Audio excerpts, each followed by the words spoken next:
In the absence of the chair and the vice chair, is he here? Oh, good. Take that. Oh, Chris is here. Call the meeting to order. He's smiling. Isn't that coffee? Unfortunately, it's not quite strong enough. All right, let's call the meeting to order, and we'll go into closed session. Chair, the vice chair.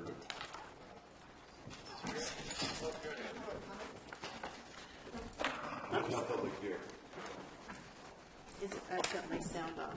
I will leave it up there.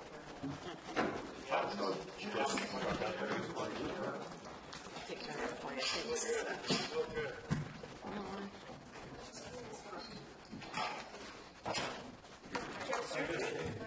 Now, putting it off.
Good morning. Really? Good morning. Good morning. Good. So welcome to our April 26, 2016 regular meeting. If you can, could you please stand for the pledge of allegiance?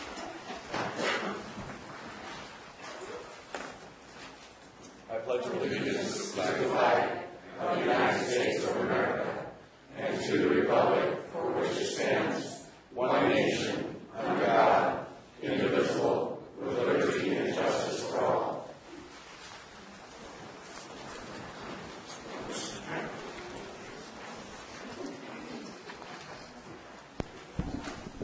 Thank you. It's nice to know that we're all together on that one.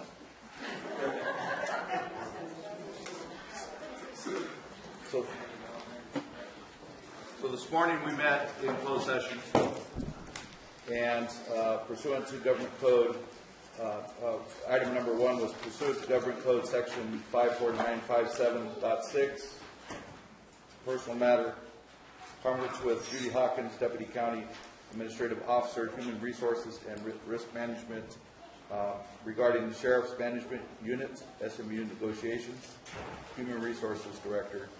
There was no action taken.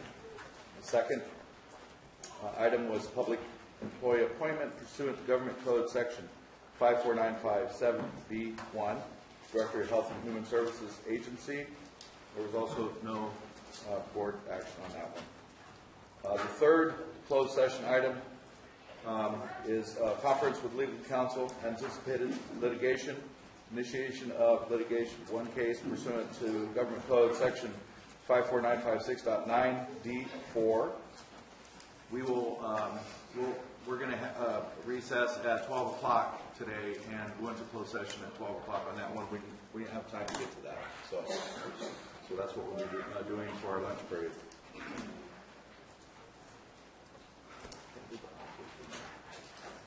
Okay, so any announcements by the board? Okay, I'd like to make an announcement.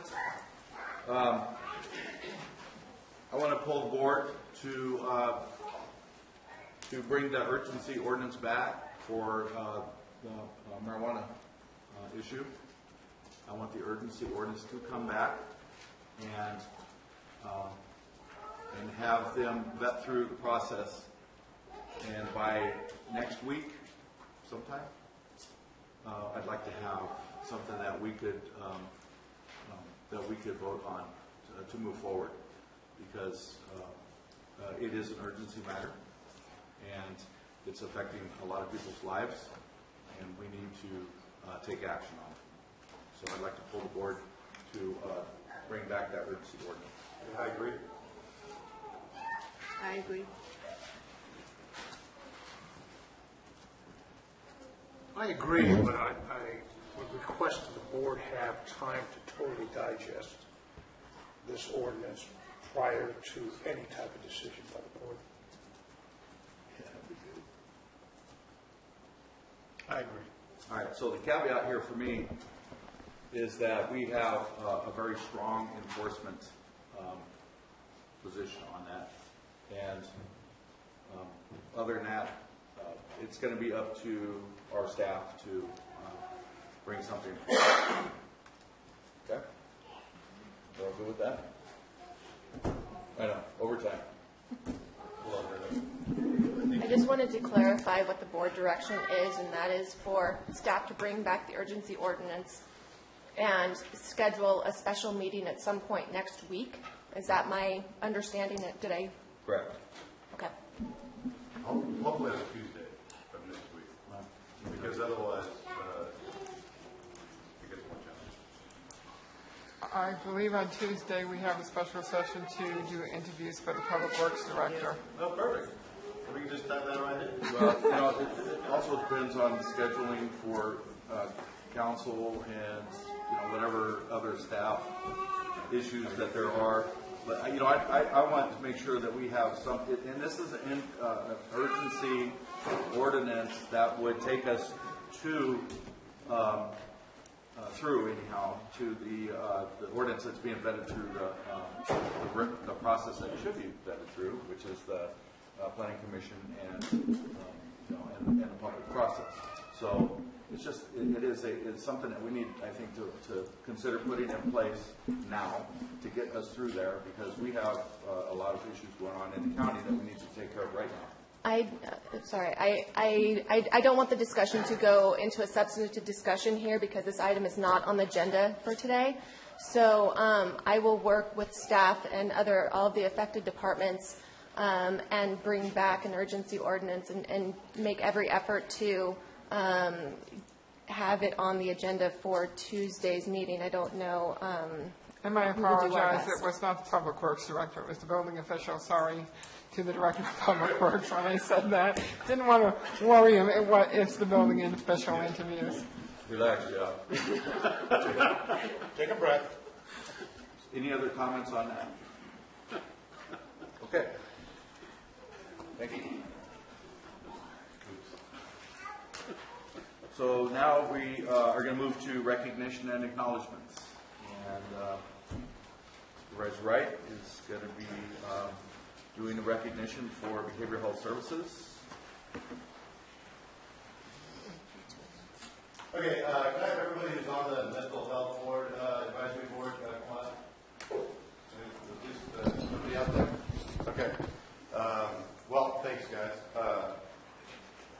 I know there's a couple of people who always attend, but they're not on the advisory board out there.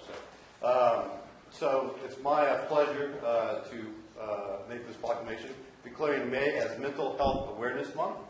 Whereas Mental Health Awareness Month is an annual observation designed to increase awareness about mental health wellness, recovery, prevention, awareness, education, and stigma reduction.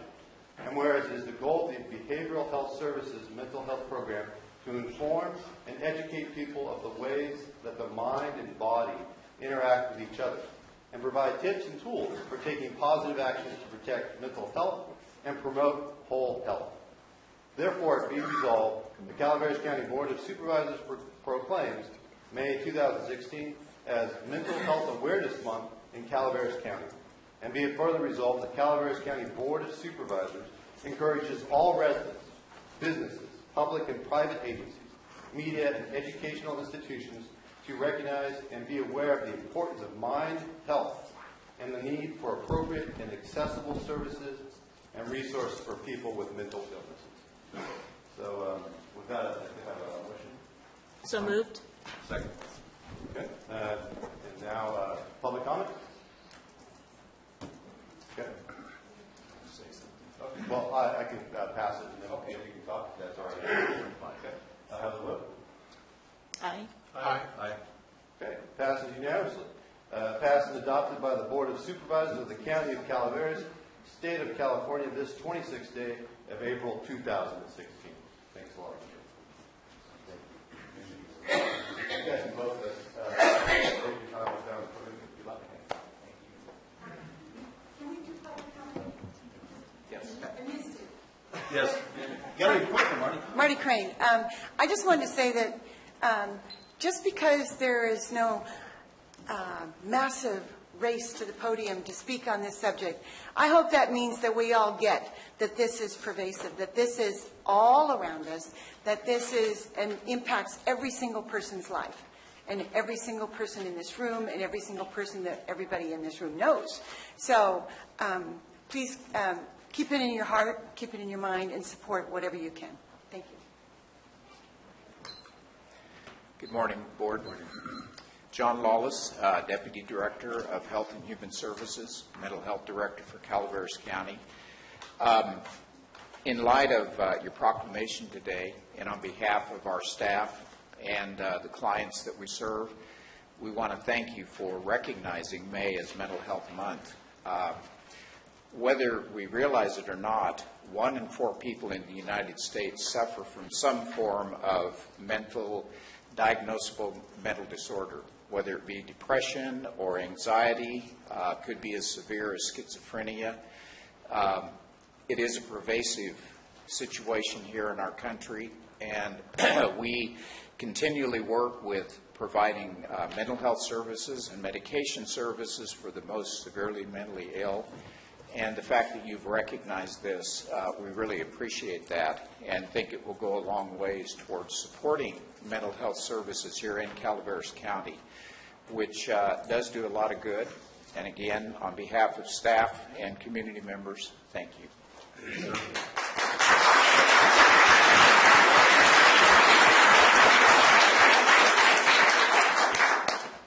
Any other public comments? Peter raised General I appreciate those folks doing, but I never had an answer for it. How many mental health experts are on the payroll of this county? That's what I would like to do, so because they should be all appreciated. How many actual patients they have, and what is the actual amount this county spends toward this very nice program. Thank you.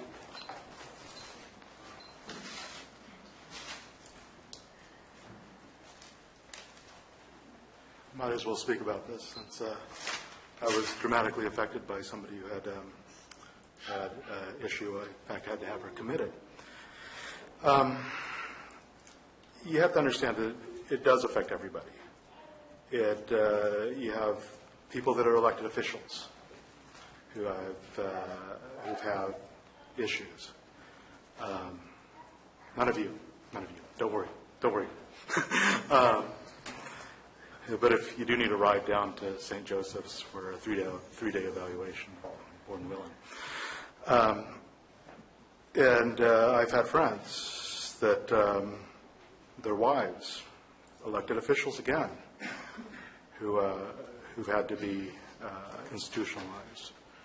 The idea that in our society it's a small group of people that are marginalized is not correct. They're walking among us every day. They have jobs that are very influential, very powerful people, and they need help. You know, we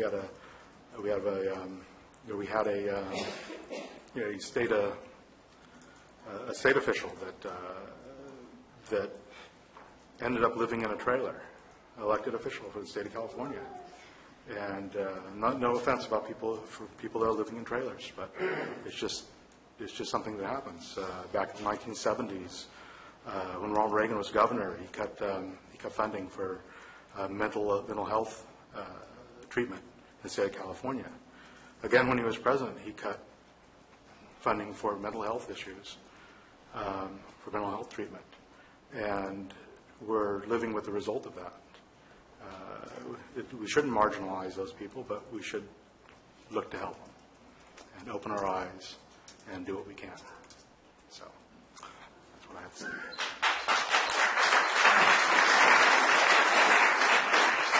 Bonnie Newman from Double Springs. Peter asked a very good question, how many mental health experts are on payroll in Calaveras County? And I have a really good answer, not enough.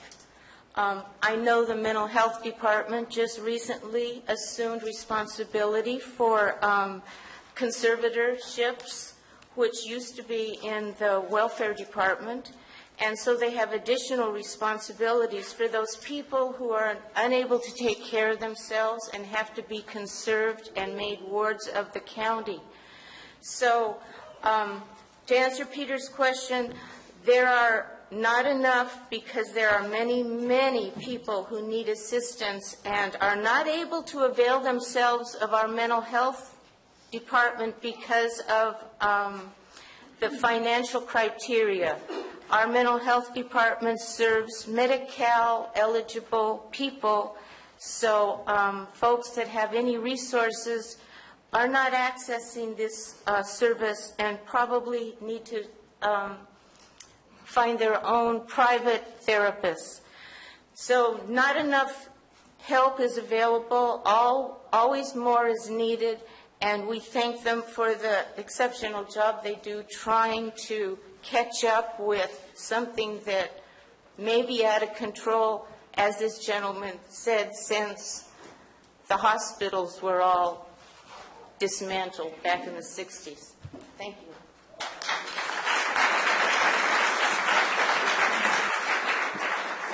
Any other public comments? Okay, so move on to our next recognition. District Attorney, adopt a proclamation recognizing May 6, 2016 as Child Care Providers and Early Education Teachers Appreciation Day. With something that may be out of control, as this gentleman said, since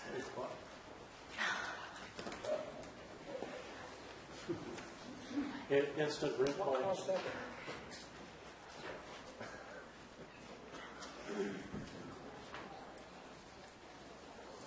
want to recognize today as a proclamation recognizing May 6, 2016 as Provider Appreciation Day in Calaveras County. And I'm happy to see some people here that are probably experts in it, without a doubt. And whereas each week over 1,500 children ages infant to 12 years old across Calaveras County need child care and or after-school child care programs so that their parents can work.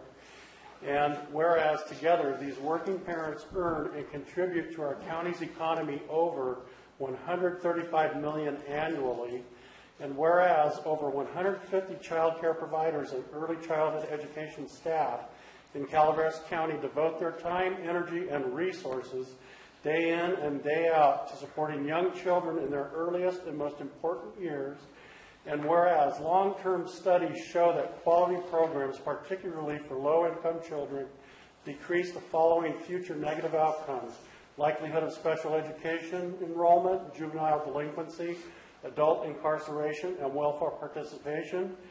And whereas quality child care and early education programs increase the quality of life for all citizens and reduce government spending. And whereas Provider Appreciation Day offers a unique opportunity to recognize and commend child care providers for their dedication, compassion, and strong family values. And whereas Calaveras County providers, the Calaveras Child Care Council, the Calaveras County District Attorney, the Calaveras Health and Human Service Agency, the Resource Connection, First 5 Calaveras, and other organizations across the county are working together to call attention to the importance of quality child care services for all children and families, and to enhance the quality and availability of such services for the future of our community. And whereas Calaveras County citizens are encouraged to recognize child care providers and early education staff for the important work they do every day in shaping the lives and futures of our children. And whereas Provider Appreciation Day is recognized nationwide annually in May. District Attorney. Thank you. Good morning, Barbara Uke, District Attorney. I'm very pleased to present this proclamation to you in partnership with the Child Care Council, First Five, Resource Connection, Health and Human Services, and the Office of Education. I have many of the members of those agencies present today. Already back in the we have Terry Lane and Joyce Peak, Kelly Ferrero, Mary Swickey's in the back there. Kathy Norton couldn't make it today. But the Friday before Mother's Day is nationally recognized as Provider Appreciation Day to recognize the important work done by all those professionals who care for and teach young children, including daycare workers, preschool teachers, and teachers of children. As a working mom and boss of employees with young families, access to quality, affordable child care and great teachers locally is an issue very close to my heart. Working parents who have safe, quality, reliable childcare and access to dedicated and talented teachers for their children are more productive. They're not distracted or worried about their kids during the day. They can focus on their work knowing that everything's good with their kids. Simply stated, quality childcare and dedicated and talented teachers support our workforce and local economy and health of our community. As DA, healthy families and kids with good care and good teachers reduces juvenile delinquency, raises good citizens, and this leads to lower crime rates in the long term. So, as a working mom and as DA, I want to personally thank all of those in our community, the daycare workers, preschool teachers, who are dedicated to helping all of us raise good people in Calaveras County.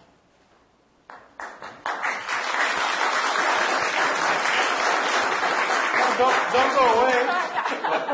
Come on back. And I see Kelly Ferrero. Did you say some other names out there? Yes. Kelly's you're going to be shy today? Come on up. Well, I'm really honored to present this, and I thank you because having raised children myself, I can tell you how important this is and a struggle it is to find providers that you can actually trust with them. But is there any additional public comment before I present this? Whereas be it proclaimed that the Board of Supervisors of Calaveras County does hereby recognize May 6th as Provider Appreciation Day in the County of Calaveras. Do I have a motion? So moved. A second? I'll second. Got it. Sorry, I got a motion by me, Supervisor Edson, and a second by Supervisor Oliveira. Vote? Aye. Aye. Aye. Aye. Thank you. Congratulations.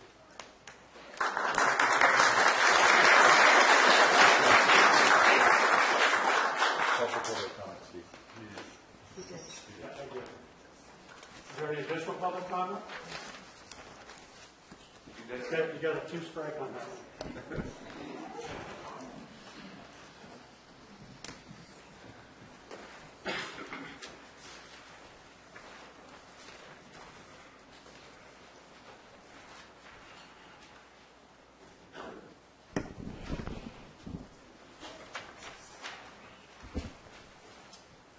Before we move on, I'd like to make a couple of other announcements that I should have earlier. So by order of fire code, the maximum capacity in the board chamber is 82 people, and they're posted. For safety reasons, a maximum of 5 people may wait in the center aisle to make comments on any given item. If more than 5 wish to comment, additional people may wait their turn in their seats or in the lobby.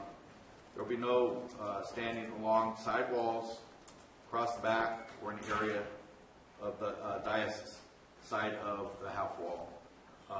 We've had some pretty good sized meetings here lately, and we have to be safe. And so I'll be probably making this announcement for quite a few meetings after this to make sure that we get the point across to each and every person that comes in here.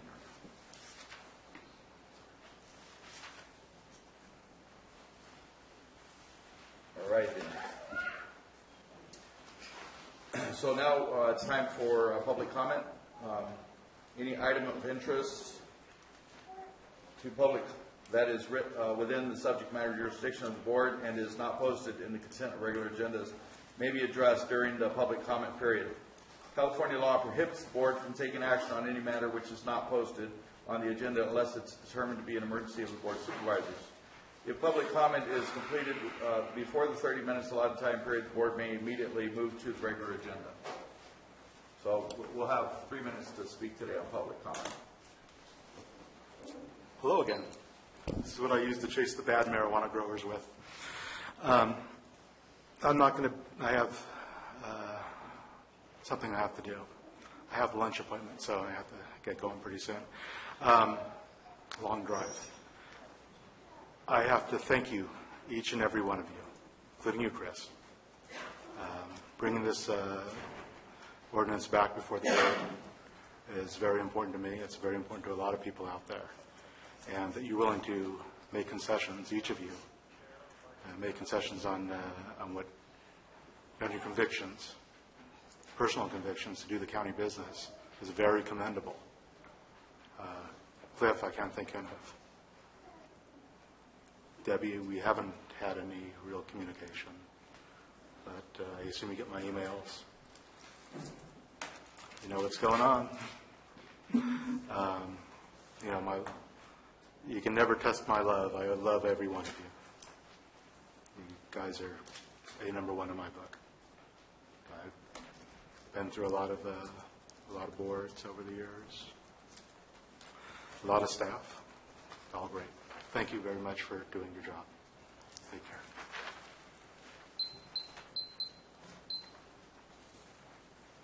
Good morning. My name is Dina Morris, and first of all, I want to say that my husband could not be here today because he's working, okay?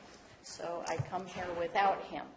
But I am representing his voice and the voice of those that cannot be here today, the voice of those that are afraid to be here and speak out, and the voices of those that have no idea what's coming.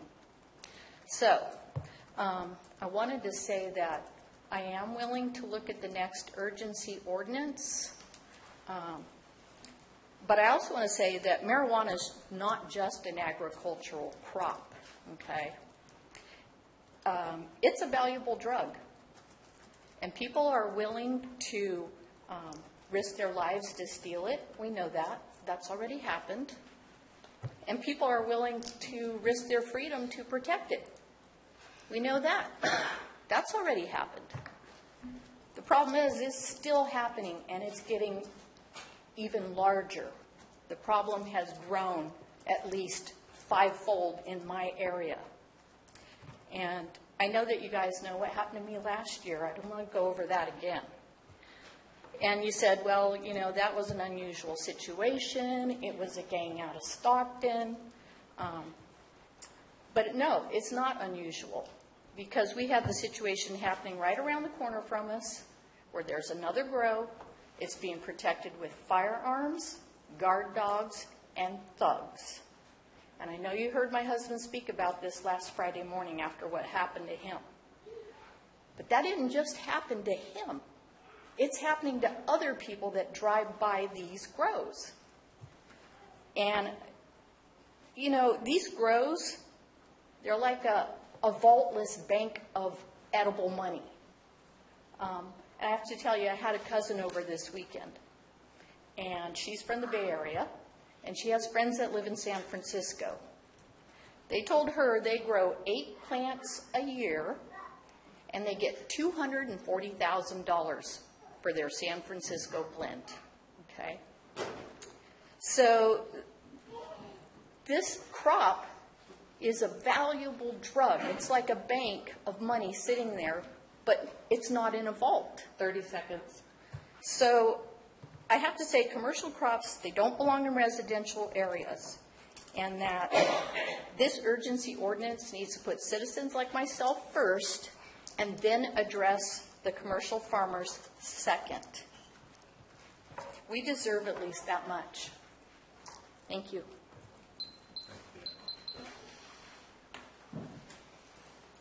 Hi, good morning. My name's Leslie Fontes. I live in Diamond 20 in Copperopolis, which is District 4. We're zoned rural residential 15, and my properties are currently surrounded by large-scale growth. In fact, last night we had the sheriff at our house till 11 o'clock at night because while taking a quad ride with our children after dinner last night, we were confronted by two gentlemen in their driveway at one of the new grows that just kind of wanted to let us know that they had assault rifles on them. They didn't point them, they didn't threaten us, but they hopped out of their vehicles with their assault rifles and showed them to us. So I called in and made a report, and the officers did show up last night, but it's unsafe to go into a grow at night. So they weren't going to go in last night and talk to them. And although we live on 15 to 20 acre parcels and we have the RR15 zoning, we're still a neighborhood. We have bus stops. We have buses there from Bret Harte, Copperopolis Elementary, and Mark Twain. And there's many buses in the morning and in the afternoon.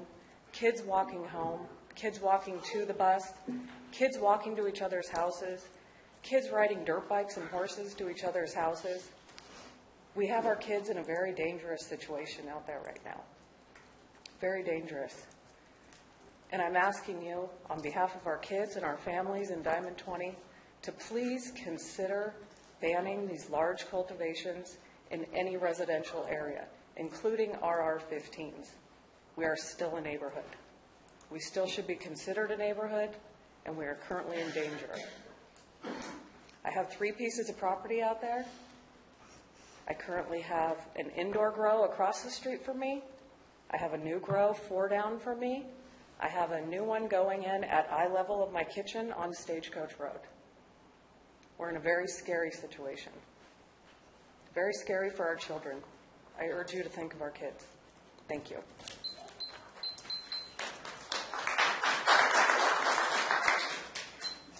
My name is Brian Maughan. I also live in the Diamond 20. We have grow starting up right behind us. We have, we have kids that want to have always ridden dirt bikes and horses in our area. It's unsafe for them to go anywhere now in our area because if they happen to, go into a field, are they going to be shot by somebody that thinks that, they're out there to steal? I mean, come on. This is a residential area and a rural area. These children, it's almost as bad as if they lived in the city with, drive-by shootings. They can't, it's just unsafe for them to be in their own neighborhoods. Something's got to be done. Thank you.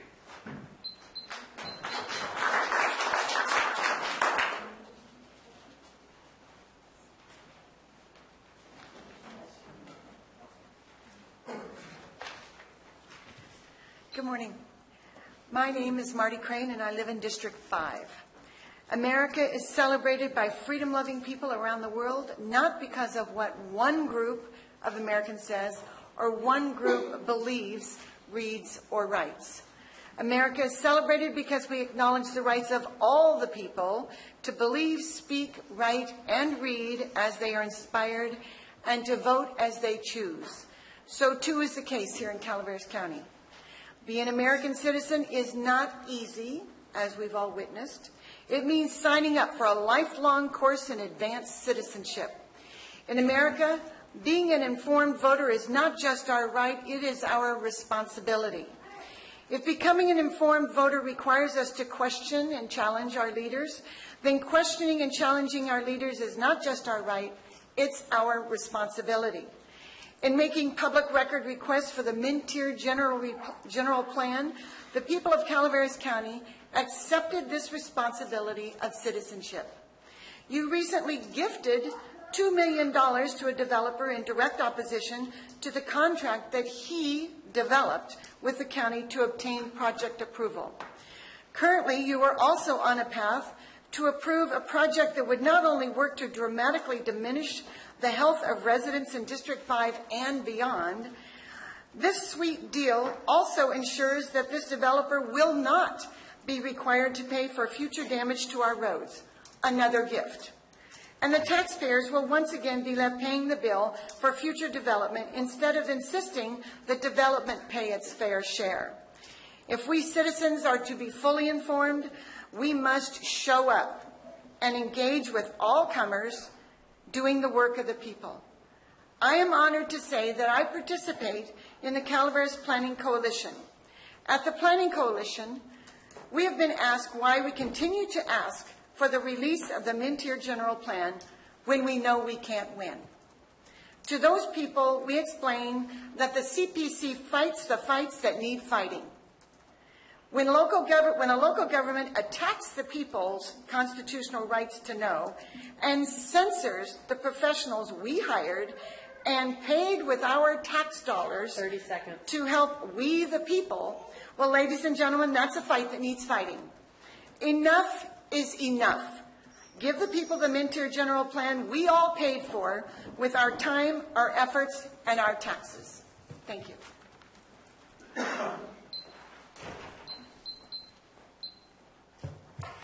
Good morning, Vicki Reinke, Angels Camp. What is that? I was going to comment on this before you announced that you were going to bring back an urgency ordinance on Tuesday. So my first question is, what happens to the meeting on Thursday for the planning commissioners to review this? So you can answer that maybe later if possible. So anyway, I just want you to know that how disappointed I am and many others in the direction of our county on commercial growing of medical marijuana. I'm concerned to hear that you will be bringing this back now, really without any further discussion. I don't know what's in your minds about what you're bringing back, but our county seems to be more concerned about allowing illegal growers to continue to grow before proper regulations and permitting are in place. The county is ignoring the citizens who for years have been complaining about medical marijuana grows in their backyards, and this morning we've heard now from 3 people that talk about what this issue is like for them. We're losing citizens from this county because of it. It's a shame.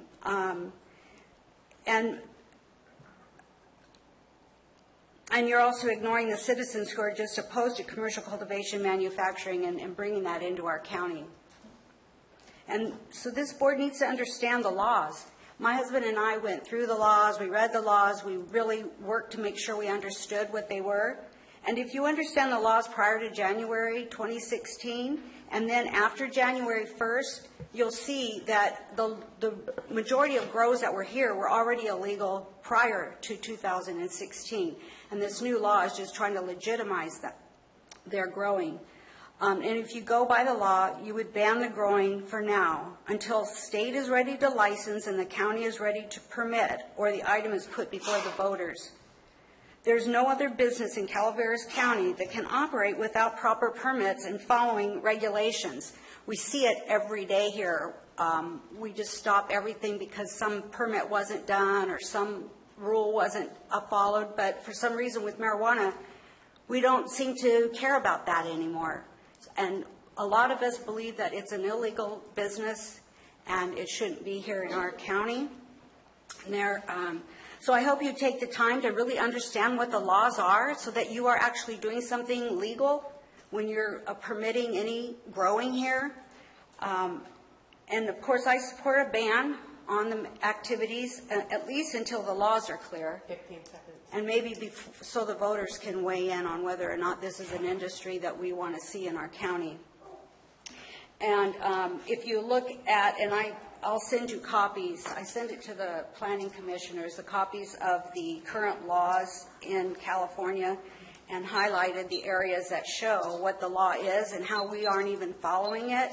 So I hope that you will take the time before next Tuesday and you come up with a ban for now until this gets straightened out, because you're never going to win this fight right now. You hear from good people who are asking you to help them, the best way to do it is just to ban it for now. And then people who are growing legally can get back in the swing of things if that's the choice of this county.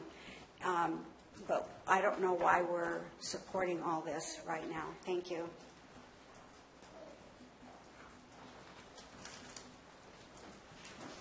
Good morning. My name is Mary Ellen Souza. I'm a resident of Mountain Ranch. I was here a couple of weeks ago, and once again, all my notes went out the window when there was another announcement. I appreciate and want to thank you, first of all, for bringing a conversation back. I don't know all the ins and outs and all the backstories of the procedural requirements, but I appreciate your willingness to look at an ordinance because, as you've heard some of my fellow Calaveras neighbors here, there are significant concerns going on, and I want to applaud you for bringing it back. I think it's well past time that we pressed pause on all of this and figured it out, making sure we're consistent with local, state, and federal laws and rules. That said, after last meeting, I ran into one of the local growers in downtown Mountain Ranch, and we shook hands.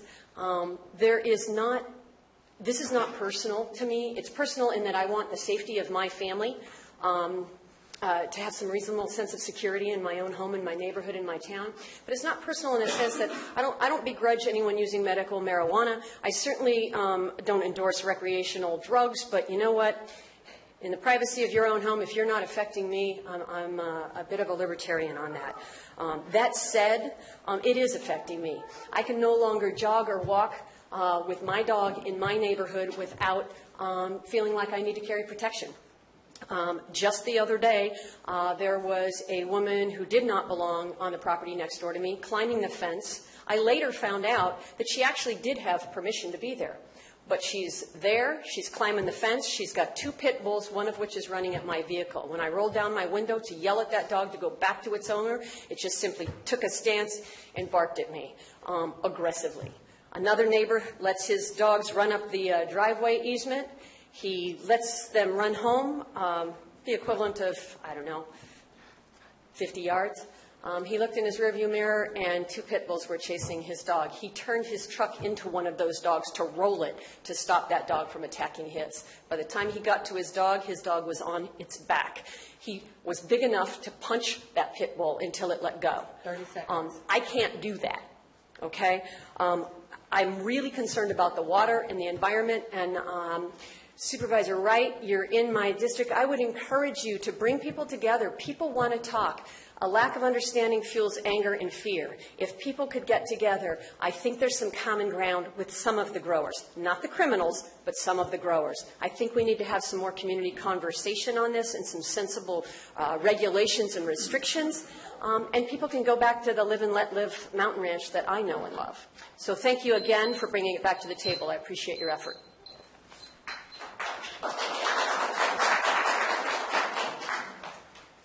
Any other public comments?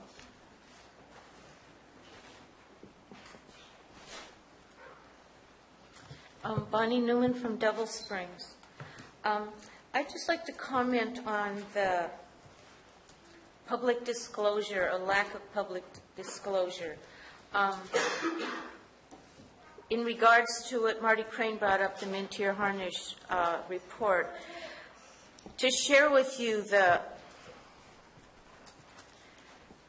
paranoia and skepticism people have when they don't get information. I belong to a union. It's a home care union, and we had elections. We elected our our president and the leaders of our union. People voted, votes were counted. They published the names of the winners, but they didn't publish how many votes these people got. That's a big question. We want to know how many people voted and how many people support the winners. We were told to disclose that would be divisive. Why would it be divisive? Are we a bunch of heathens that take pitchforks and burn down places? Why can't we have information? Are we a bunch of stooges that can't understand it? Why aren't the public given credit for being able to understand what our money's being used for, how our public officials are behaving, and what kind of actions are being taken? Why are the public left in the dark all the time? It's a lack of no confidence by you folks about us, and all we can do is give you no confidence from us. Thank you.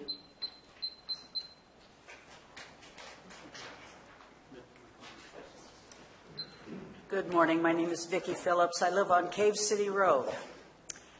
And on our road, we have 5 grows. Cave City Road leads to the California Caverns.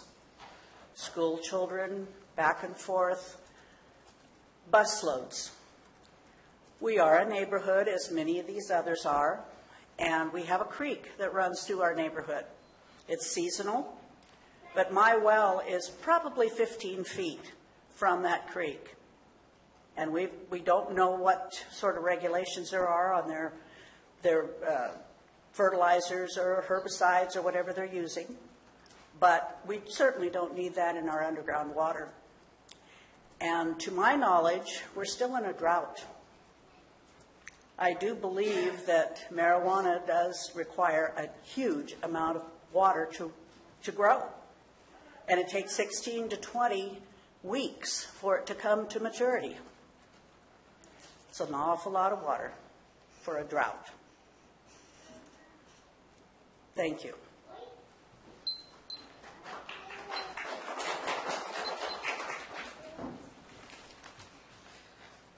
I'll just take a quick little different approach. Good morning. I'm in my 11th year of living with multiple sclerosis, and I could talk for too long on all the ways medical marijuana has helped me and my family, but I wanted to share just 3 things with you this morning. At the time of my diagnosis, I was the director of a mental health facility, struggling with half of my face, remaining numb for 3 weeks. And after continuous research into MS, marijuana ranked in the top treatments, and we decided to give it a try. And I swear after my second puff, my face felt normal again for the first time in 3 weeks. That moment drastically changed the way my husband and I viewed marijuana. Fast forward 8 years of taking all kinds of medication prescribed by the numerous doctors that I saw, and still not yet achieving a desired quality of life. I decided for a more natural approach of diet and lifestyle changes. I slowly discontinued my disease-modifying meds, my antidepressants, my anti-anxieties, my meds for my fatigue, my anti-spasms, and the massive amounts of opiates that I was on, and replaced them all with medical marijuana. This last year has provided a better quality of life for myself and my family with purely just cannabis. One incredible plant has taken years of 7 daily plus medications, plus regular labs and monitoring. Lastly, I just want to stress as a mother of 2 young boys the importance of reputable dispensaries and co-ops to help change the stigma of this drug. Being able to have access to strains and edibles that treat my symptoms without making me feel high means so, so much to me. My job as a mom with MS is hard, but having a trusting place to help me treat my symptoms accurately can help me appreciate all the blessings that my life has. My story is just one of many very similar. Thanks for listening this morning.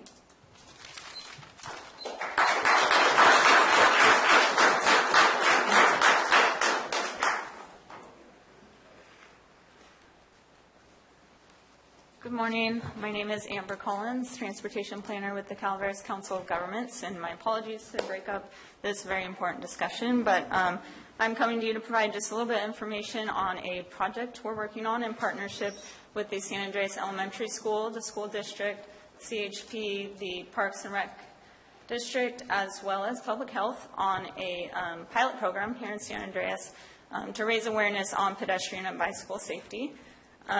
As you're well aware, pedestrian safety is a really big issue for the San Andreas community.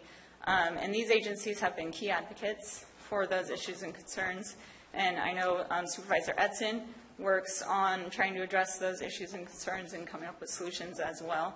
The main purpose of this project is really to not only get students actively involved in educational activities, but to raise awareness throughout the community to both drivers and pedestrians.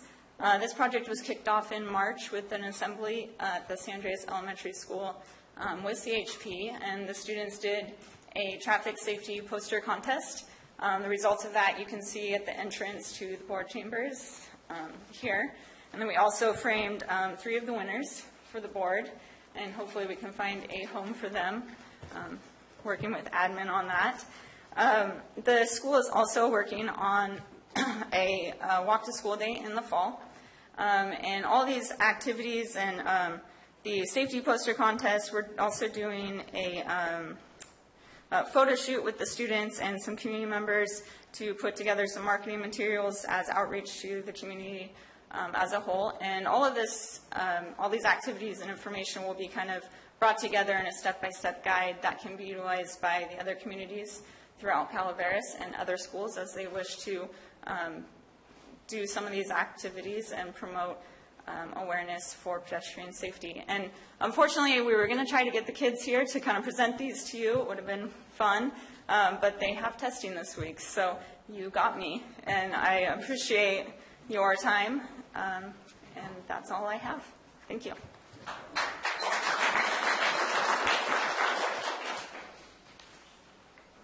Good morning. My name is Cheryl McDaniel from San Andreas. I'm also a member of the Calaveras Unified School Board. And I just want to publicly thank our Council of Governments, Public Works, Public Health, and all the agencies that Calaveras Unified has been able to create a great, strong partnership with. San Andreas community is very active and has been for many, many years. We had hundreds of citizens who participated in our community plan update and in our mobility plan, which does address safety as one of the main things for the mobility plan. We all recognize that there were considerable safety issues that prevented our students from walking or biking to school, as well as regular citizens from being able to be mobile in on their own community. Our citizens have continued to work and advocate for projects that would mitigate some of these problems. You may have noticed at the north end of town we're in the middle of a new project, which is a monument gateway to announce to oncoming traffic that you're entering a community and to slow down. And I just want to acknowledge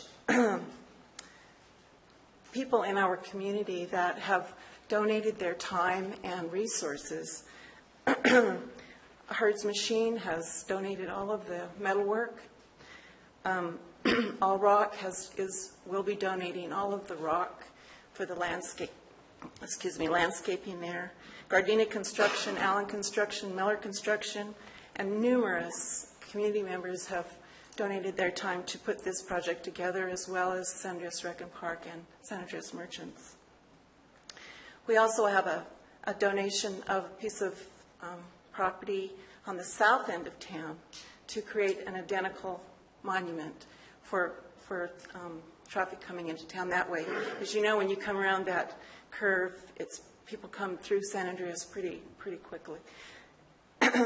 And so we're very excited about that, and I want to thank Supervisor Edson for his support of these projects. 30 seconds. I also wanted to ask you, we didn't talk about this yet, but the support of the 49 Gateway project has just begun, and we think that will address some of the stuff on the south end of town. So I hope you'll really take a good look at that when it comes up. Thank you.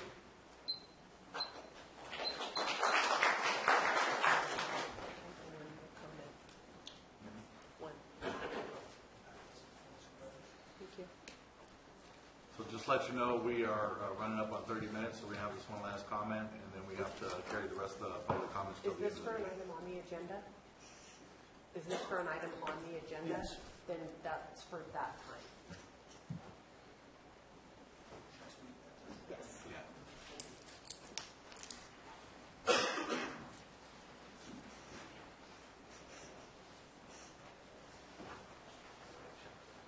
Hello, Mark Bolger, Mountain Ranch. I'm on the board of directors of the Calaveras Cannabis Alliance, and I would identify myself as a responsible and ethical cannabis farmer.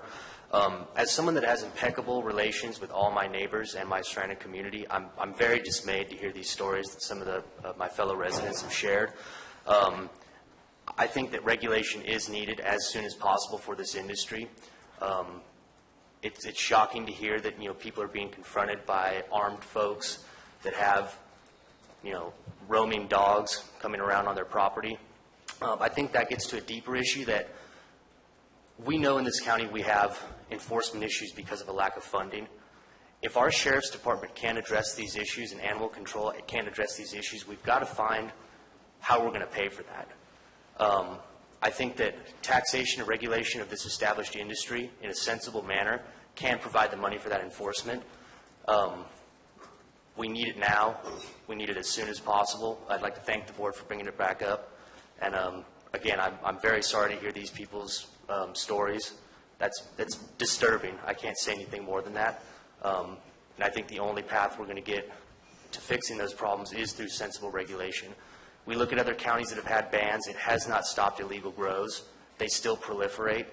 The only problem is the county can't withdraw funding from legal growers that are willing to try and make those problems go away. Anyway, thank you for your time.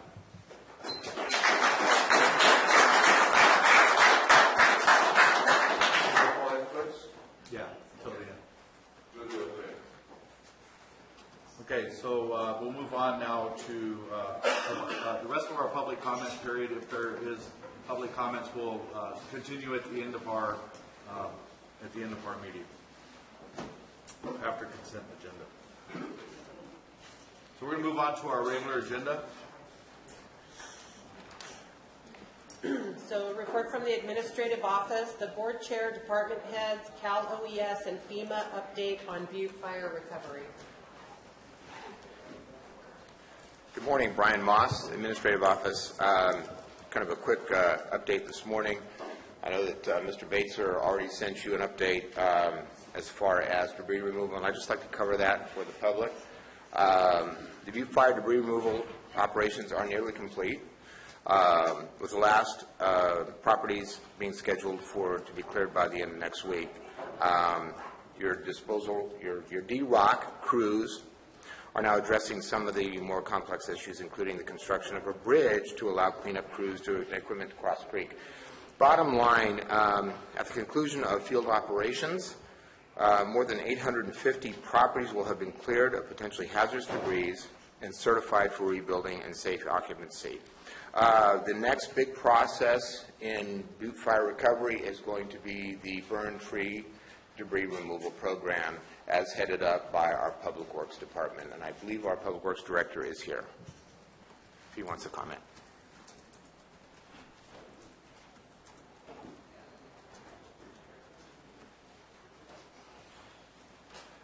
Jeff Krovitz, Public Works Director. We completed and sent out for advertising a revised arborist contract to meet FEMA and Cal OES requirements. That is circulating for 3 weeks. It's been out for a week. And we will bring that to the board for award as soon as we evaluate the responses, and we're in the process of preparing one or more contracts for the tree removal. We're not sure how many we will have. We had hoped to bundle the tree removal contracts with the road repair contracts, but apparently that's too problematic from a FEMA and a Cal OES perspective. Any questions? When you're talking about tree removals, this is on public right-of-way. It's public right-of-way and private land if the tree has the possibility, if it, A, that it's dead, and B, that it can fall and impact public travel on the right-of-way. So if it's 100-foot tree that's been burned and is dead and is less than 100 feet outside of the road prism, then we would be asking permission to either allow our forces, our contractor, to remove it from the landowner, or put the responsibility for the falling of that tree on the landowner. And once the tree is down, what happens to it? That's the big conundrum we're having throughout the county and all the counties to the south and north of us. There are very limited, what should I say, post-grow markets available. The burned trees have some value as for timber harvest if they can be harvested and sent to a mill within 2 to 3 years. However, the only mill in the area is one mill down in Tuolumne operated by SPI. I've heard some rumblings and rumors about them opening up a second mill that they had shut down, but that has not made itself a reality yet, so I don't think we can count on it. Other options are, we have a very small operation that's open down at a former mill site in Burson, and they're taking logs and grinding them for mulch. There's a limited number of composting facilities that would grind the logs and compost them and then resell them on a public market, but those are also very limited. So it's a difficult situation. We are very rapidly overwhelmed with the number of trees, not only from the recent large fires in the 2 counties, but also with the vast number of bug kill trees in the county surrounding us. I hope that answered your question. Yeah, I just want to make a correction of the small mill who's operated by Smith's Grinding is actually located in Wallace. Thank you. And they can operate, from what I understand, as long as we're under a state of emergency under their current status.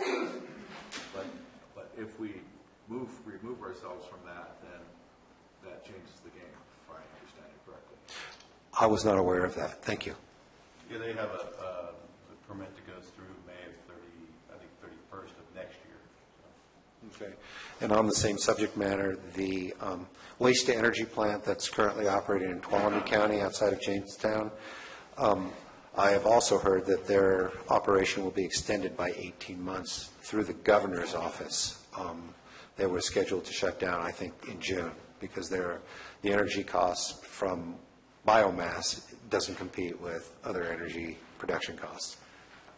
So, any other questions? I do, Chair.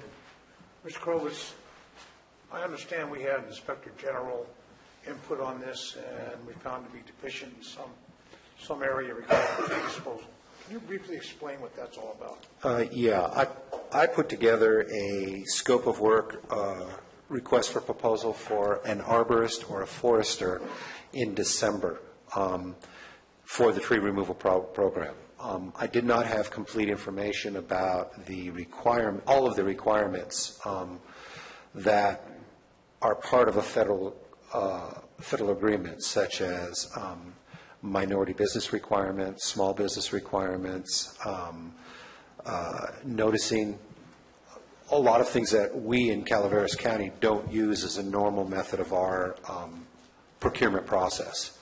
And so while we were going through the process a month later of evaluating the proposals, we also realized that we didn't have enough scope of work in the original RFP to cover things like insurance recovery on private property debris removal, and enough differentiation in the scope of work between a public tree on public right-of-way and a private tree affecting public right-of-way for it to be a fair proposal and a defensible proposal. So that was really a lot of the reasons why the initial RFP that we put together was insufficient.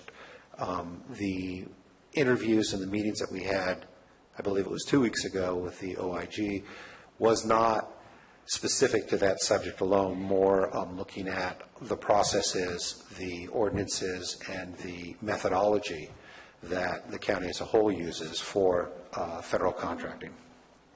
In our RFP right now that you're putting out to contractors, does that involve just the downing of the trees, or does it involve disposal? Or it has nothing to do with the construction portion. It only has to do with the identification of the burned trees, the verification that indeed they are dead or soon to be dead, and that they have the potential to impact public right-of-way along county roads.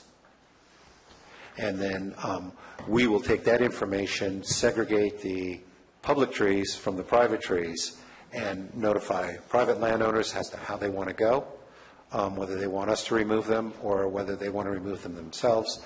And the contract, the next phase in this is getting a contractor to physically do the removal. Now, this RFP for the arborist also contains construction verification, so that there will be people out in the field to verify every single tree that has been removed. The amount of documentation for tree removal is very, very high. And not only will internal folk have to verify that the construction contract meets state and federal standards, but OIG, Cal OES, and FEMA will come and do a 5 to 10% verification check on every tree. So there's a potential that every tree that a number of the trees that we remove, which is somewhere between 2,000 and 6,000, is what our estimates currently are, that a single tree can be checked 4 and 5 times. Are any of these expenses going to be reimbursed by FEMA or state OES? For the debris removal, the reimbursement today is about 93.5%, 93.75% reimbursable through both state and FEMA, with a match to be made by the county of 6.25%. Thank you. Any other questions? You didn't ask how much I think it's going to cost. I'm afraid to ask that question. Thank you.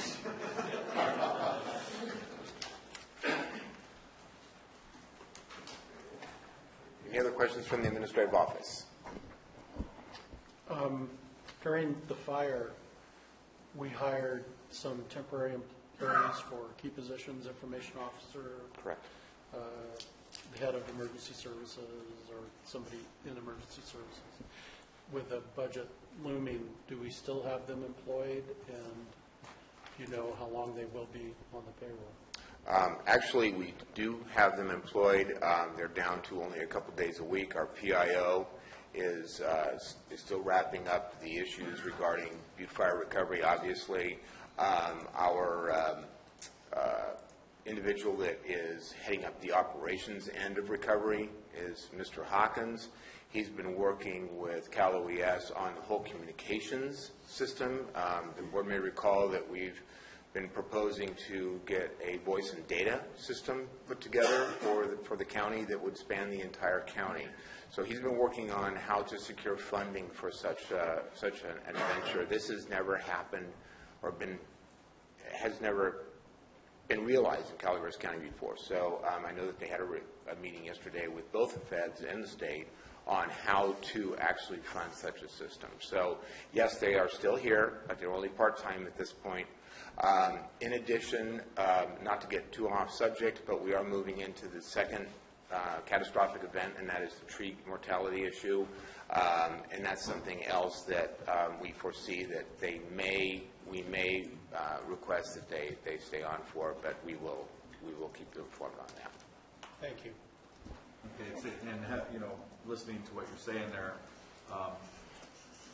another situation that I feel that we're in is we do not have a full-time OES director in the county, and it is so much needed. The sheriff's department does, and and they did let me make it clear. I think they did one fantastic job on the Butte Fire response. It was very, very, very good. But there's so much more to this position than that portion of it, and from what I can see, and I am pushing for requesting that we take a look at a full-time OES director to be able to take on these issues, because right now we have assistant CAO doing a lot of it or most of it, and and he's having to spread his duties out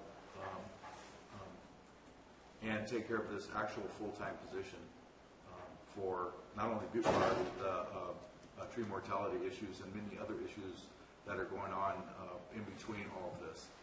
And if we learn one thing in fire, that we definitely need a very provide a OES position that is spread wide throughout the county to cover many different aspects.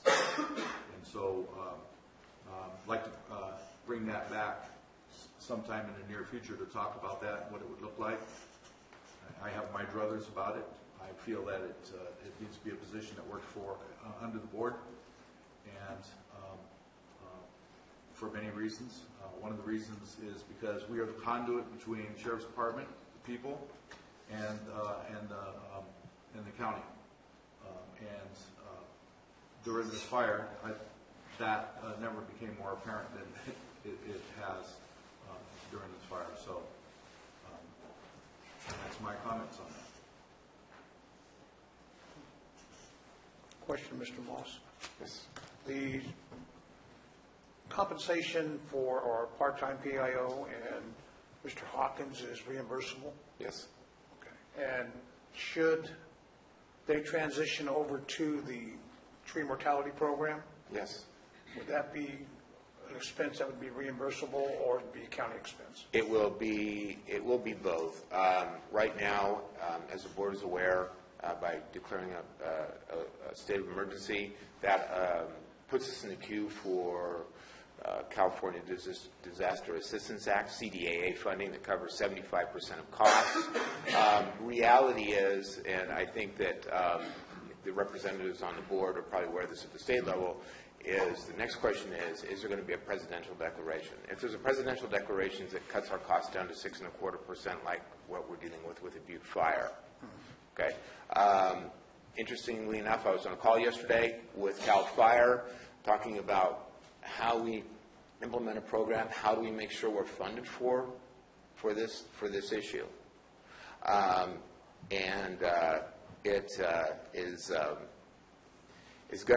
it's a matter of a real strict process. What was also brought up was the FEMA funding presidential declaration, and out of the FEMA funding, it is apparent that normally you must declare a request of presidential declaration within 30 days of an emergency. And the governor declared the tree mortality as an emergency in October. So we're way past that 30 days. But the problem is this is a very, very unique disaster. What we considered a slow motion disaster is becoming a very quick disaster. And so there is some hopes that there may be a presidential declaration and reduce all the county's costs that are the counties that are involved down to 6.25%.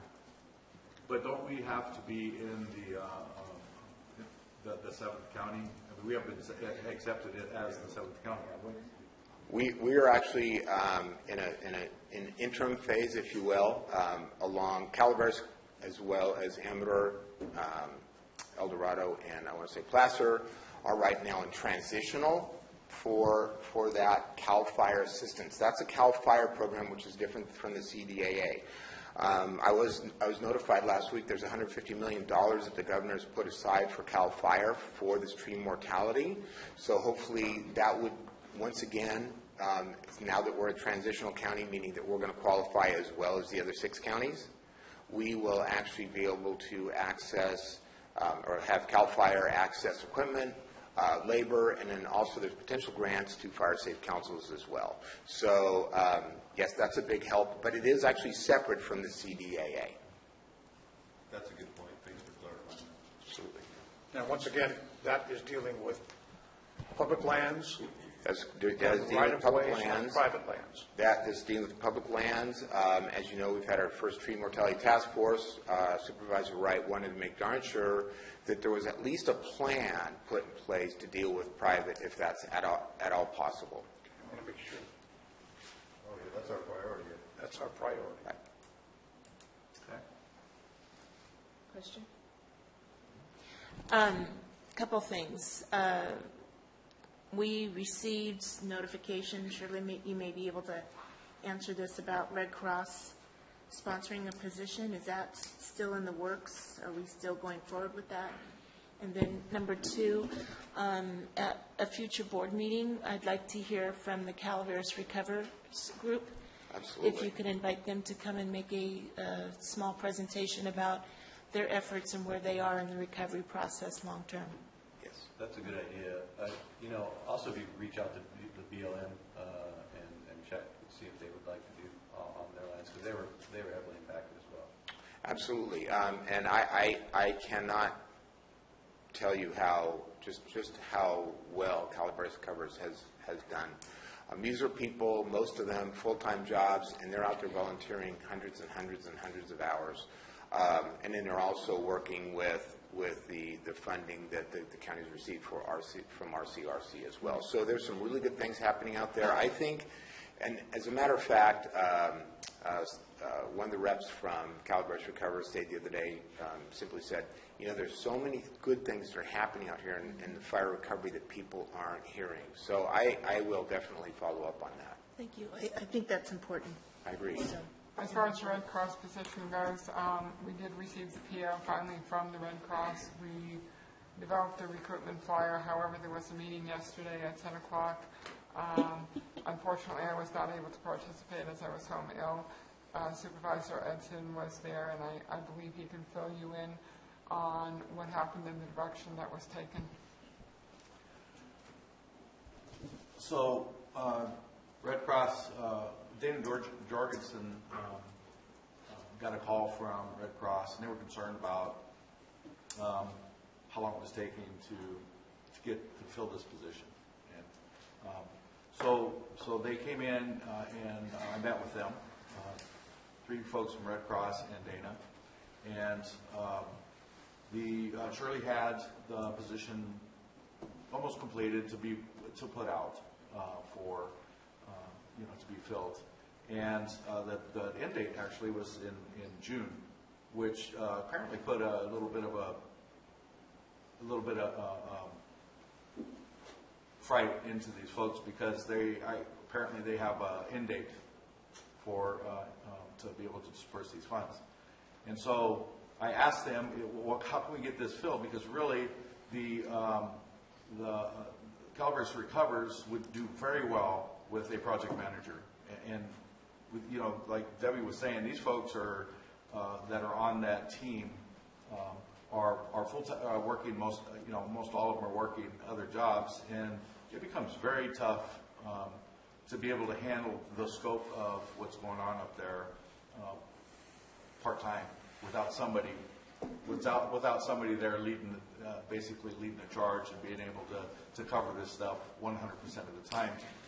And so they said yes, they can take that position and they will make it their employee. So they'll start the recruitment immediately, and they'll make it their employee. They will work with Calaveras Recovers, and I wanted to talk to them first. It just happened yesterday.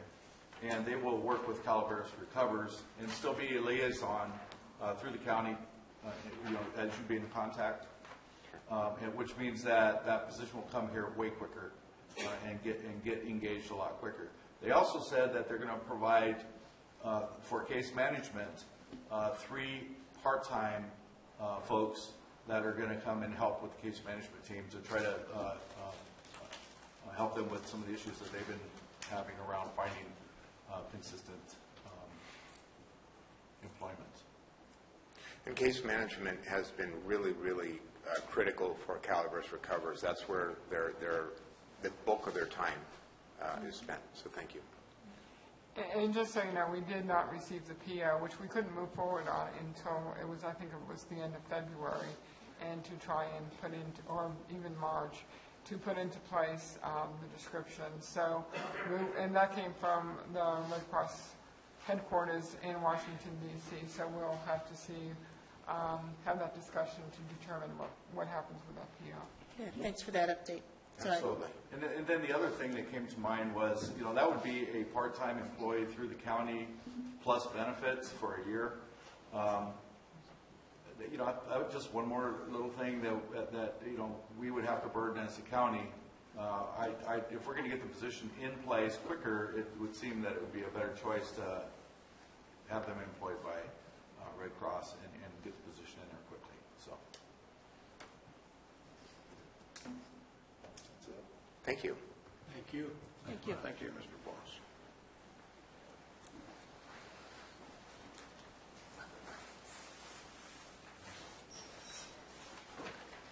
Any public comments on this matter? Not as much as a comment, I'd like to have a request, please. Last time we had a major problem in the county with some flooding, and because of that, this whole county got the royal shaft, the whole county, all 5 districts.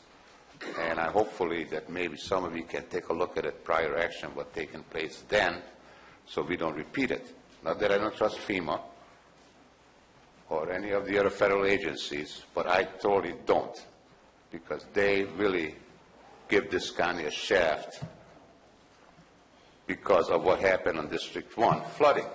But the whole county got really shortchanged at the end.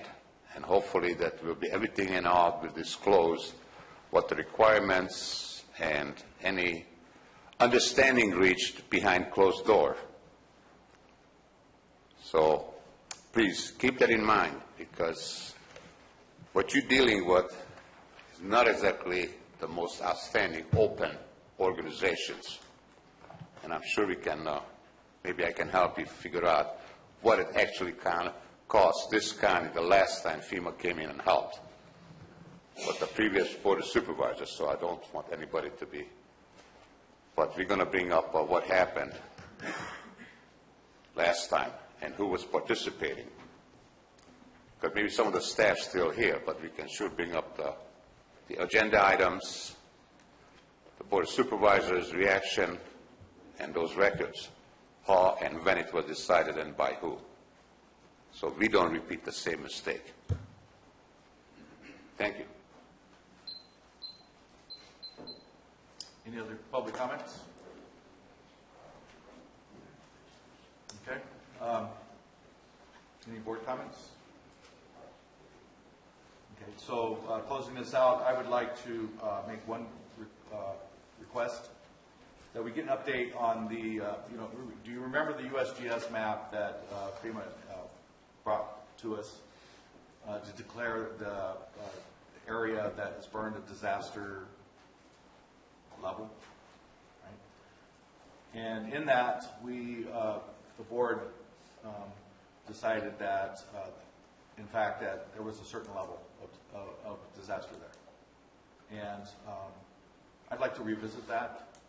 I don't like that that particular ruling that we made on that. I don't like the map, and I would like to bring it back and discuss it, because it has been a period of time now where soil stabilization and those things have happened, and I just don't like the idea of having something like that looming over our property. Just for clarification, that applied only to placement of MHUs and not our stick-built buildings. And you're absolutely correct. That map, actually, that map today would look very different than it did 6 months ago. Essentially because we've gone through what I would call a partial El Nino. We have a better idea of what's going to move and what's not going to move. So that's something we can certainly revisit, but I just want to clarify for the board, you made that decision on placement of MHUs and not stick-builts. What we made it on was an area that was determined to be high hazard, was 100-year flood status. Right, and it was for placement of MHUs, but again, certainly happy to bring that back. I'd like to brought back. Okay. Is that the direction of the board? Sure. Is that okay with you guys to bring it back? This roll call? Yeah. Yeah, I can bring, I'd like to bring it back. I'm good with it, sure. Debbie? Okay. Thanks. We'll do that, thank you. Any other public comments? All right. Okay, the next item, item 7, is from the Health and Human Services Agency. The first part of it is to conduct a public hearing to solicit community input in a proposed allocation of Community Development Block Grant, or CDBG, program income reuse funds to be submitted to the State Department of Housing and Community Development, HCD, for the food bank program services in an amount not to exceed $200,000, and to adopt a resolution authorizing the Director of Health and Human Services or designee to submit to HCD the request for the supplemental project. Thank you. Good morning, Mary Sawicki, Director of Health and Human Services. We're here today to ask the board to conduct a public hearing because we would like to propose giving up to $200,000 in Community Development Block Grant Program reuse, income reuse funds to the food bank. As you know, during the fire, the food bank was there during the whole time. They depleted a good number of their resources this past year, and there also is a need to utilize these funds first before we can apply for next year's funding. As you know, we've talked about the $2 million grant that we expect to apply for Community Development Block Grant for the upcoming year. And in order to do that, we have to have about 51% of the funds expended, with the program income funds first being expended. Right now, we have about $165,000 in program income that we'd like to give to the food bank, especially because of their good work during the Butte fire. And then in case we get some additional program income prior to the application, we'd like to be able to just continue to do that. And so we are asking you to conduct a public hearing on that idea. Okay. Any public comments? Yes, I think the public comment would be great. And I sure would like to see it broken down, what did it cost to administer it, and how much ended up with the people who need it. We have a number of issues that this county got into. I don't care if it's an Obama phone. I'm still paying on my phone bill because the Board of Supervisors is giving it free phones. I'm still paying for it. Yes, you did. That was before your time, folks. We're giving that money for people to commute in and out of the county for all the car expenses. I never heard any results. It would be nice to know, get down to the dollar and cents, the efficiency and cost and what it cost and what it went. Because it's nice to be coming in. We want to do great things, but it would be nice to know how and where the money was spent. It's a good cause. I'm all for it. But I want to know who's getting to take the doggy back home after it's over. Because there's been very small accountability of what was actually spent on. So I would appreciate it if we make it a practice, not just good intentions, but what is accomplished too. Thank you.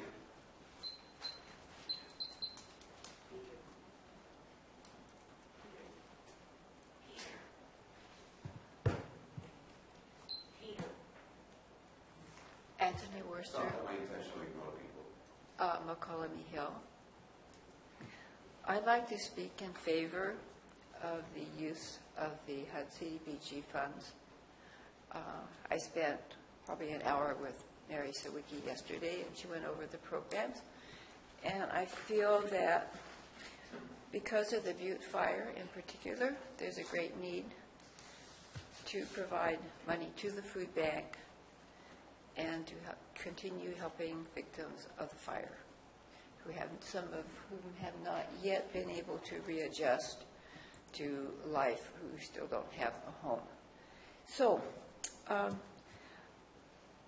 in addition to supporting the use of CDBG funds as proposed, I would also like to give a cautionary note to the board, and this is simply regarding HUD funds.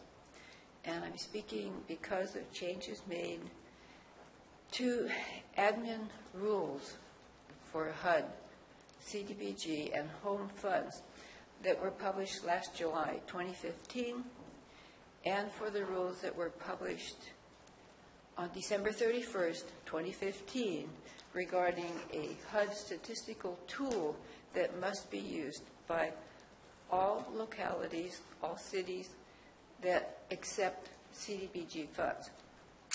This is a huge change in the HUD's program. I have worked with HUD before. I have written applications, both as a planner for a 501c3 and as an employee of the County of Hawaii Office of Community Development. I used to read the Federal Register. I could read about HUD programs, and I could write an application. I could do a plan. It was simple. I understood where HUD was coming from. With the new rules, it's very difficult to understand. I read something like 380 pages of the Federal Register on the rules that they put out, the final rules that were published July 2015. 20 seconds. I could not really understand them, but I think that they may not go into effect for the very next round of CDBG funds, but after that time, it will be a total nightmare.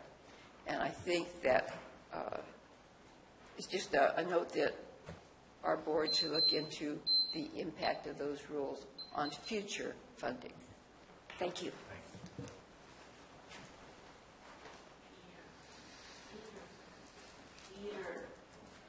Peter.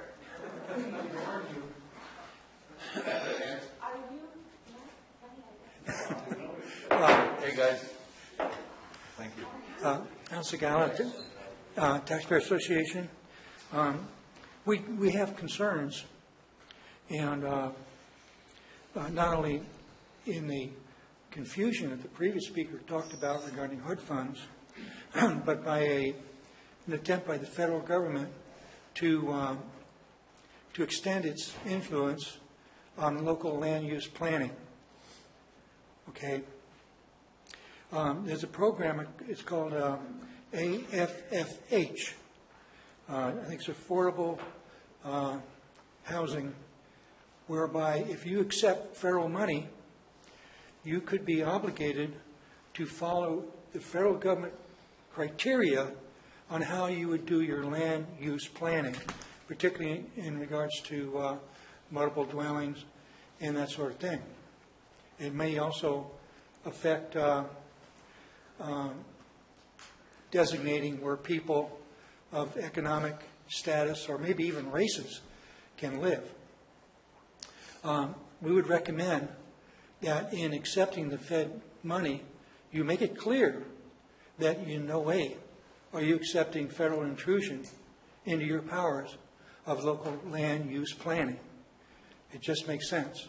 Someday, we'll get sanity at the federal level, and we wouldn't have such concerns. But that's not the situation today. Thank you. Any other public comments? All right. Can I have a motion, please, to Make a motion to accept. We have more comments, Mr. Chair? Sure. I have a couple of issues I want to discuss. Is there anybody here from the food bank organization? Yes. Okay. Maybe you can answer this, Mrs. Wiki, or with their help.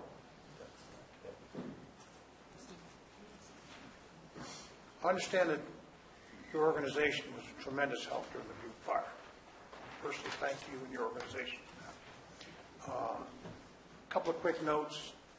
How are your resources during the Butte fire? And where did you get your donations? Where did you get your input? Where did you get your funding? Things of that sort. And was it a problem? Donations came from everywhere, from citizens of this community and from our neighbors. In a 2-week time period, we received over 300,000 pounds of food that was needed to be food and toiletries and things to help people who were burnt out of their homes. Everything needed to be sorted. We had a great deal of volunteers who came. We were working 7 days a week. We have a very small staff of 6, and we put forth our best effort. Jeannie Hayward was our director at the time. Did you have enough resources to complete the job? It's an ongoing job. I understand, but how's your resources now? Are they sufficient? Are they lacking? Being new to this position, I would have to say that we still have a long way to go, and this money is going to come in very handy. Food is expensive, and we continue to support the Mountain Ranch community. Their pantry is open every week. Used to be open once a month. That food is coming from the food bank. I hope I'm answering your question. Well, you are. Okay. All right, you have a current budget, $279,000. Correct. And you're using every bit of that, and are you a deficit budget on that? We're not in a deficit, no. We're at the end of that funding, and to increase that funding will help us out tremendously. So you're counting on having another $279,000 budget for next year, plus the additional $200,000 that we're looking to redirect. Is that correct? We don't have a budget for $279,000 next year. Okay. Well, maybe you can help me on that one.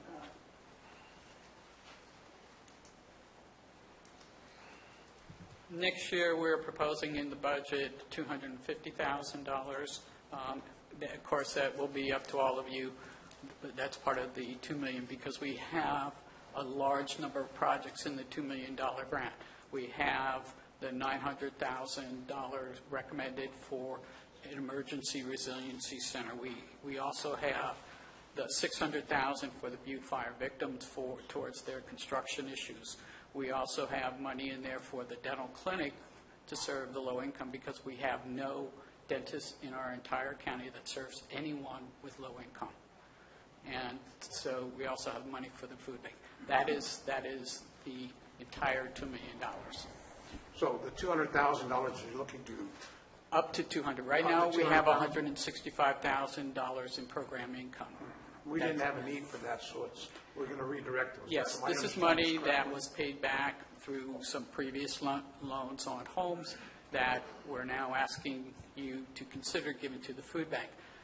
Tina is new, I will tell you right now also, and she's doing a great job, but also this is the time of year where until there's additional food like cleaners, et cetera, they're always short. And the thing that a lot of people are short on in the food bank, and Jeannie and I had a long conversation about this before she left, was the issue of meat. And meat is almost like a premium. And this would enable them to have meat in the freezer. It would be able to enable them to have some dry goods that they can store for a little bit also, to see them during the leaner months. And these are the leaner months until we come back. When they make most of their money and when they fundraiser is during the holidays. Other than that, this is the time of year that they don't receive as much funding. And they do an awful lot of fundraising. And, you know, we have a smaller community today than we did before. We have a greater community in need. And so we thought this was the best utilization of the funds. I heard comments referring to HUD attached strings to HUD funding. Yes. Is this on? I think we discussed this a while back. About the future. We had a long conversation yesterday. It was about 2 hours, not 1 hour. And we're going to continue to talk. Okay? So basically, we're not going to be using the $200,000 for what we thought we were going to use it for. We want to redirect that towards our food bank program? This is money that was received, that was paid back from previous payments, loans that were given out of CDBG and home, that this money we have to utilize first. And so we're asking you to utilize it first for the food bank because they need it. And if we don't spend 51% or more, which right now, this money would prevent us from applying for the $2 million for the upcoming fiscal year. Thank you. Okay? Director? Yes. Do we do any auditing after we do? Absolutely. Plus, the state comes in and audits CDBG on a regular, ongoing basis. Plus, we also get, from each one of our subcontractors, each year is required to give us their independent audit. Thank you. Okay? Any other comments from the board? No. Okay. So I'd like to, at this time, I'll close public hearing for item number 1, or item number 7, but subcategory 1, and I'd like to bring back to the board for a vote, please. I'm going to motion to approve. Second. A motion by Supervisor Wright, second by Supervisor Ponte. All in favor? Aye. Opposed? Number 8. Another Health and Human Service Agencies item, authorize the board chair to execute Amendment 1 to an agreement with the Resource Connection of Amador and Calaveras Counties Incorporated, increasing their Community Development Block Grant CDBG funding allocation by $200,000 from $279,070 to $479,070.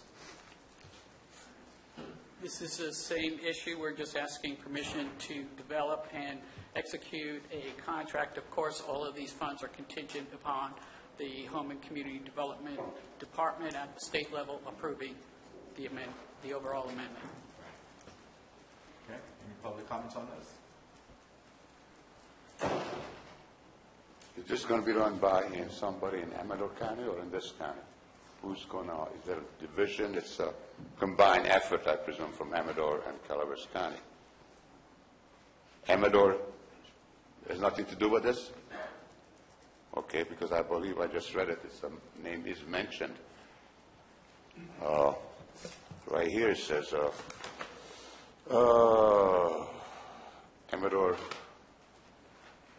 Amador, Calaveras County.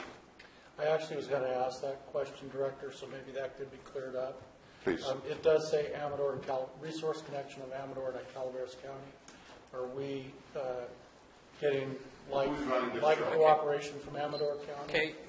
Like many of the agencies that are in the human service areas, there are nonprofits that serve more than one county. For example, we run the Calaveras Mariposa Community Action Agency out of Calaveras, but we let Mariposa's funds be dictated by Mariposa, as Supervisor Wright knows. This is the same thing. This funding would be strictly for Calaveras County and utilized by the Calaveras Food Bank. Plus, it's probably, you know,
Find a seat, please, so we can continue.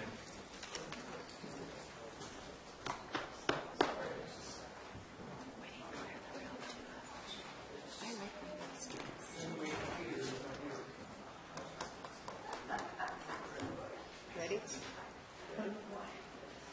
Item number 9, deny Justin Catalano's appeal for the Planning Commission's decision to deny 2014-057 General Plan Amendment, Zoning Amendment, Tentative Parcel Map, and Administrative Use Permit. Okay, so we have a presentation by Planning Department. Okay, Gina Cathan, County Planning. Peter Maurer, Director of Planning.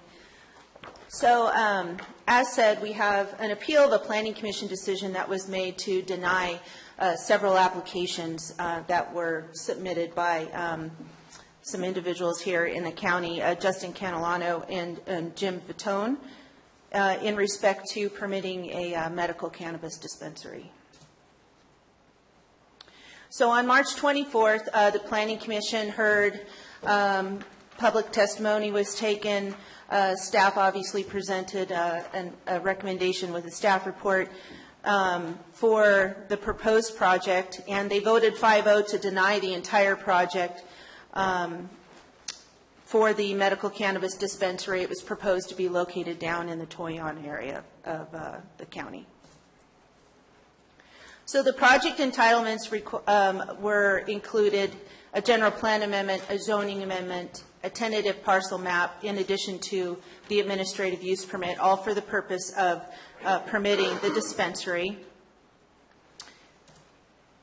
Location is seen here, just off the corner of, actually it's at the intersection of Highway 1226 and Toyon Circle.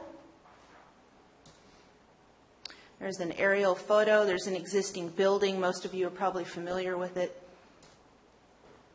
So the administrative use permit obviously is for the purpose of permitting a medical cannabis dispensary. And the approval of the AUP actually relied on several other entitlements, the general plan amendment, zoning amendment, and a tentative map, for which we'll go through and we'll discuss those individually. So the AUP actually required, Calaveras County Code actually requires for a dispensary locational standards. And because of those locational standards, we had to require additional entitlements, such as a zoning amendment.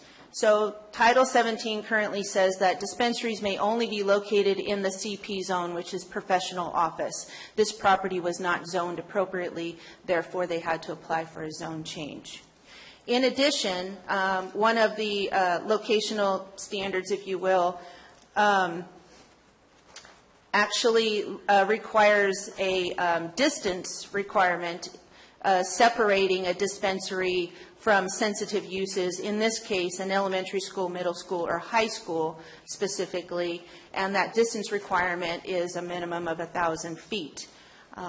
During the process of the application, we realized that there was an issue with the distance requirement between the proposed dispensary and the Calaveras Unified School District, which we will go into in a little bit here, and therefore they had to apply for a tentative map.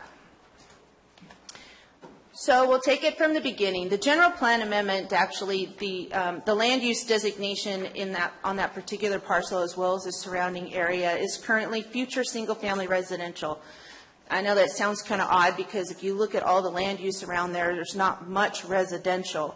But that's because there is the industrial corridor that this property and the surrounding area actually lies within. And the current corridor actually runs from San Andres along Highway 12 all the way down to the county line at Wallace. And it's not a specific distance. If any of you are familiar with it, it kind of meanders along, jig-jogs back and forth. Some of the areas are actually absent from the corridor, such as Valley Springs. But it's basically designated as land that is found suitable for industrial uses. So the proposal of the general plan is to actually amend it from future single-family residential to community center commercial, and still maintain the industrial corridor overlay. And the general plan amendment is for the purpose of approving the zoning, which is necessary in order to allow the administrative use permit. So here's a copy of the map, picture of the map, if you will, the land use general plan map. The yellow illustrates all the future single-family residential land use designation. The green represents natural resource land, ag preserve. And if you'll notice, there is a black solid line with dots. That is the illustration of the industrial corridor boundary. So the property is right there located at the corner of Toyon Circle. You can see the little arrow. So everything around it is currently future single-family residential. So analyzing the general plan surrounding area, Staff actually made a recommendation to the Planning Commission to approve the general plan amendment based on the following findings. Establish mixed land use in the industrial corridor. The industrial corridor language in the general plan actually allows for support uses and zoning that is other than industrial as found as support to the industrial uses. And the general plan actually encourages additional zoning and uses in addition to the industrial uses in the industrial corridor. Lands in the industrial corridor may support residential and commercial uses. A little bit of the same thing. In the general area, in that Toyon area, you'll find a mix of uses. You'll find residential in addition to the schools that you have there and the industrial. You actually have some lesser industrial, more commercial uses, if you will, and that's because we have a business park zoning which allows for a magnitude of different uses, including C1, C2, and uses already enumerated in CP. We found the property itself suitable for the type of use, which was a medical office. It was previously used as a medical office. If you've actually gone and done a site inspection, you may agree or may not agree with us, but our interpretation of that building was not necessarily industrial. We found it to be more conducive to commercial uses rather than the industrial use. In addition, there were no significant public controversy.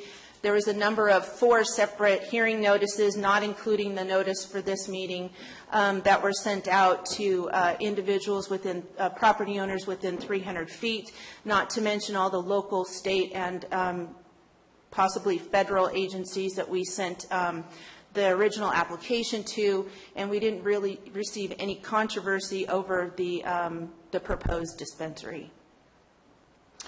So the Planning Commission, however, made some different findings, and their findings to deny the application for general plan amendment were based on the fact that the GPA was not consistent with the surrounding land uses.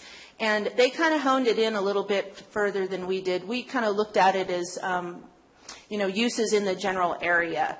And when the Planning Commission made their findings, they took the general plan consistency down to the industrial park itself. And they found that the changing of the general plan to a commercial designation was not consistent with the land uses in that industrial, in the industrial park. In addition, the general plan would restrict industrial uses in suitable locations for future industrial. As I said before, the industrial corridor is kind of an overlay that will set aside lands for future industrial uses. And knowing that we don't have as many industrial lands as we do commercial lands in the county, the Planning Commission did not see it favorable to actually reduce or restrict lands for industrial uses. So therefore, their recommendation was based on those findings for denial. So the zoning amendment, the property is currently zoned M2, which is an industrial zone, general industrial. Obviously does not permit an administrative use permit to be processed for a medical cannabis dispensary. Therefore, the applicant applied for a zone change. So the request for a change was actually to zone the property CP from the current industrial use, but they didn't wish to zone the entire parcel. In addition to the zoning amendment and the general plan amendment, we have a tentative map, and that tentative map was proposed to take a 3-acre parcel and divide it into 2 pieces. So the proposal was only to amend the proposed parcel 1 from M2 to CP, and the proposal included no changes to the proposed parcel 2, which we'll see in the upcoming slides. So again, staff's recommendation to approve were based on similar findings of consistency with the land use, surrounding land use in the Toyon area. We found that because of the general plan language in regard to the support uses for residential and commercial to support the industrial uses, we found consistency. In addition to the adjacent business park zone permits uses within the CP zone specifically. However, the Planning Commission findings to deny the zoning amendment were basically that the CP zone is inconsistent with the current general plan land use designation of in the industrial corridor and the future single-family residential land use designation. In addition, lands in the industrial corridor are set aside for industrial development. Again, they did not want to further restrict those industrial lands to a lesser zoning, if you will, which is CP. And again, the CP zone is considered to be a down zone. So there's very limited uses in the CP zone, and except for the medical cannabis dispensary, which obviously can only be approved with an AUP, all of your uses in the CP zone can be found as permitted uses in C1 and C2. The intent of the ordinance to limit the numbers of locations of medical cannabis dispensaries. They found that down zoning or changing the zone of properties was actually negating the intent of the board when they originally adopted the ordinance for dispensaries. And that was to limit the locations and the numbers of dispensaries in our county by simply restricting them to the current CP zoning. And so for that reason, they felt that a zoning amendment should not be granted. In addition, they found that the Board of Supervisors had denied previously similar zone requests for zone changes for properties to CP for the purpose of permitting medical cannabis dispensaries. So now that leads us to the tentative map. As I said before, the proposal is to take a 3.07 acre parcel divided into two parcels, one of 1 acre, the other parcel 2 of 2.07 acres. There's the copy of the proposed map, if you can see it. Here's a little bit better illustration of the aerial photo. The reason for the tentative map was because during the application circulation, the County Sheriff's Department identified the Calaveras Unified School District / bus barn buildings to the west were actually used as classrooms for alternative education. And for that reason, we then classified the school district office as a school because they do actually conduct classes in the school or at the district office. So prior to the tentative map, there was an obvious distance requirement that didn't get met because if you measure property line to property line as illustrated in code, we were less than 1,000 feet away from the dispensary to the school district office. So by allowing the tentative map to basically bring that parcel boundary of parcel 1 up out of the 1,000 feet distance requirement, that was the only way that the applicants could actually meet that distance requirement of 1,000 feet. So this is a proposed parcel 1. You'll see the building. Most of you are familiar with it. Their intent was to actually use that building in its entirety, the way it looks today, for their purpose of a dispensary.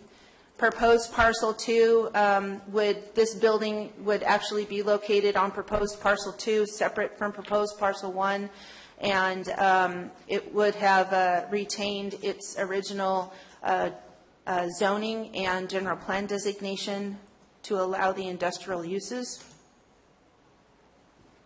Staff's recommendation to approve was based on the findings that safe and adequate access was to the parcel, adequate supply of potable water and sewage disposal.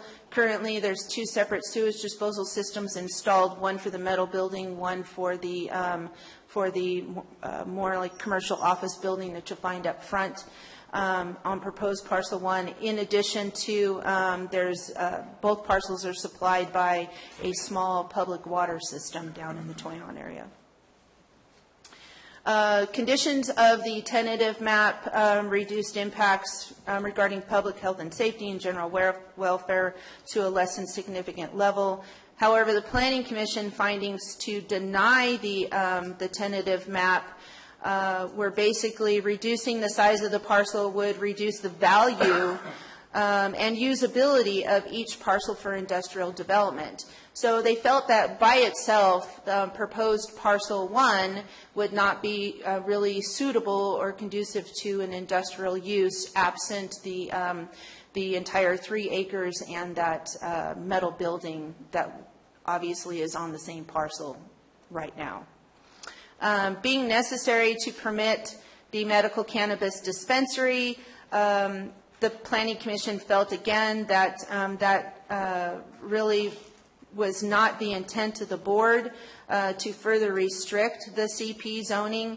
That whole idea of allowing a tentative map for the purpose of the dispensary just negated the whole intent of that original ordinance, so therefore they denied the tentative map.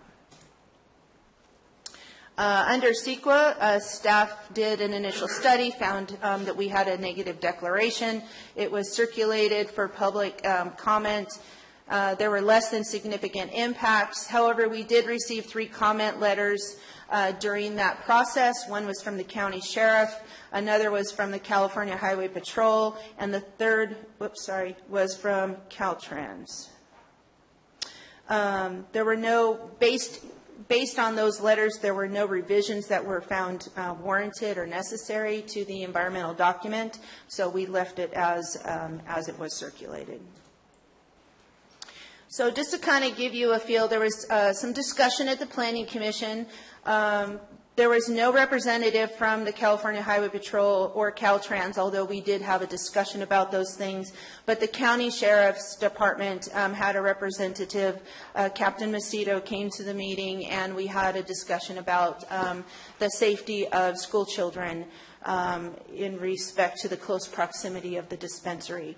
So that was their primary concern, is the dispensary's close location to not only the school district office, but in addition to the middle school across the highway. Even though they're exceeding the locational standard of 1,000 feet, I believe we measured the middle school at somewhere around 1,400 feet, and the district office, with approval of a tentative map, would actually have brought them out to about 1,200 feet. So despite the fact that they were meeting the code requirements, the Sheriff's Department has some serious concerns with the location of a dispensary in that close proximity to the school. They were also worried about incidences at the dispensary that may cause lockdown at the school.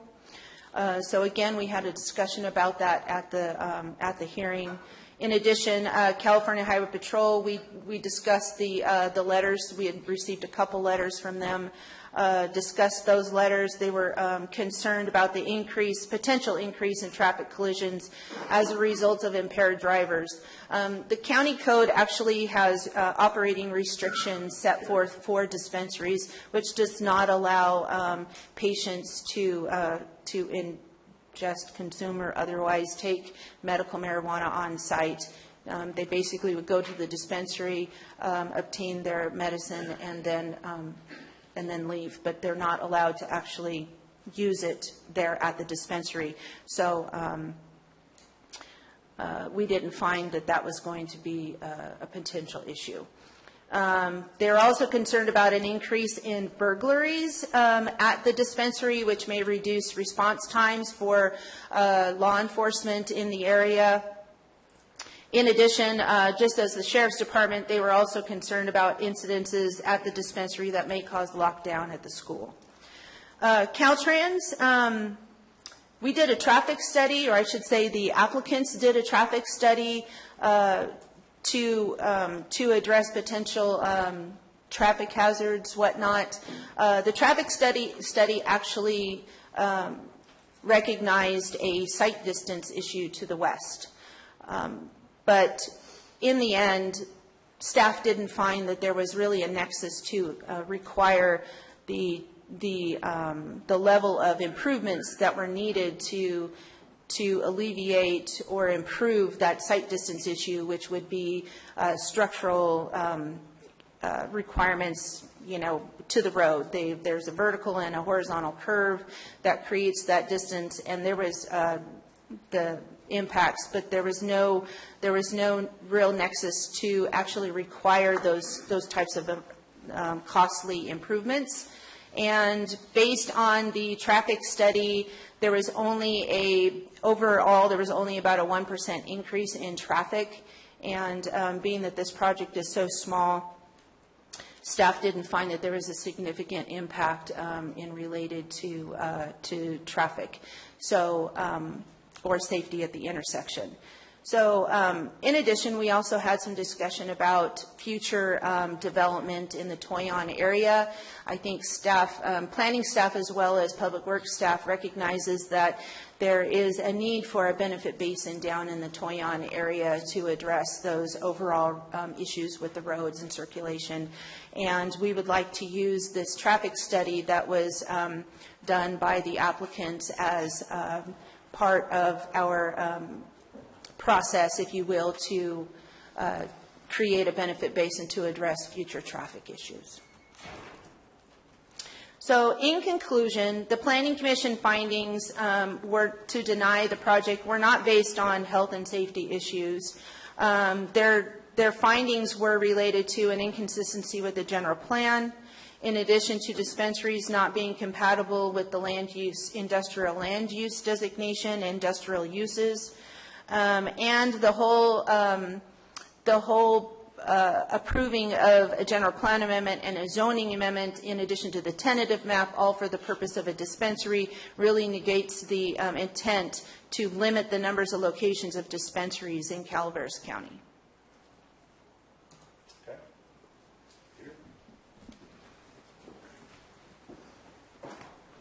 Public comments, please. Whoops, I'm sorry. We are in a appeals hearing, so now it's time for the presentation by the accountant.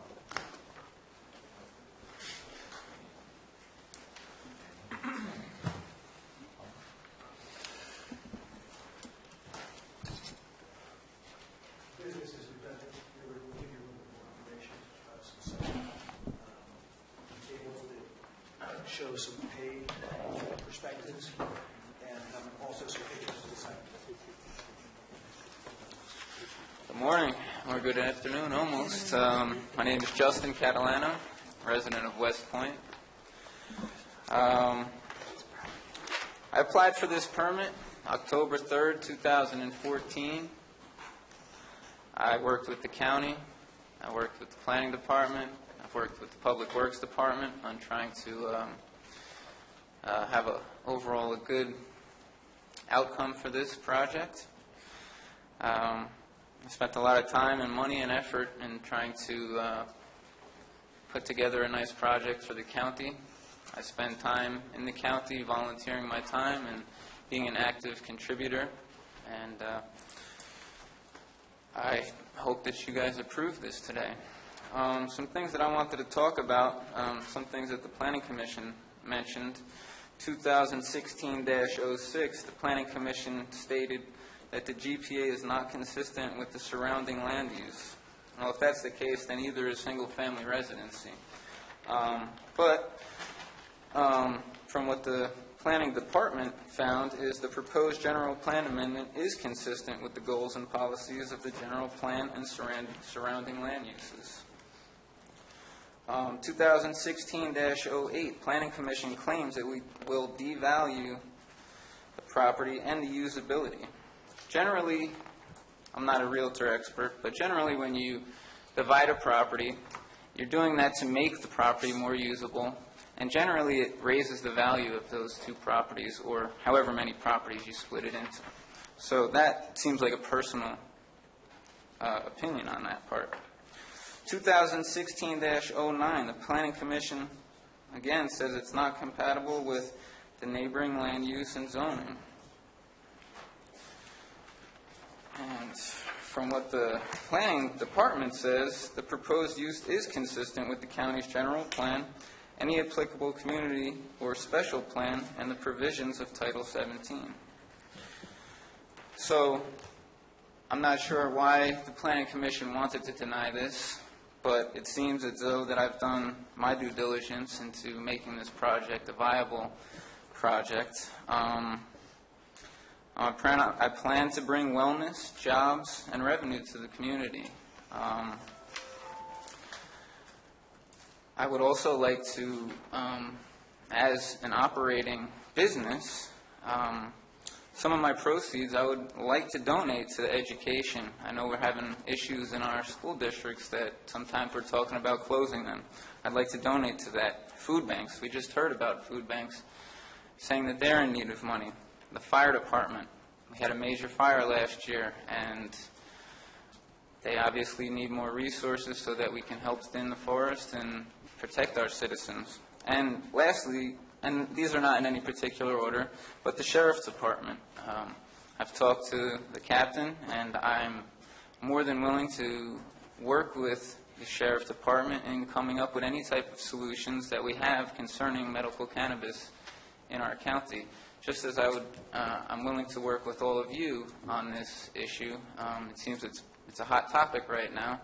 I have a lot of experience in this business, and I'm here to help. I came to this county. I love where I live. It's a beautiful place. I'm just trying to provide a service that is needed in this county. Valley Springs does not have any permitted medical cannabis dispensaries. I'm in a location that is accessible by vehicles, not necessarily walking individuals. So the chance of children roaming onto this property is unlikely due to the fact that it's on a highway. Also, individuals that do not have a recommendation from a licensed physician will not be able to access this facility, as they will not be able to be verified as medical cannabis patients. So anybody who is not verified by a physician is not going to have access to this building. I put together a little PowerPoint presentation, and we could just click to the next slide. This is the property. It's not an industrial building. It most certainly is a commercial building. There have been medical offices there before. There's been a host of other businesses that have tried to have businesses there that were not able to because it wasn't zoned properly. I feel by rezoning this property and dividing the two parcels, it gives an access to job creation. If my business fails, it still gives an opportunity for a dentist office, a doctor office, chiropractor, any other type of medical facility that we might need. I just heard in the last presentation we don't have a lot of dentist office. Well, if this doesn't work for me, it could work for somebody else. Next slide, please. We are ADA compliant. We have handicap parking. We have an ADA compliant restroom. Next slide. Now, if we walk inside, this is the front entrance. It's a nice wide door. Wheelchairs are easily accessible to get in there. Next slide. It's just the hallway to go into the bathroom. This would be accessible to all. Next slide. As you walk in and you go to the left, you'd go into our area where we would check in. Right now, all of this stuff is pretty much just mock-up stuff. I didn't continue to spend additional money. I'd like to get approved before I continue. But when you come in, you go into this office. We have a receptionist, and they would verify that you have a legitimate medical recommendation from a doctor. Once that is verified, we can go to the next slide. We'd come into the sales floor, basically. It's nice and open, plenty of natural light in there. We didn't have to do much modification to the building, and it's just a nice, clean facility where people feel comfortable, and we're going to have excellent staff there that's very knowledgeable. Next slide, please. It's our employee lounge. Nice size room for the employees to relax in when they're not working. Next slide. This is the corner of Highway 26 and 12, looking directly at the property. You know, one thing I didn't mention on those other slides is that we do have cameras in each of the rooms that are, you know, part of what the sheriff is requiring for our security plan. I have that all written out. We got site plan all ready for that, and there's some added security features in this building that I'm not generally going to talk about in public. I don't want to jeopardize the safety and security of myself and my employees. So, but the sheriff and everybody sitting up here is more than welcome to come and check the place out and see what kind of security I have in place. Next slide. This is right in front of the building. Doesn't seem like there's any businesses there. Hasn't been any businesses there for a long time. So trying to keep it industrial doesn't do much for anybody due to the fact that it's been vacant for such a long time. There's nobody running into this county necessarily that is knocking on this Toyon Industrial Park's door to put in industrial businesses. I am putting in a business that within a week will be up and running, and I'll be able to hire individuals from the county and provide a service not only to this county, but our neighboring counties, Amador and San Joaquin, which both do not have medical cannabis dispensaries. And this is a perfect location for those individuals to come spend money in our county, possibly go to other stores and recreational facilities and spend their money there as well. And next slide is just another picture of the, you know, the signs that are looking for businesses to come in. Anyway, that's my presentation. I hope you look favorably on me today. I've been working extremely hard, and I was up front with everybody from the jump. I wasn't trying to say that I was putting in a dentist office, get it zoned properly, and then switch it over and put a medical cannabis dispensary. From the time in August 2014 or September 2014, I talked to members of the council and asked what their feelings were, and I proceeded with that. And I've worked with the county on trying to make this happen, and I feel that I've done everything in my powers, and it seems as though it should be a slam dunk, but the Planning Commission felt otherwise, and that is why they want you to approve the denial of this. I'm asking that you do not deny this project and that we push this forward.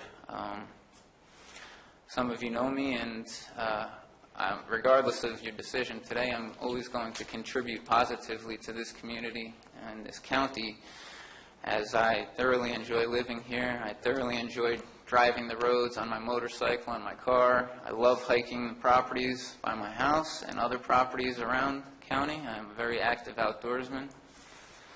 And, you know, I'd like to have a long-term business that supports what we say are hundreds of cannabis farms in this county. And if we have hundreds of these farms and we only have 3 legally permitted dispensaries, where's all this medicine going?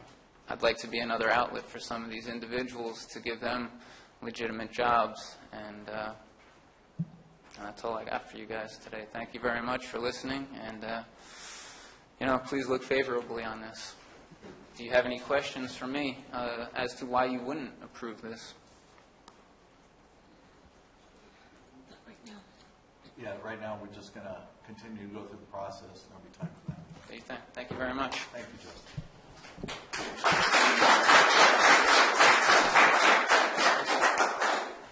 Hello, I'm Jim Vatchwoni. I'm Justin's partner with our Pure Organic Medicinals project. There's a couple things I would like to address that are a little bit of a redundant. One is that we have been working within the guidelines and working with the county. And along those lines, I really want to give respect to Gina and Peter for the presentation they gave here and to the Planning Commission. I appreciate that it looked at the project for an unbiased eye and gave the facts. From what I understand, there has been a dispensary in the county that used the rezoning technique that we are using to achieve the CP zoning so they could be permitted. Rezoning makes this building specifically more proper with its use than the zoning use, whether it's for our use or another light medical. Once upon a time, this entire property, when we were more resource-based and logging-based, fit the bill. It had a business office as well as an area to do their production. Now that is not as common. The rezoning kind of brings that up to times also. From a perspective of security, the building is in a very open perspective. We do have cameras. We've been complying in that range. If you look at the back print on the package that I gave you, you'll see some other features there that Justin had talked about that we do keep within the privacy of the people that need to know. Currently, within the county, when Justin and I were looking for a proper property to use for a dispensary, we noticed that commercial professional zoning includes homes that are within residence areas, areas where you see residents, and in apartments. And that kind of confused us. When we saw this property and the opportunity and the ability to change the zoning, we thought it puts what we feel a professional commercial zone in a proper place, not within a residence or within an apartment building. Generally, what we're seeing, this rezoning is a current and common practice within real estate. It allows properties to become, to the times, to be used to create jobs and create a job pool in the Calaveras area. If this is approved at our site, it offers a variety of retail, skilled, professional jobs, basically jobs that are necessary for almost any business, but they're immediate revenue for the county in taxes and wages to the community. Additionally, there's professional business that's supported, such as insurance, retirement benefits, food services, materials and hardwares, communications, social services, and utilities and maintenance. For the most part, the Toyon Industrial Park is an ideal location for this dispensary, primarily because the industrial park is in a mainly adult-used and adult-access community. And hitting the point that Justin says, you need to use adult means of communication or adult means of travel to get there. The other thing that happens that's kind of nice about this is we're not out competing someone that's going to be in a general area with their shop that has similar storefronts that can attract business together. And this property really has had no competition, and speaking of the fact that it's been vacant for a number of years. In that package, what you're also going to see is a job creation and pay expectation. We want to show that not only are we creating retail jobs, we're creating professional jobs and trying to encourage people from the local universities to see a possible option from the work in Calaveras with their degree, bringing professionals into the area. Just a bit about myself. I achieved a bachelor's degree in Humboldt State University in industrial technology and manufacturing. I've worked in a number of places in Northern California, working in automotive industry, doing industrial engineering, working on tractors and equipment. Spent a number of years working in the biomedical field, developing minimally invasive heart surgery tools and equipment and techniques to limit open heart surgery, limit that pain. Coming in and working in the cannabis industry, that gives me that opportunity again to find super value in the work I do because I'm helping people alleviate pain, alleviate things that basically in our world we see almost as impossible to overcome, like cancer and things of that nature. I really want to continue my dream of helping people. Approval from you folks to have our dispensary at this location allows me to do that and allows me to offer opportunities for people to work and educate and learn about cannabis. I'd appreciate it if you can find it in your hearts to approve our dispensary. Thank you. Thank you. So now we get, Hi, how are you? are you Public- part of them? Are you part of the presentation? Well, yeah. Okay. So finally, you get to hear from the property owners. My wife and I purchased the property 34 years ago. And it was a piece of property that was appealing to us because location, location, and location is everything in real estate. And being a general contractor, it was a building that needed an awful lot of repair. CDF was going to burn it down, and the sellers talked them out of it because they had a buyer. And so anyway, we went about remodeling the building and then building the warehouse, and then we started looking for tenants. And at the time, we knew that it was zoned industrial, which at that time I didn't realize what difficulty that would be in trying to lease or rent the building to prospective tenants. So in the beginning, we were visiting the planning department a number of different times because of that issue. The planning department had given, it was grandfathered in to use as an office because Blake and Lumber Mill used it as their financial office because of the mill that they had behind us. The planning department agreed to let us lease it to doctors, insurance companies. We had Allstate in there. We had a real estate company in there, Thousand Oaks Real Estate. You might have remembered them in the day. And they had created maps on what their dream was to develop the area, which was pretty impressive. I mean, there was going to be a big shopping centers, there was going to be residential, there was going to be an expansion of the existing industrial development that is behind Toyon Circle there.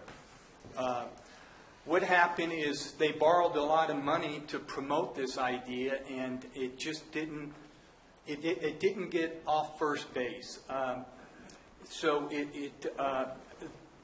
the only area then at the time and to this day that has shown any industrial ability or to rent buildings is the project where we are. The 3 acres that is there with the office in the front and the warehouse in the back. And then there's some other warehousing that was built before in the 40s. And they were having a hard time at the time delivering or finding tenants that were in the industrial business, manufacturing business. And that was the problem that we were having with the planning department, is to be able to allow us to, I built the warehouse so that I could get, somebody that would fit that industrial zoning, which was a cabinet company. We had a truss company in there. We had a cabinet company in there. We had a roofing company in there. But none of them were interested in the front office. So one day in 14, we met the 2 individuals, that Justin and Jim, that had brought to us an opportunity to rent the building. It had been vacant now for 6 years. The cabinet man had moved out 4 years ago. And the front office was vacant. We were going on the 6th year. And here was an opportunity for us to make some rent because, we still have to pay the property taxes, the water bill, and the electrical, and the property insurance. So they started talking to us about this idea about a dispensary. Well, to be honest with you, it was the 3rd one that approached us.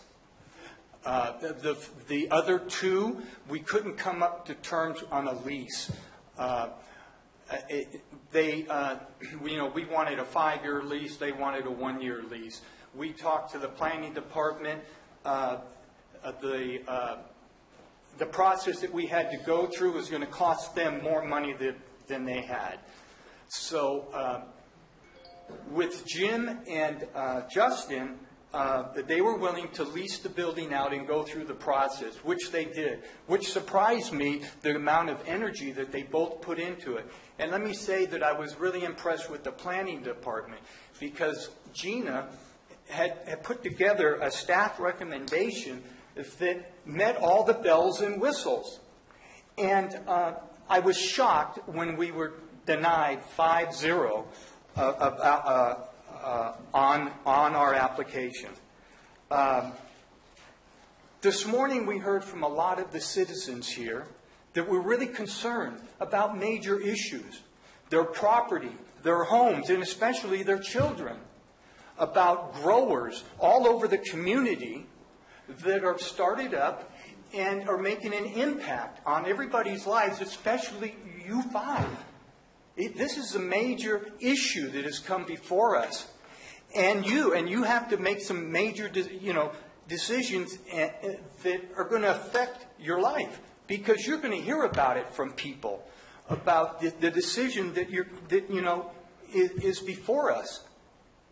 And so this is an area here, the industrial corridor is a perfect place to have a dispensary because it's out of the residential realm. And that's what we're hearing. They're not going to be doing any growing out there. What they're doing is they're selling a medical product that is going to improve people's lives.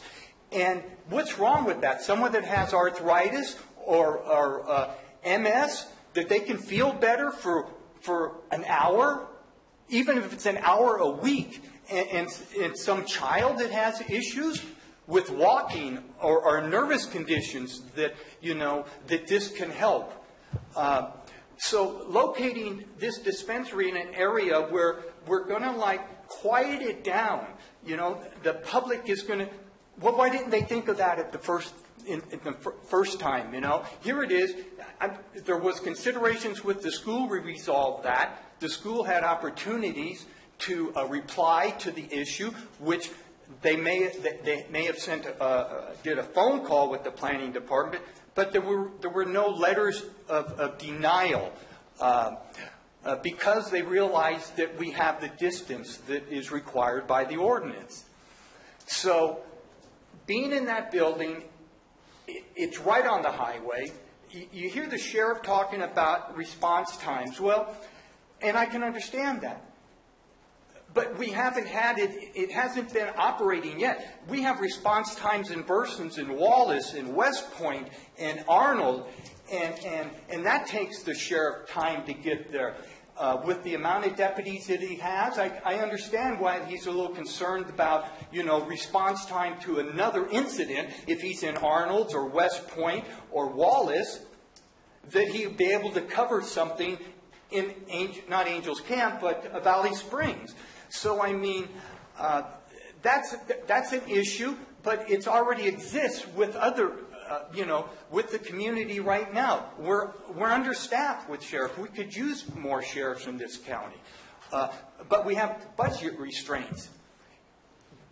The opportunity of receiving revenue from a dispensary could help meet some of the shortfalls that the community has right now. And so I would really like the Board of Supervisors to take another look at this and approve the planning director and the staff's report that doesn't show any major concerns of this medical facility going in. As far as the value of the property, I was really excited that we have an opportunity to subdivide it into two parcels, because it will not decrease the value of the local properties. It's going to increase it. My wife being a realtor and myself being a general contractor, I know that the smaller the property, the more it costs me to develop. I mean, on a square footage price.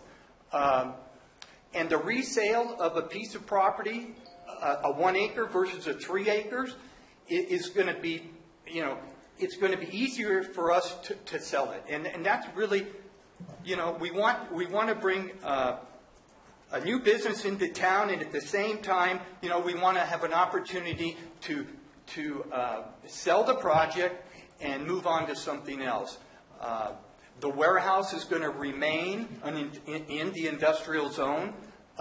We're just asking for the parcel to be zoned to the two zones, two parcels, and I think that the downzoning issue, it's true in some cases, but in this case, it's going to help us because it's going to bring activity. People right there at that location are going to see the activity. There's something happening in Calaveras County. Sure, it may be a dispensary, but they're going to see cars parked out there. They're going to see things happening. They're going to say, yeah, okay, I'm entering the industrial corridor. People are entering the community right there at a major intersection. And they're going to see this activity, and they're going to want to come here and for the opportunity.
Okay, welcome back.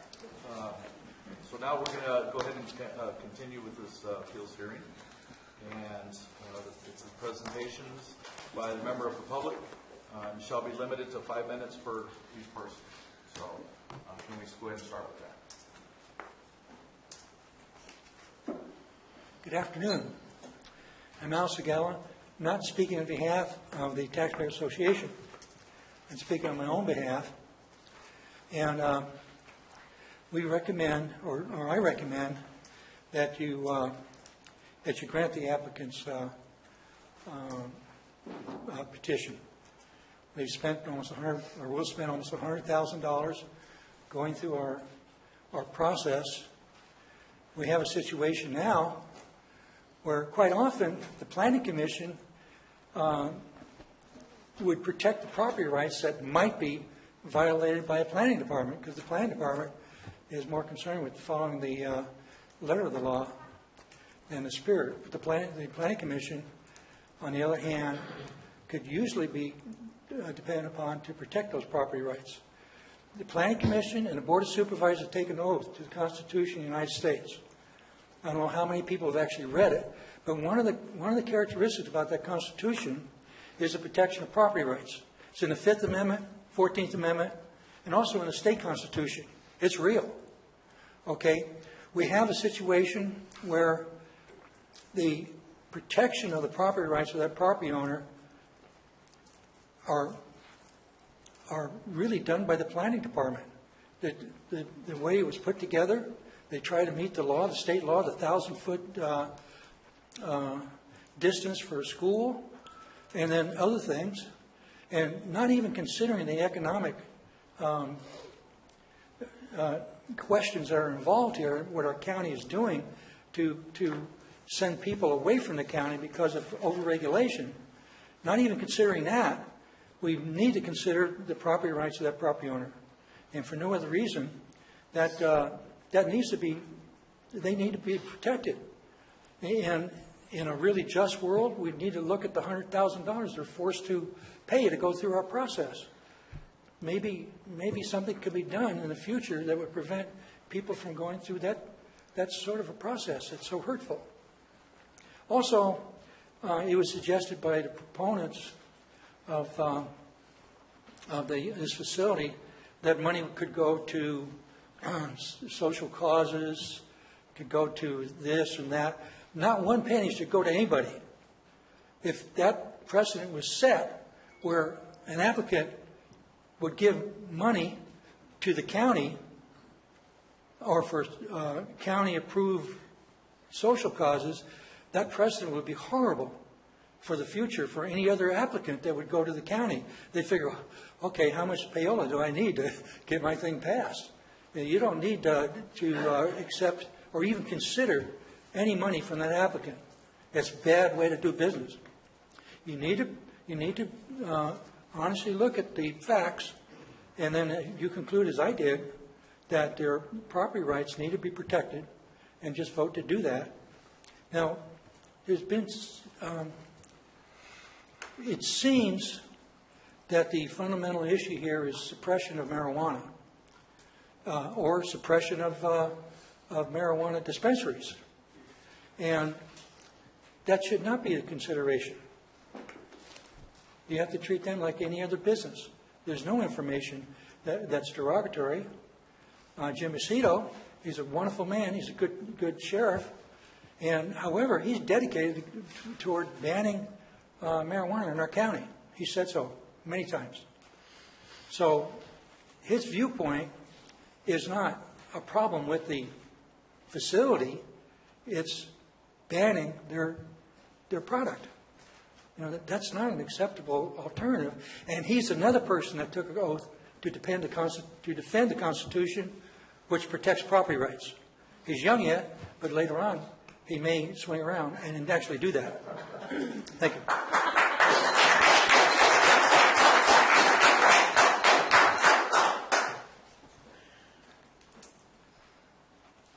Any other public comments?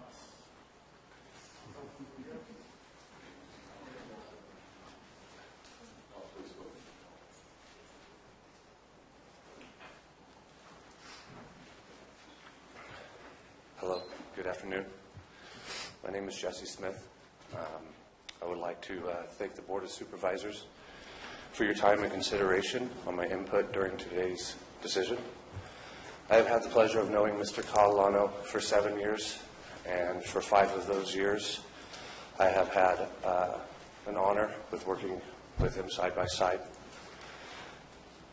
through our journey creating Exactly 420, which is a medical cannabis dispensary located in San Francisco that has been operating since 2010. We've handled the ins and outs and all of the day-to-day operations while staying dedicated to the mission of providing safe medicine to our community. Throughout our friendship, he has been very supportive through all of life's ups and downs. He is genuine in every aspect of his life. Since the day that I have met him, he has been loyal and a wealth of wisdom in my professional and personal life. During our work together, he has defined trustworthiness, devotion, and perseverance. I wholeheartedly believe Pure Organic Medicinals would benefit the communities of Calaveras County by providing safe alternative medicine, employment opportunities, and revenue. What I like most about Mr. Catalano is his outlook on life. He sees a bigger picture, always willing to do whatever he can to enhance people's lives and to lend a helping hand. As a director of operations at Exactly 420 and a grateful colleague, I know firsthand his capabilities of creating a professional and successful business. As a friend, I cannot speak highly enough as to his character and to his integrity. I have full faith that he and Pure Organic Medicinals will be an asset and beneficial to those truly in need. Again, thank you for your time and consideration. It has been my pleasure to speak to you on behalf of my good friend, Mr. Catalano. Thank you.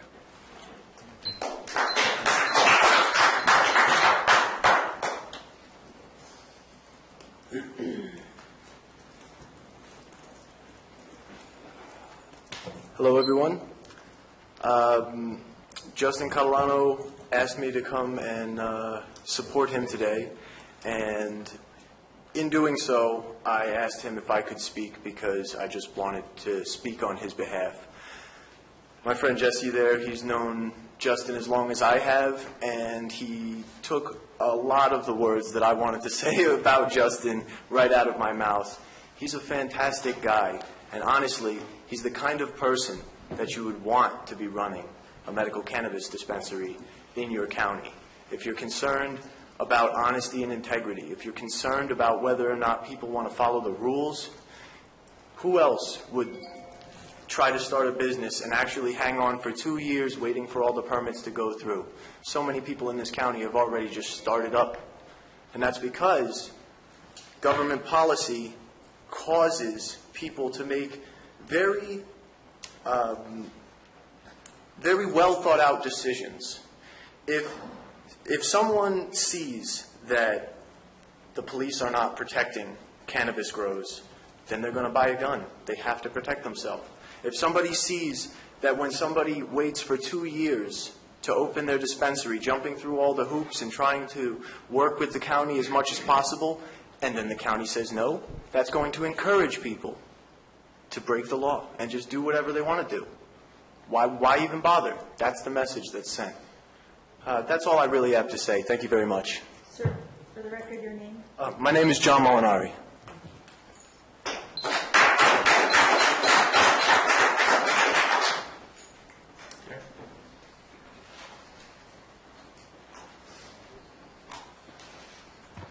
Good afternoon, Jim Aceto from the Sheriff's Office. You'll have to forgive my Marlon Brando voice. I was yelling too much over the weekend.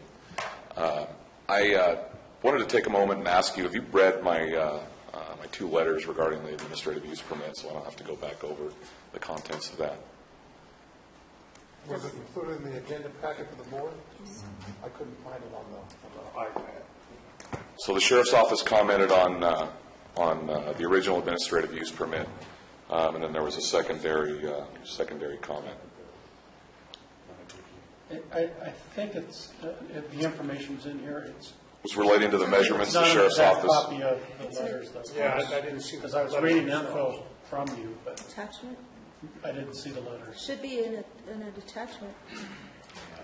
The first one would have been dated January of 2015, and it discusses the school and the specific distance. Sounds like maybe some of the board members are familiar with it, but some of them are not. Do you have a copy of it? It's there. It's on page 157, or one of the letters dated January 8th, 2015, on page 157 of your package. And the other one is page 156. That's October 30th, 2014 letter.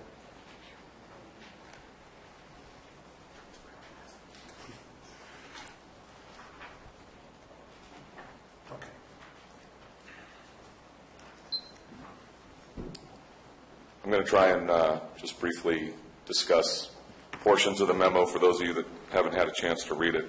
The ordinance that required the 1,000-foot setback from the property line, when we were originally notified of the proposed dispensary, staff went out and conducted a measurement, as planning staff noted today, and it was determined that the property line was too close to the school.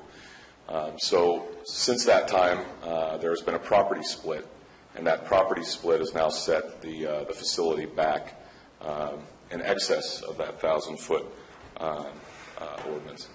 I look at that as a loophole, and that was what I spoke to the Planning Commission about by separating those two. The intent was to keep marijuana dispensaries away from schools.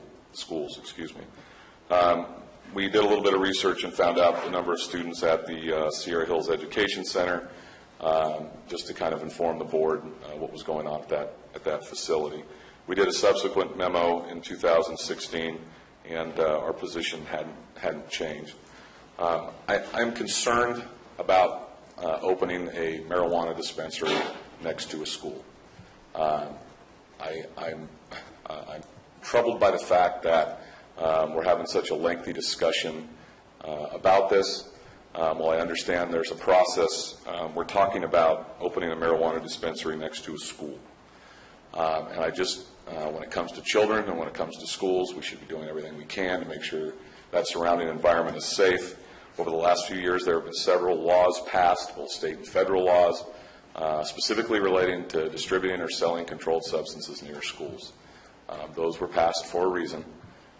Those are criminal violations, and I think that is largely where the 1,000-foot setback came from our ordinance.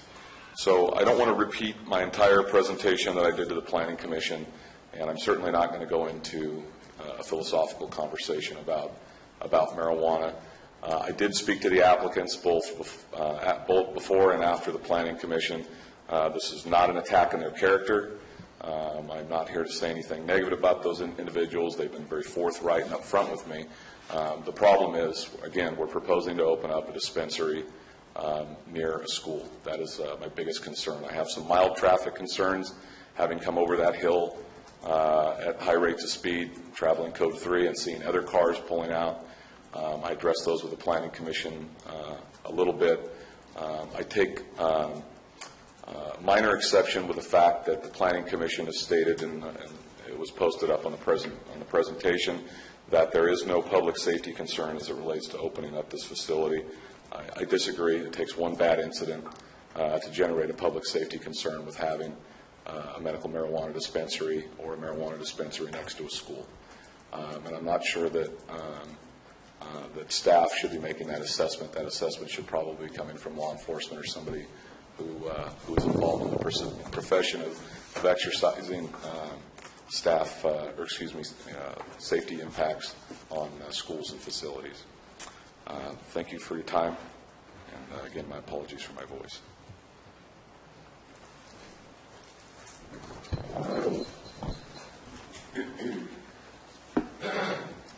I'm Donna Copeland. I wanted to get up earlier. I'm one of the property owners of the 3466 Toyon Circle.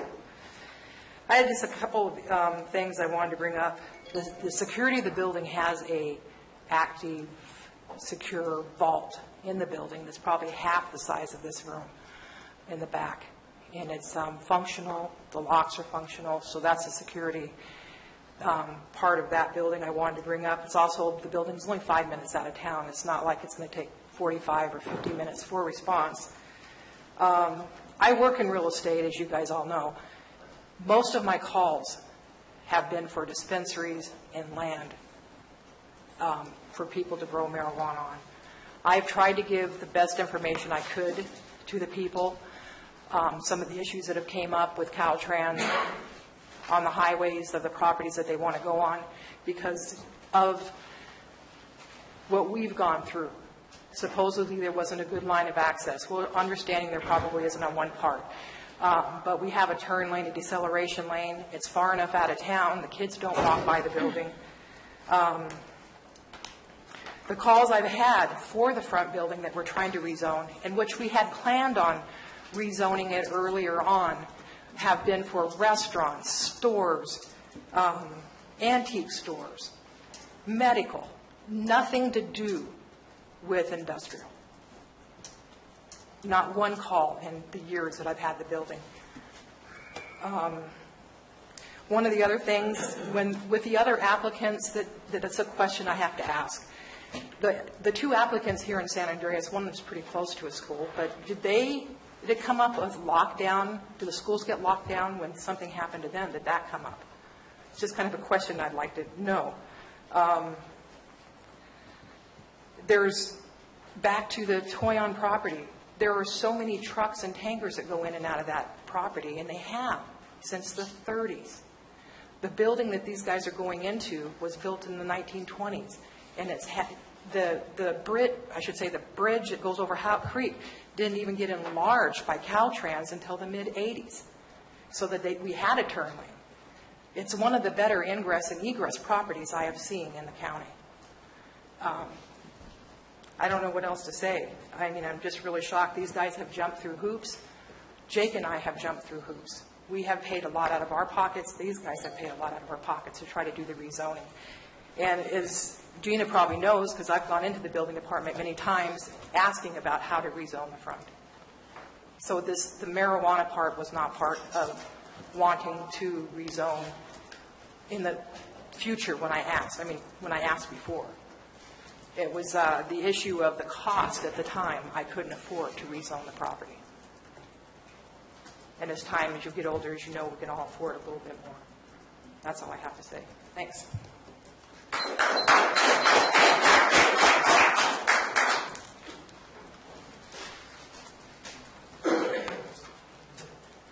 Good afternoon. My name is Igor Kovin. I've known Justin for approximately 20 years. I've had the pleasure of working with him with Exactly Enterprises Incorporated. I'm the Chief Executive Officer.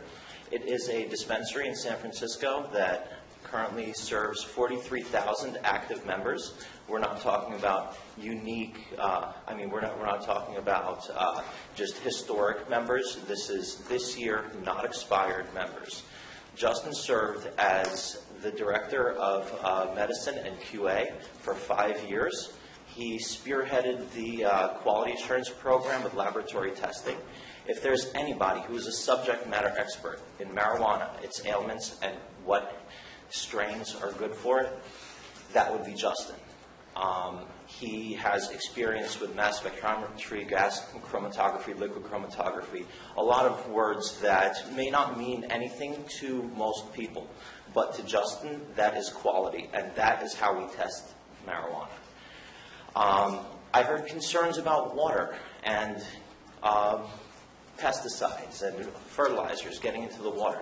That is something that we test for, and we test everything from our edibles to the concentrates to the actual flowers. It gets tested for pesticides, heavy metals, mold, bacteria. There's a reason for that, because not everyone consumes cannabis through smoking it. Some people use it for baking. Some people eat the flowers. There's many ways to consume cannabis. And God forbid that somebody had a compromised immune system and we gave them a medicine that had a mold or bacteria. That would not be acceptable, and that would weigh heavy on the industry itself. And Justin single-handedly created our quality assurance program. We've been in operation for 6 years now. Justin resigned to pursue this initiative. And we have had 0 incidents where we've called police. We've had 0 incidences. So I'm very curious as to what everyone's talking about response times. I see no factual data as far as crime associated with dispensaries. All I see is a bunch of hearsay. Now, to comment on the officer's statements, I have this letter right in front of me, and these are homeschooled students. There's 44 total students that report 1 hour per week. How can we even consider this a school? This word was used very loosely, and I see right here it says high school, elementary school, middle school. Does this mean adult school? Does this mean university? I don't understand how we're using this word school with no definition of an actual school. This is a bus depot. And a mechanic's shop with a coffee maker is not considered a restaurant. Just because there's a classroom, I probably answer more emails to students through my position at the dispensary than this school actually operates as a school. I don't know what else to really say that would be convincing to approve this permit, but Justin is an asset to this industry, and he is one of the most knowledgeable subject matter experts that I know as far as medical marijuana is concerned, and it would be a tremendous loss to not have him operate, because legitimacy is the way we can solve the medical cannabis problem with these illegal grows. Illegal grows don't ask for permits. They just grow. We give 1099s. We test the medicine. We make sure that everyone is legitimate, and we're bringing in tax dollars. And that's ultimately what the county needs, is tax dollars. And I think it's silly to just throw away a project that has over $100,000 invested in it in 2 years of a professional's time. 30 seconds. To simply rely on hearsay of a supposed school. Thank you.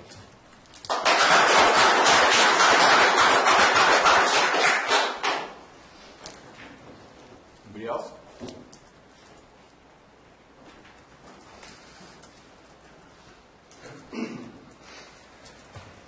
Good afternoon. Bill McManus, the Calaveras Project. Well, to quote famous philosopher Yogi Berra, it's deja vu all over again. Here we are with another dispensary trying to pry open our codes and ordinances and directives to squeeze in a business that's inappropriate for the county. When we talk about proximity to schools, and first of all, let me say one thing. I'm glad someone brought up the subject of the Constitution. Constitution also exists with the body of law that is written within the Constitution. And in that body of law, possession, sale, use, whatever, of marijuana is still illegal. So let me get back to our proximity issues.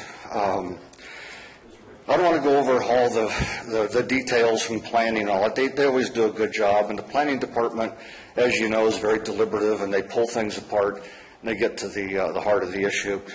The one problem I have is on the proximity issue. And when we're controlled by Ordinance 2830, which specifies the 1,000 feet to a sensitive use. But 2830 is not in line with the education code or other directives that school districts have. 1,000 feet may be fine for the dispensary, but 1,000 feet is not fine for the school. If there is a call, if there's some crime in the area, if a subject is being pursued, the schools will shut down if that's within a mile or two. And I know a couple of years ago when my son was at Bret Harte, we had a couple shutdowns at that school. Parents have to go pick them up. They're not allowed to get on the bus and leave. So it creates a hardship for everyone, but it's for the safety of the children. When we get finished with all of this, I hope we go back and take apart 2830 and look at some of the elements of it and tighten that ordinance up and get it in line with the real world.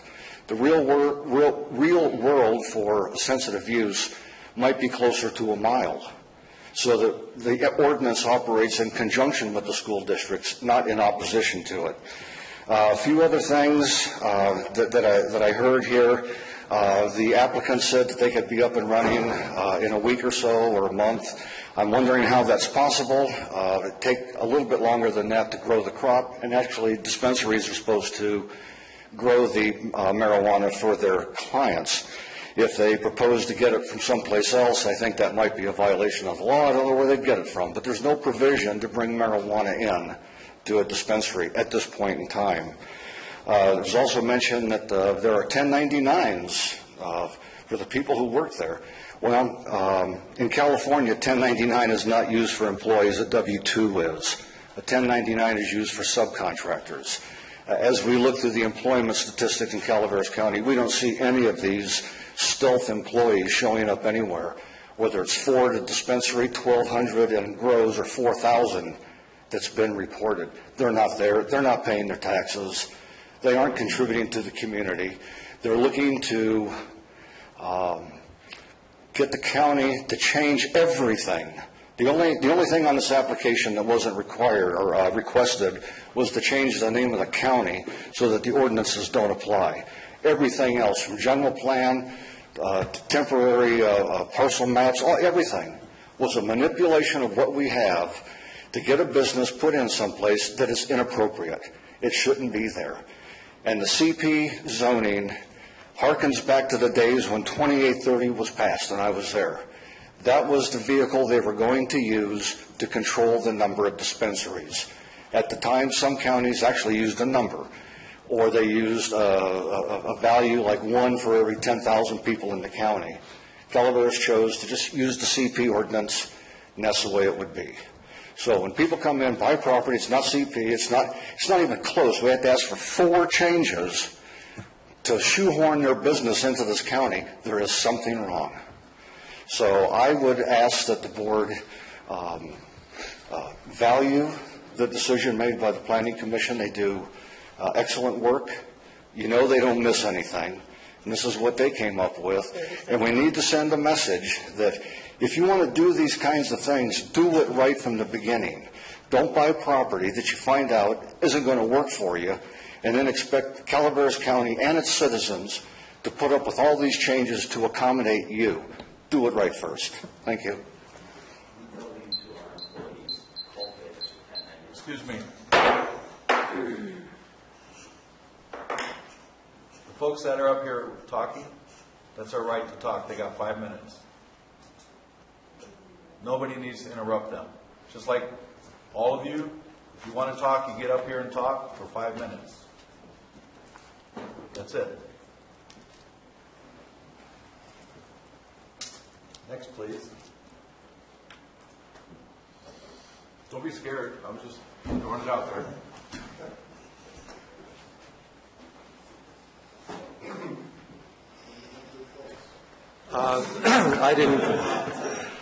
I didn't come here to speak particularly, but I thought you might as well hear from another old timer. I've been here for 45 years up on my ranch, up on the end of the Sault Ste. Marie, and frankly, I'd like to turn the clock back just the way it was when I got here, but it's not going to happen.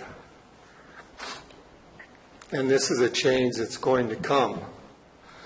And like all changes that often are uncomfortable to begin with, this one is, and it calls us out to make it an opportunity.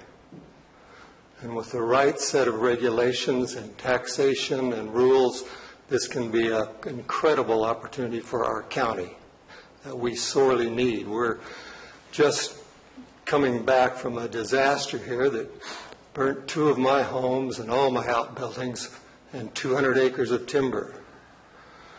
And I have high hopes for this county if this group can get together and form some meaningful rules and regulations in coordination with the cannabis people and have this be an opportunity rather than a challenge is a negative thing that a lot of people are seeing it as.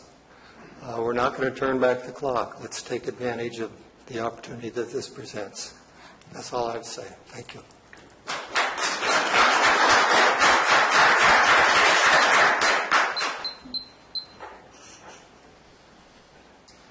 Next person, please. Hello, thank you. My name is Michael Ray. I was born and raised up here in Calaveras County for 36 years now. Graduated from Calaveras High School in the class of 1997. I'm also board of directors for the California Cannabis Industry Association and executive director for a company called Bloom Farms. I'm here to speak in support of Justin and his business partner. As you can see, Justin knows how to run a safe and compliant outfit and was responsible for the operation of a highly efficient and regulated storefront in San Francisco for many, many years. I think that we are lucky to have an operator like Justin here asking the permission from the board here to allow his thing. Regulated, taxed retail locations are needed, at least one in Valley Springs, and it seems to be one of the best options available right now. It will add easy access and oversight for patients and regulators with its location. They spoke about the fact that it is on a highway, it's away from foot traffic, it's away from residential. You know, what else can you ask for? It's really the top choice location. We've all touched on jobs. The jobs amount is unknown, but if it's anything like many of the dispensaries that I understand and speak with regularly, you're looking at 24 jobs, very quickly, just to man a storefront like this with security, and that doesn't really security and staff and all of that, and that doesn't really take into account all the ancillary opportunities that will be available. What I think for Calaveras, and like my father Robert here just spoke on, is that I have very high hopes for this county. What we should not do is start sending the message that if you follow the rules and operate above board, you will be ignored and denied. It's just a bad precedence to set, and I'm thrilled at the presentation that I saw today, and just knowing the way that he has decided to run this operation, that it's very transparent from the beginning. As he mentioned, not changing it into a dentist's office and then doing the switcheroo later, being very transparent from the beginning. I understand also that it must be a very difficult decision to rule directly against the Planning Commission if that is the case. But this is why we have checks and balances in place in local government. So the Commission has more to be responsible for than just zoning. And we're talking economic, jobs, all of that stuff that's included. My recommendation is that we immediately approve Mr. Catalano and his business partner for a conditional use permit for a dispensary off of Highway 26 there. Thank you very much.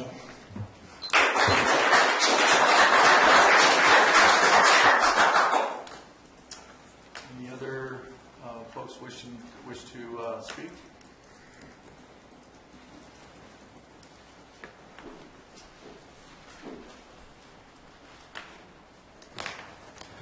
My name is Victor Catalano. I'm Justin's father. I'm also a resident of West Point. My wife and I have a home there for 2 years now. To give you my background, I'm also a chemical engineer. I have a Bachelor of Science degree in chemical engineering from Columbia University and a master's degree in chemical engineering from NYU. And I worked over 30 years for the pharmaceutical industry. 16 of those years, more than 16, were with Merck, and I retired recently from Johnson & Johnson.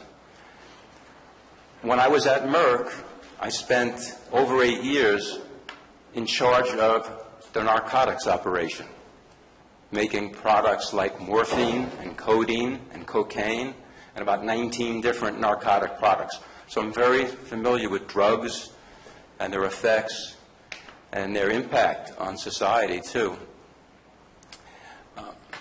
I tell you this because many of these drugs today, like the narcotic products in particular, are in the news every day because people die of overdoses. All drugs have side effects. And if you take too much of these narcotics, whether they're legal or illegal, you can die of an overdose. I mention that because that's not the case with marijuana. No one has ever died of an overdose from marijuana. It's probably one of the most safest substances in the world. It's both safe and effective. As you heard from some people, the earlier person who spoke today, the woman with MS, it seems to be the only thing that helps her. So you've got something that's unique. When it comes to the limit of dispensaries, I agree there should be a balance here. You should limit the number of dispensaries. But what's the right number? If you look in Calaveras County for the legal pharmacies, there's over a dozen.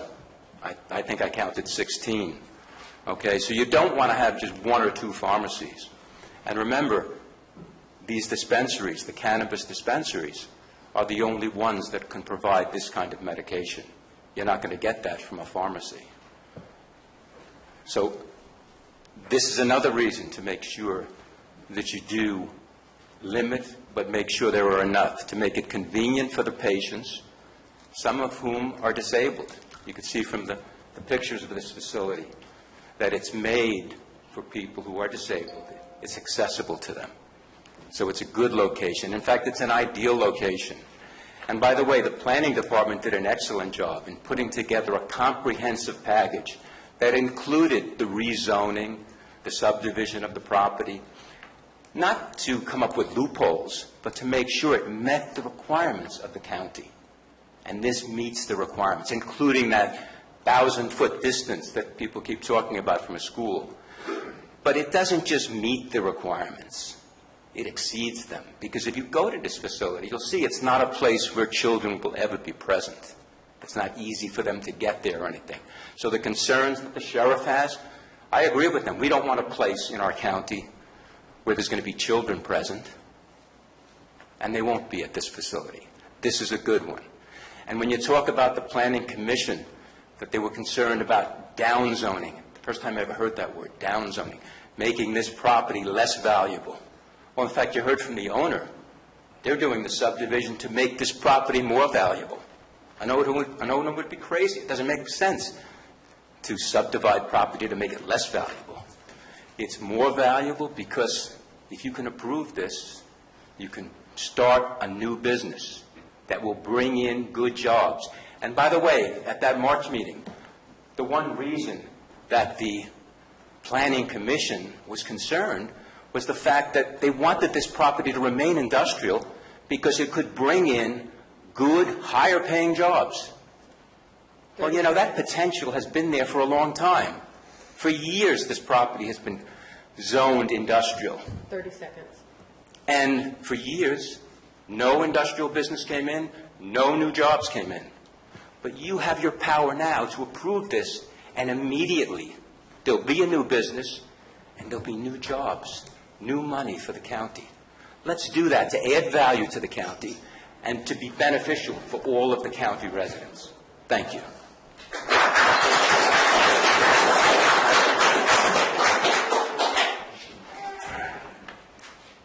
Hi, good afternoon. My name's Jeanette Catalano. I'm a retired physical therapist and a property owner in West Point. I worked for almost 40 years in the medical profession with people who had cancer, multiple sclerosis, people with back pain, neck pain, arthritis. I've seen the effects of strong pharmaceuticals, the side effects that come along with these medicines. I don't know if anybody's ever taken hydroconine or OxyContin, but there's a lot of side effects along with that pain reliever. Cannabis was not an option for these people during that time, but maybe they took it illegally, I don't know. My family and I have always encouraged education, and by educating myself and speaking with people who use cannabis, I have found that there is a need for medicinal cannabis. It's a very viable option for many people for pain relief and symptom relief. For the last 20 years of my career, I've worked with disabled children, ranging from cerebral palsy, spina bifida, autism. Many of these children had terrible seizures, and the seizures would cause so much brain damage that these kids became almost unable to do anything. I recently read an article about a young girl named Charlotte Fiji.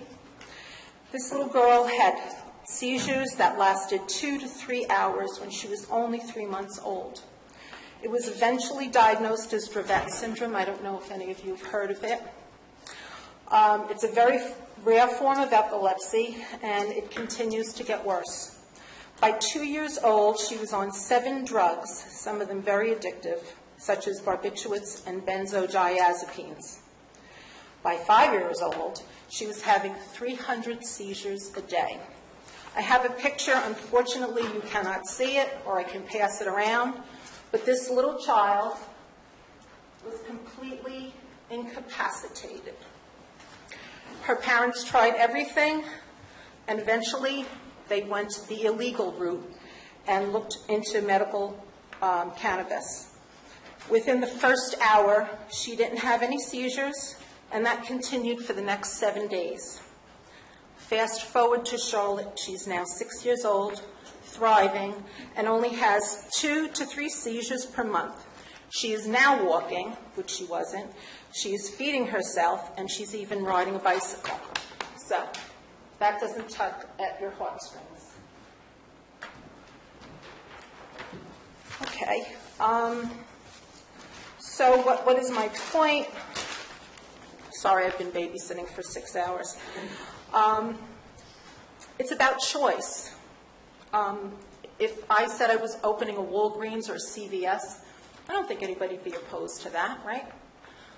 Meanwhile, they sell all kinds of medication. Children are allowed in those stores, but they're legal, and they dispense drugs. So what we're looking for is just another choice for people.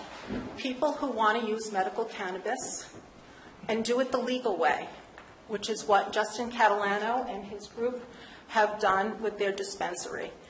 There's no way anybody's going to walk in from the street. They need to have an appointment. There's no way a child is going to even be allowed in the door. They will not be allowed to use the medical cannabis while they're in the dispensary because that is law. And I know that Justin Catalano will follow through with all the proper laws as he has done for the last 2 years. Patients have a choice. And I think that by allowing this dispensary to open, where it's located, far away, I think you're going to give people a choice. Thank you very much.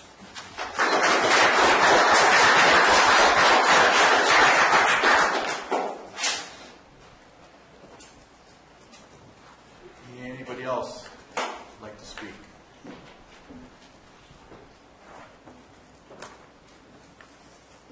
Okay.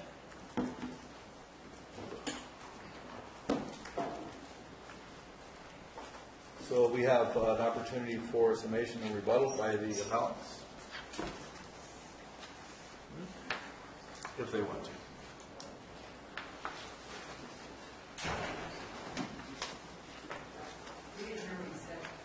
So do you have a chance for the appellants to get up and they have 15 minutes for each appellant to have a summation. Again, my name is Jim Baccioni. It's going to be very brief.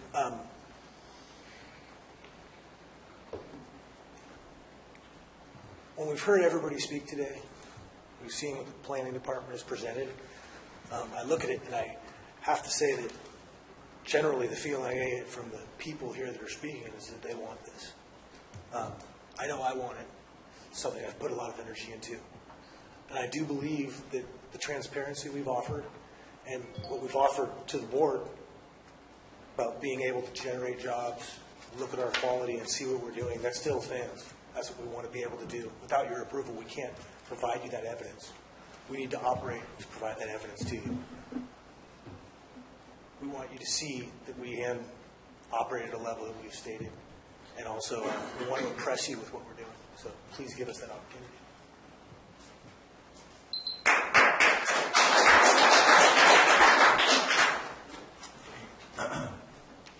Any other appellants would like to speak on this? Okay. So let's go back to staff for to sum it up and rebuttal.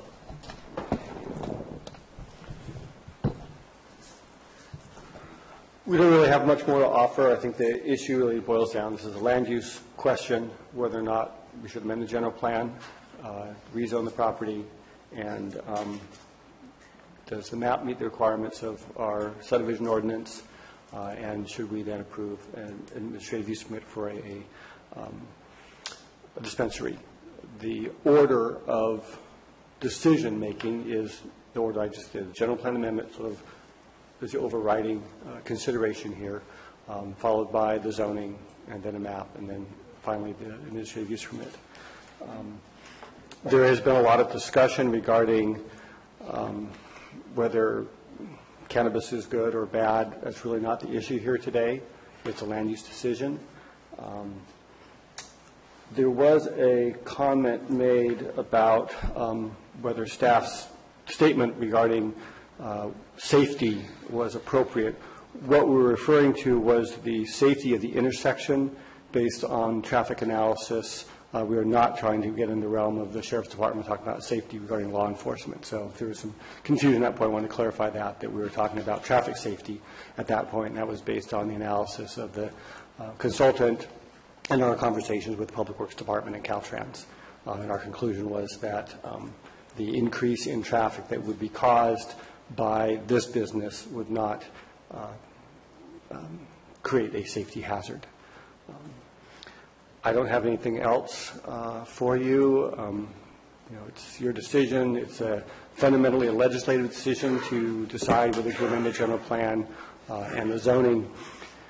We do have a number of other applications similar, and I think one of the findings that the commission made that I think we would like some guidance on is, was it the board's intent? Do you believe it was the board's intent when the dispensary ordinance was adopted, is your intent now that it was intended to limit to those areas that are already zoned CP, should we be rezoning other land CP? It was done once in the past for one of the dispensaries that are operating legally right now.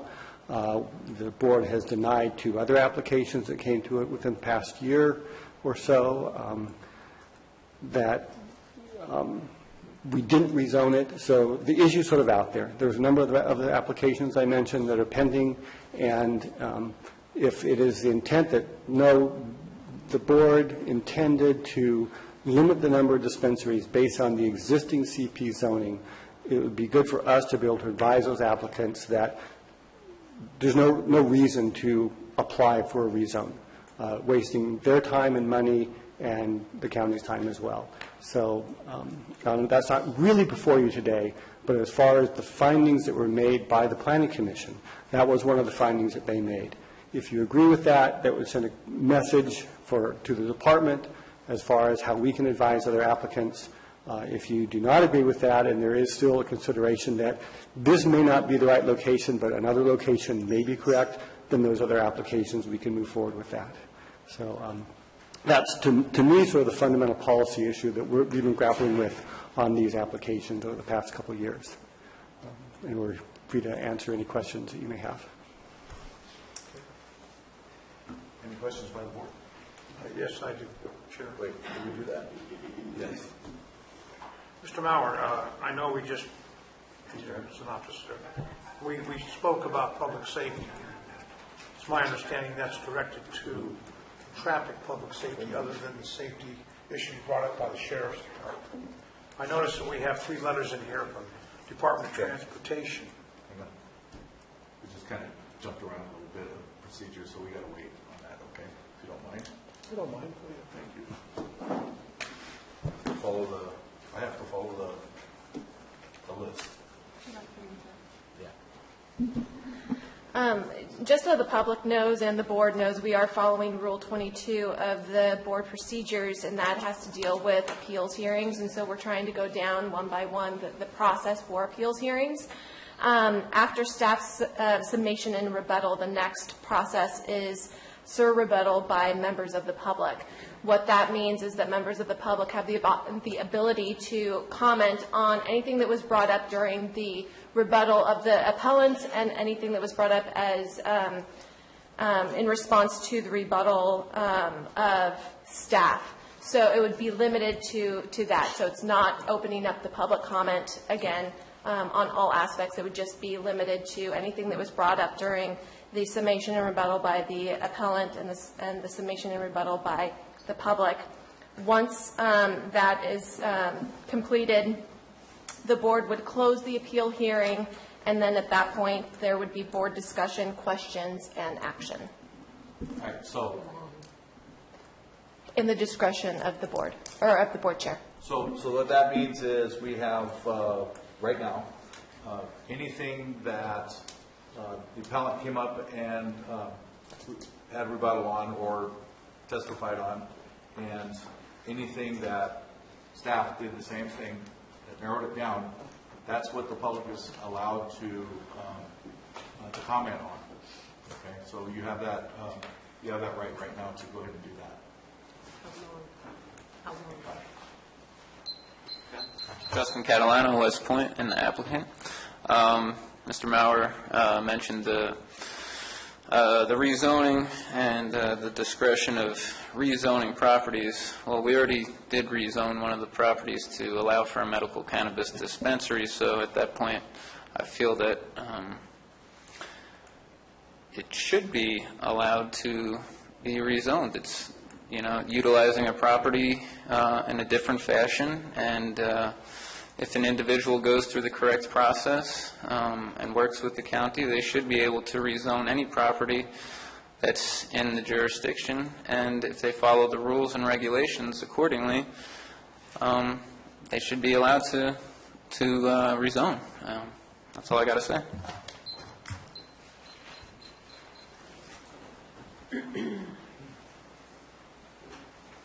Jake Copeland, San Andreas. The planning director just mentioned that that we're looking at a rezoning. We're looking at a tentative map.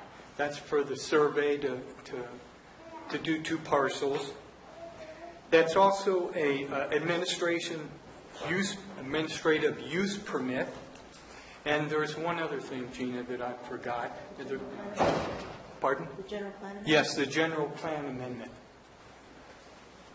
The one thing that I see, the problem with that, is that the owners of the property are kind of stuck between a rock and a hard spot. What you're saying is that we have to approve this all 4 points in order for the owners to go ahead with this project. And the project was only one project. It was a project of having a medical dispensary. So we've spent this money to fill out an application for the 4 issues that are required to have a dispensary in there. Now, if the supervisors today decide to turn that down, what happens to the owners of the property? We have to then go ahead and submit a new application that, okay, we're going to put in a clothing store. We're going to put in a jewelry store, whatever fits the zoning. See, what's happened here is we've given up that opportunity. We are putting everything in this, the dispensary, which doesn't allow us, when this is all over, to sell the building that has been rezoned and that has a tentative parcel map. See, we have to do that all over again because we're all hooked together in this. It's all one issue. It's the dispensary issue. And this hits at the heartstrings of everyone, It's a hot topic issue. And so I need some clarification. Are we going to have to go ahead and do this whole process over again when a real estate company wants to open up a brokerage firm there at this location? Well, it's not zoned for that because it was turned down. And so my question is, do we have to then start all over again with a new application for the next person that comes up to us wanting to purchase a project for a business that will only work in a CP? Thank you very much.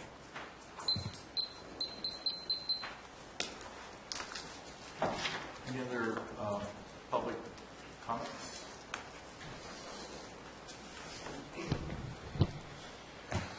Bill McManus, Calaveras Project. One of the issues that keeps coming up that is a little bit backwards the way it's explained, and that's the safety issue.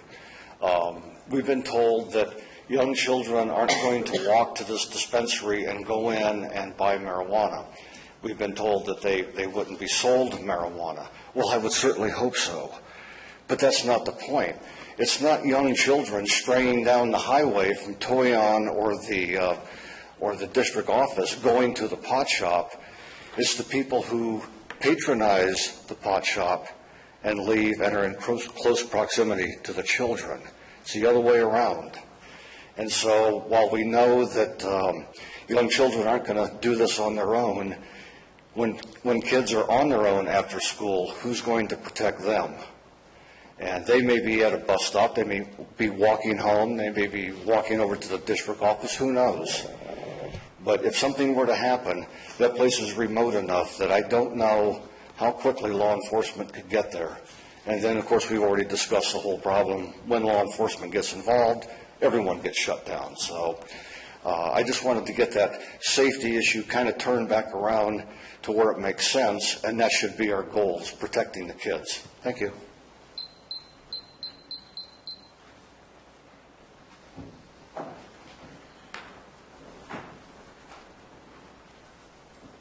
George Fry.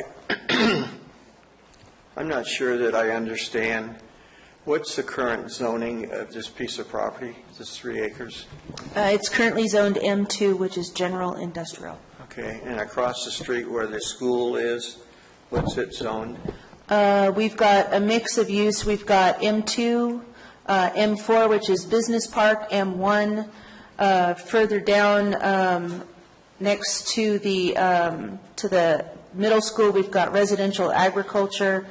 Just beyond that, on the other side of Double Springs Road is unclassified and agriculture preserve. And the zoning around this parcel? Just Directly around the parcel is M2. On the other side of Hump Creek is M4, which is business park. in the overlaying general plan designation is? All of the yellow, Megan will hit the lights. All of the yellow color is currently future single-family residential.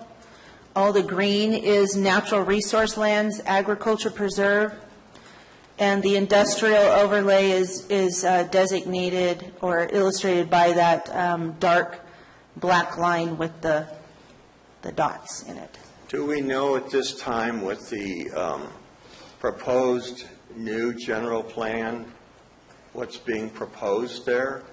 Draft 3? Yeah. Draft 3 actually has industrial on the current property with commercial across the street in that M4. I believe there was some commercial on the other M4 zoned parcel, and the rest of it, I believe, I don't have the map in front of me, but I don't believe there's any significant changes other than that.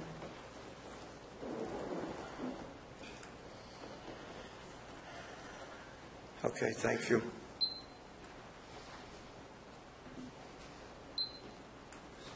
Any other comments?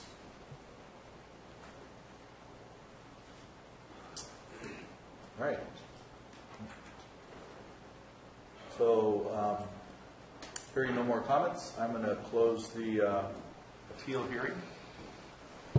Now it's closed. And we're going to come back to the board and for board discussion and questions and action. Okay, Mike.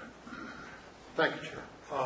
Once again, Mr. Maurer, referencing the safety aspect as it applies to Caltrans comments, I noticed that in 3 documents it indicates that they did not agree with the traffic study report.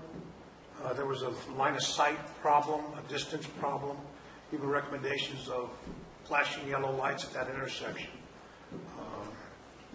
And this was, once again, authored by 2 different people from Caltrans.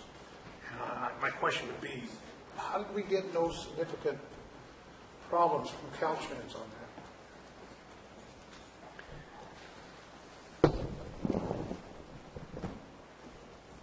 Caltrans commented, and the reason there's 2 different signatures is the original signator left employment from Caltrans, and John Gedney and Carl Baker took over his position.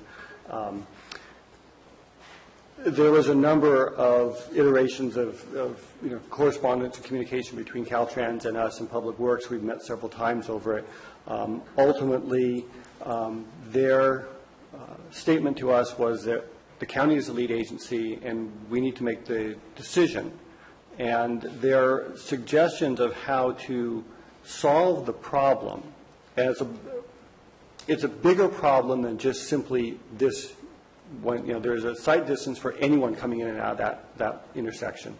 There's a building that's blocking sight distance, and you've got the vertical curve that's also dangerous.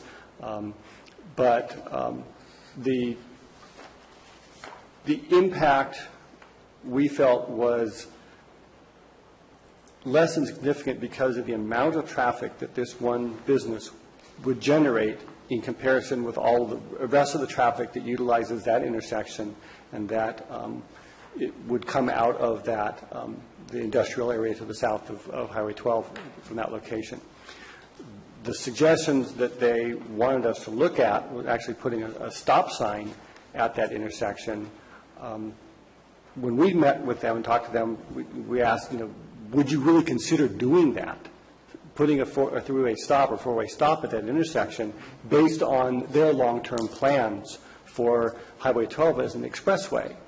And while they sort of didn't respond directly. They said, well, we would look into it from our traffic operations standpoint, and the response back was, well, we could consider it, but they wouldn't come out and say, yes, we would approve putting a stop sign. So their recommended mitigation was something that actually went against their own plans, we felt.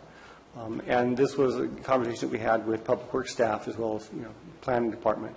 And so our conclusion was that we didn't feel that Caltrans' recommendation was reasonable given the size and scale of the project, and that the long-term fix would be to develop a benefit basin covering this whole area to look at what do we need to do, look at, more regional traffic, just put all of the improvements for an intersection that serves people from as far away as West Point and Lodi and San Andreas on the backs of one small project.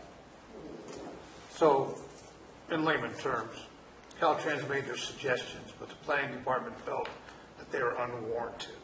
Yes. And that's according to procedure. Yes. The county does have final say. Right. Question on the other public safety issue.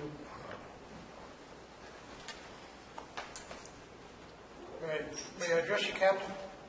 We got both captains. Maybe Captain, I need to speak to field operations here. Captain, how are you? Welcome back. There's been some discussion about what happens when we have a school lockdown. Could you briefly go over that procedure and how it would apply in a situation like this? Sure. If there were an incident in the area that required the school to be locked down, we would notify the school that we were initiating the lockdown procedure.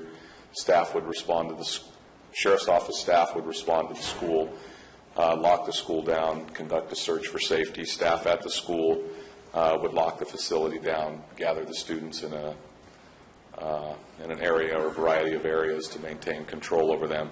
Depending upon the time of day or what happened as a result of that lockdown, the students would either be released one by one to their parents or a guardian, or they would resume their school day. That's in a nutshell. I don't want to explain all of the specific procedures just because there's some safety measurements in place that I would like to maintain some confidentiality with those. But in a nutshell, that's the process. Can you give us a couple of examples how when that would occur? Say, would it be an armed robbery or a burglary in progress? Or? Sure. Any time you would suspect there was an armed person in the general vicinity, or a felony or violent crime committed close by, a bomb threat. There's a variety, even if it's a hazardous materials type concern. In those circumstances, we would also lock the school down. But if there's a crime in close proximity to the school and there's any question, we will lock the school down to ensure the safety of the students and staff and those in the surrounding area. Erring on the side of caution. And that would apply to suspect searches for any crime. We're actively pursuing somebody or looking for a suspect. Right? Sure. And in particular, in the area of the school, we would also be searching if we lost a weapon in the area or somebody lost a weapon in the area. We wouldn't want a student to find that. And there's two schools there that are the areas of concern. There's the school at the Toyon bus site, and then there's the actual Toyon school. Thank you, Kevin. I got a question for you. Yes. Do you know the stats on how many incidents we've had with the two existing dispensaries? I don't have those here with me today. There have been few and far between.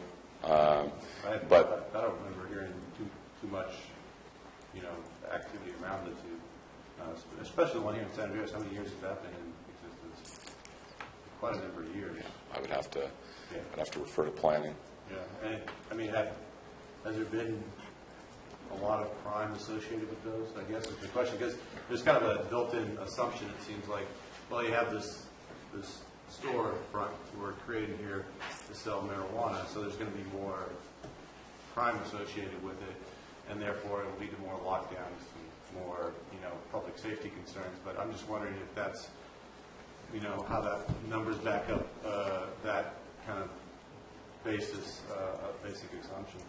So I would have to do some research to tell you what the stats are, Supervisor Wright. But like I said, they've been few and far between. It should be noted, though, there's an incentive, like I've mentioned, with marijuana grows, just as I have with the dispensaries. There's an incentive for them to not call law enforcement because they know stats can be utilized against them in the permitting process and in the court of public opinion. So there's a variety of crimes that don't get reported to our office for a variety of reasons. Statistics are 75% are always made up on the spot. But I was just curious if you had any stories of incidents happening there, I just haven't heard anything. Yeah, we've had reports of people violating the rules as it relates to some of the dispensaries. Yeah, we have complaints. Okay. Thank you, Chair. Anybody else? I'm not done yet. I'd like to address the owner of the property.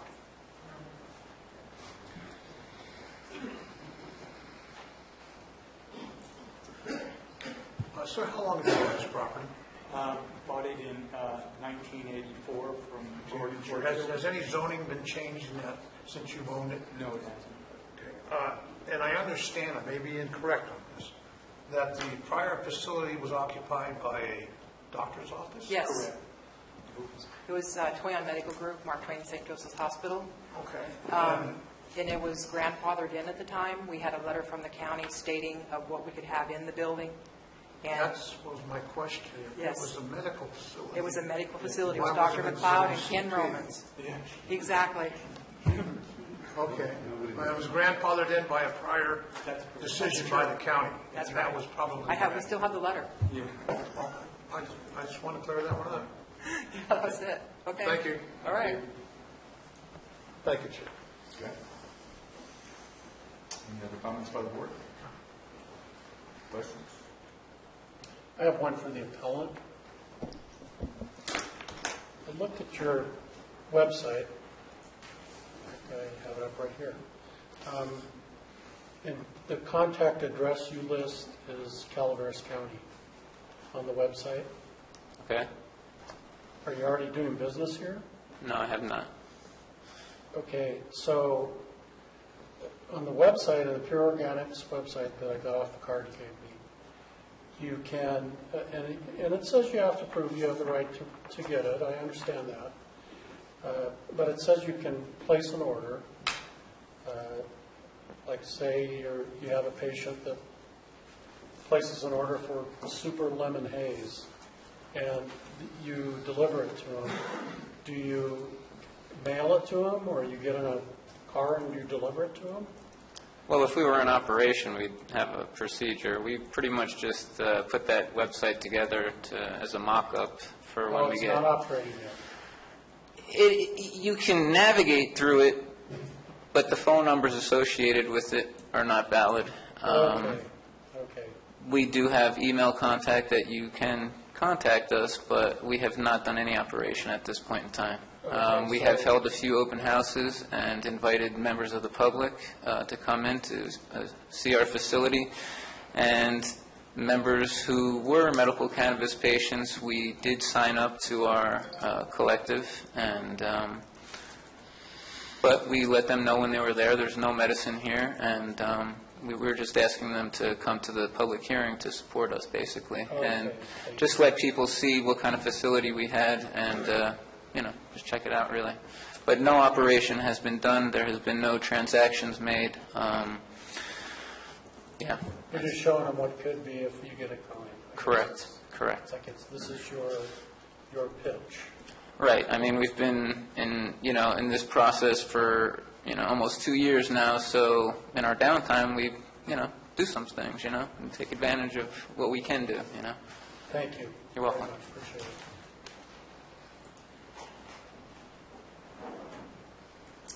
Any other comments?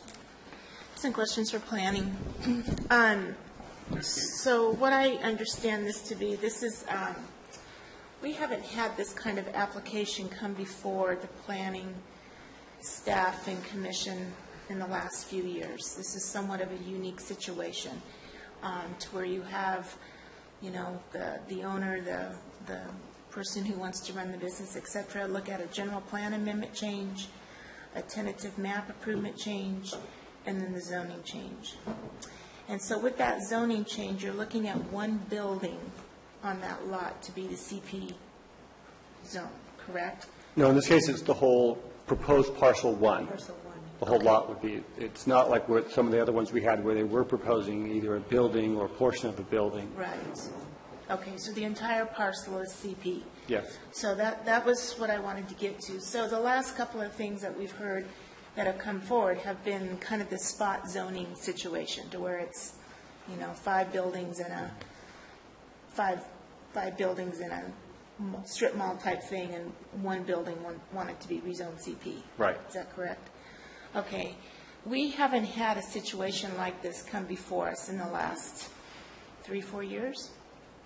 I think kind of about, recommendation? well, this is the first one we had with the general plan amendment that I'm aware of.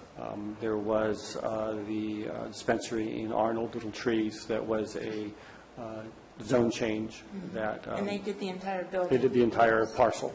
And the folks that were in there were grandfathered in to stay? Yeah, the other uses in that building were allowed to continue. Okay.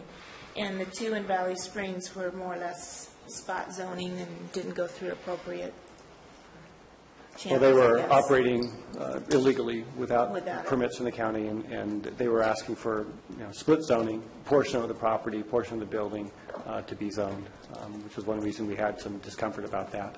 Okay. And in the correspondence, you know, you sent out information and you had 3 agencies respond, from what I understand, the Sheriff's Department, CHP, and Caltrans. Did the school districts respond? So any other written comments from neighborhood concerns? We had one other letter of concern from a director, I think it was a board member of the school district, but she and another individual wrote a letter objecting to the dispensary not on behalf of the school, but just for themselves. But there was a number of, counting this notification, there was 5 separate notifications sent to the school district. I personally spoke with the superintendent myself and never did get a single phone call, letter, email, or anything from the district office. Is the only other business out that way the school district down that road? Any other business? Yeah. There's businesses across the highway, businesses behind the subject property in the industrial park. Letters went out, or notification went out to all property owners within 300 feet of the subject property. I'm sorry to interrupt, but I did call the superintendent of school of Calaveras Unified, Mark Campbell, the day before the planning commission hearing and asked him his opinion, if he was in support of this, and he told me he was not. I asked him if he was comfortable with me mentioning that to the planning commission, and he said he was. He was out of town during the planning commission day. He's had 5 separate occurrences to speak for himself? I don't know. I didn't notify him. I just called him that day. Yes. Okay. Thank you. Okay.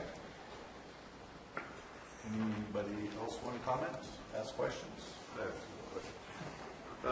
As far as the process goes, if we decided, the board decided that the general plan change, the zoning change, and the subdivision map change was all acceptable, could we then vote on those 3 things and reject the AUP?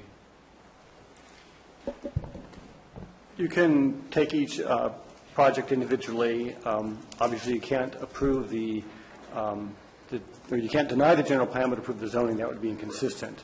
The map could stand on itself under the existing zoning. You would need to approve that. And obviously, the administrative use permit is reliant on the zoning. So you could approve the general plan amendment and zoning and deny the map and the administrative use permit. You know, there are various permutations of what could be approved or denied. Thank you. Anybody else? Okay. I have a few. So when we came on this board, we had the dispensary issue to begin with. And in Valley Springs, were those dispensaries in operation already 3 years ago? I don't remember the exact date they started. They were there when I came on board 2 years ago.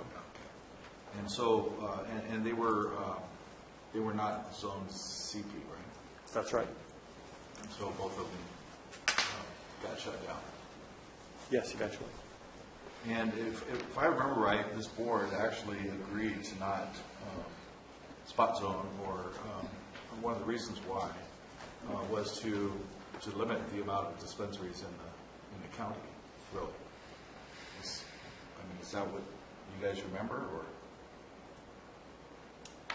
I remember that we did not want to spot zone or change the zoning to bring those dispensaries into compliance. In those particular cases, that was split zoning, if that makes a difference to you? No, well, it kind of does, but there's been a couple of people mention today that the board decided to use CP because there's only 88 different CP zone properties in the county, which limited the amount of dispensaries that would come into the county. And if you opened it up to zoning changes, then that could mean any piece of property along the highway, really. So you take, Arnold, for instance, there's some commercial property up there that basically became, somebody bought it up and booted out the current businesses that were in there because they anticipated something else going in there. So, which would have been had to do with cannabis. So, my feeling is the intent of this particular using the CP was to make sure that we didn't get overrun by dispensaries, basically, because there's a lot of money right now in marijuana, and it can get money buys property. And so that's my understanding of it thus far. I listen to people talk about the purpose of medicinal marijuana, and I have no doubts in my mind that medicinal marijuana has a greater purpose than a lot of the normal drugs that are out there. Like the opiates and the stuff that destroys your liver. There's no doubt in my mind. So for me, that's never been an issue on all of this. I think that over time, it's all going to prove out.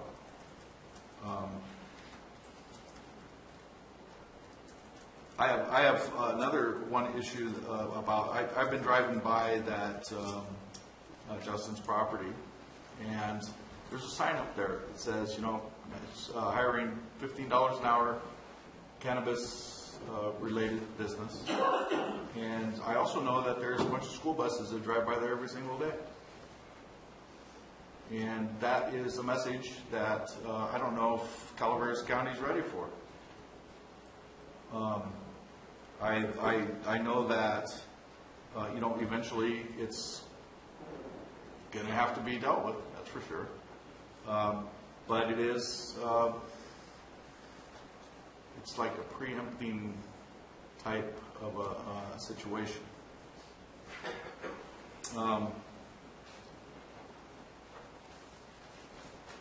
Somebody said ultimately what the county needs is tax dollars.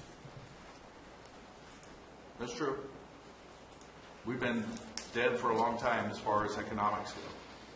There's a lot of people around here suffering behind economics. A lot of families. And it kind of puts you in a vulnerable situation. There's no doubt about that. But I got to tell you that I still have a responsibility to make sure that we have balance and that we aren't destroying one thing to try to fix or bolster another thing. And it's unfortunate that we have been in a situation where our economic in this county has been terrible. I have a business. I know how terrible it is. Been dealing with it for over 10 years. 7 days a week, 10, 12 hours a day. It's like being in jail if you own a business. I know the feeling. But I also know that we as county leaders, ultimately, the greatest thing that this county needs is quality of life. Now, kind of one, helps the other sometimes. But there's also, when it comes along like this, it's like that, for instance, the sign that's out there, it's kind of like waving a flag. Right? 50% of the folks are going to be mad about that. 50% are going to say, yeah, that's great. But 50% of them are going to be mad. So, and then somebody else says something about, well, in San Francisco we have this, and this. This is not San Francisco. This is not a liberal county to the point where we're San Francisco. We still have people up here that think differently. And you're not going to force them to think any other way.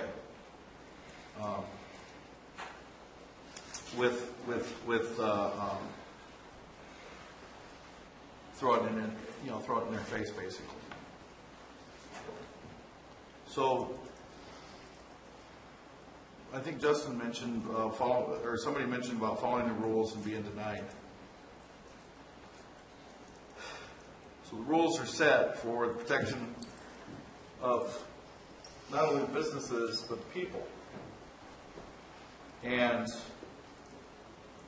this is what we're doing. We're transitioning to whatever that's going to look like. It is not an easy process for any of us.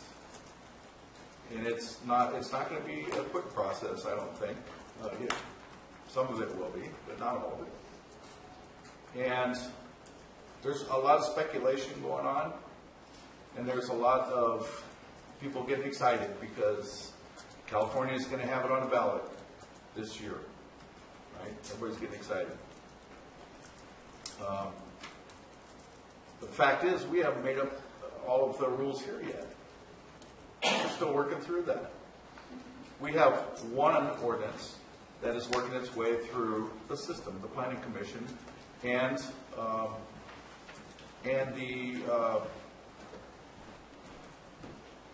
that is going to take a period of time. And now we have this onslaught of folks that are, coming from all over the country because we have cheap property that has been worked up. We have an economy that is struggling. We have a great abundance of water, and it's an opportunity for some folks. So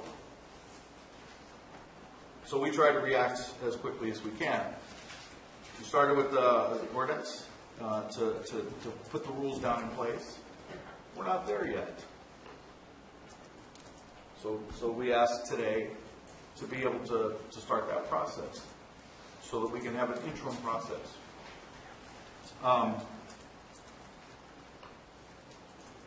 I know Justin from a couple years ago, since a couple of years ago. I think he's a great guy. I have no qualms about Justin, and I have no doubts that he's an upstanding person. He's into what he does, and he's probably very good at it.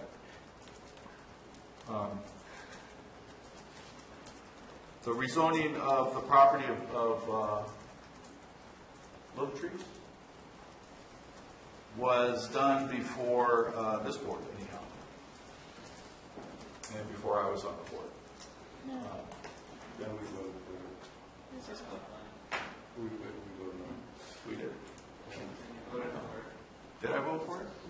Thank you for letting me know. So I've learned something since then. How about that? Man, I shouldn't have said that one, huh? I have a couple of issues with this. I have, from the get-go, I asked you, I met with you, and I told you to go through the planning department, didn't I? Yes, sir. Right. So my issues are that it is the idea of being in the line of sight and of the schools. And it has to do with also that we have decided that the rezoning of properties, at least at this point, would turn into a situation where the opportunities for dispensaries would probably go pretty crazy. And so I feel that us rezoning properties like this wouldn't be in the best interest of the county. So that's how I feel about it.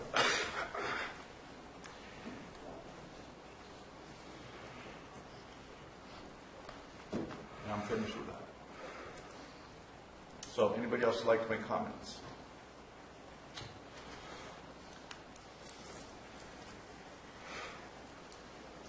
No? Call for a vote then? Macon, can you restate our purpose? Yeah, can I have any motion on the subject? Would you want to take it one action at a time? So you would go through the general plan amendment and each process along the way, or it's up to the board if you want to take it in one lump or do it one section at a time.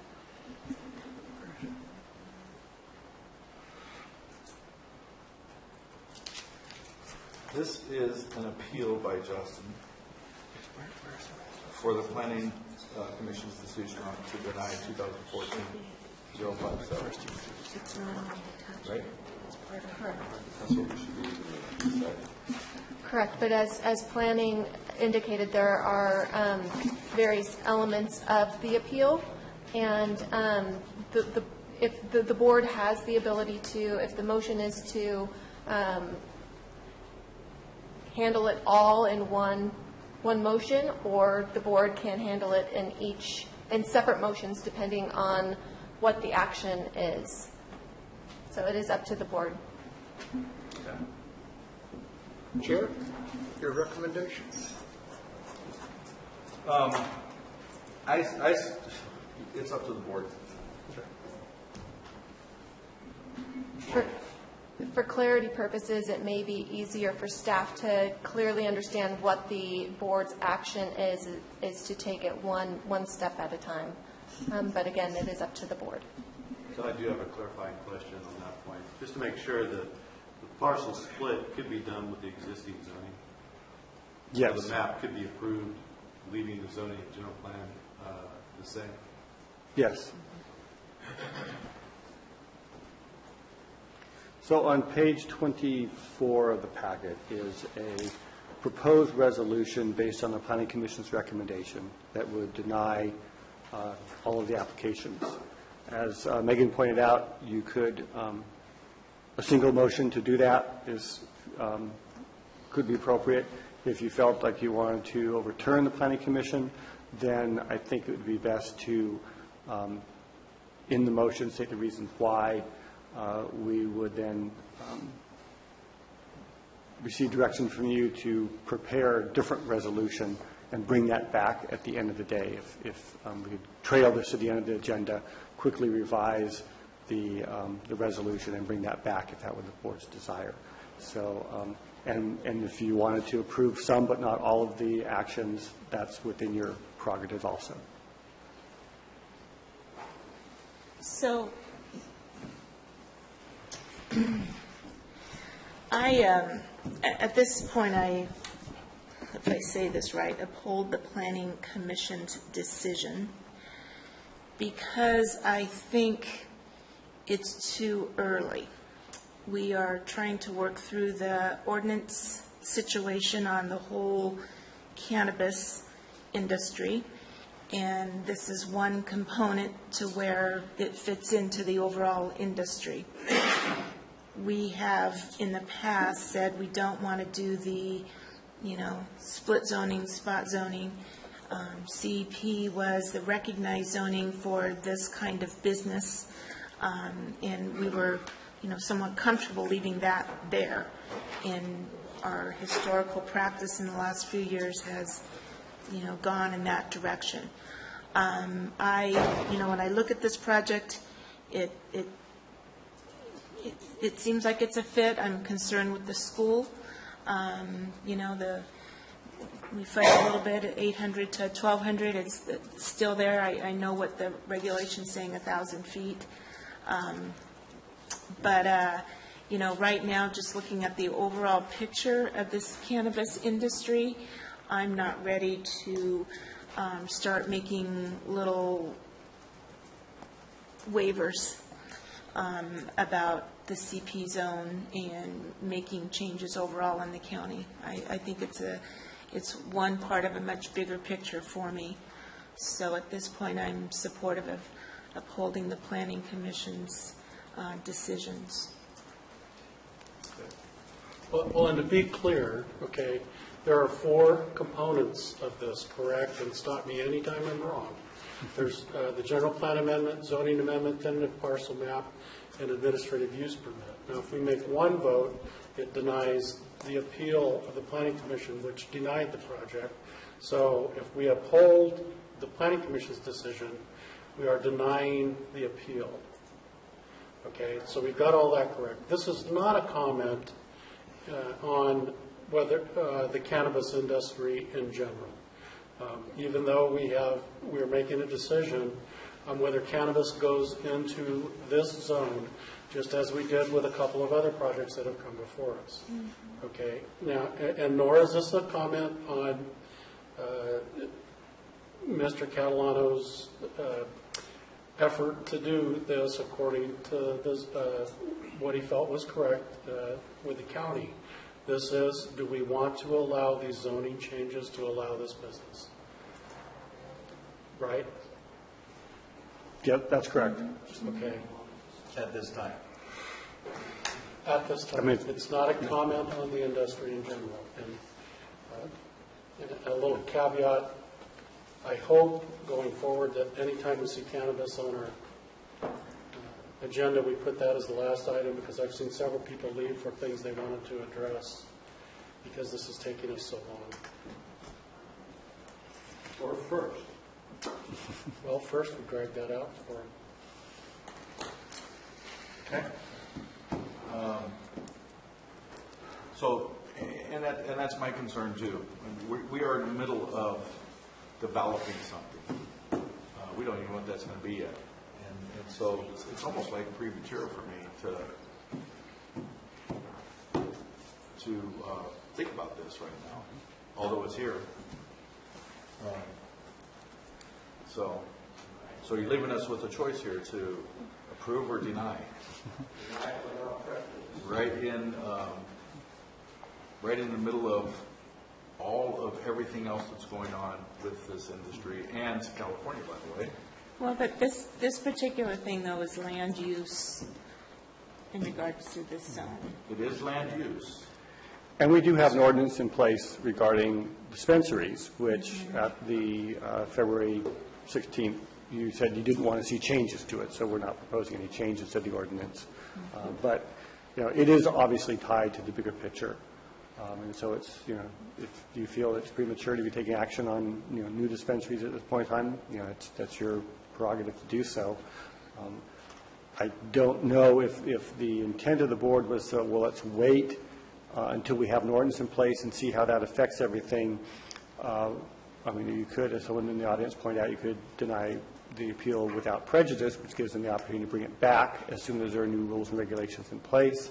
I think the other option would be maybe for the applicant to request a continuance, although I don't know, I have to look to council on this, whether or not you can continue an appeal of the Planning Commission's action sort of indefinitely until the other issues, the larger, bigger picture issues are resolved. This is what Supervisor Ponte sort of mentioned, that she felt that it was premature to take action on this today. I just don't know about procedures with continuances, if they go off calendar and then bring it back after, the ordinance is adopted. At the end of the day, I want to remind the board that this is a quasi-adjudicatory judicial hearing of the board on an existing, we have an existing dispensary ordinance, and whether the board wants to approve a tentative map, a general plan amendment, a zoning amendment, and an AUP. There has been substantial evidence in front of the board, and ultimately, because this is that type of hearing rather than a legislative hearing, I would caution the board to continue it unless it is something that the applicant requests. This is something that the board should be taking action on, because ultimately, regardless of what happens with the medical marijuana regulatory scheme that the board has directed staff to work on, that is not that has no effect on this project. The current project is under the existing laws that are on the books, which is the dispensary ordinance, and so it's up to the board on whether you want to interpret the prior action or the prior intent of the board when adopting the dispensary ordinance, and how you interpret the existing dispensary ordinance and the zoning to CP.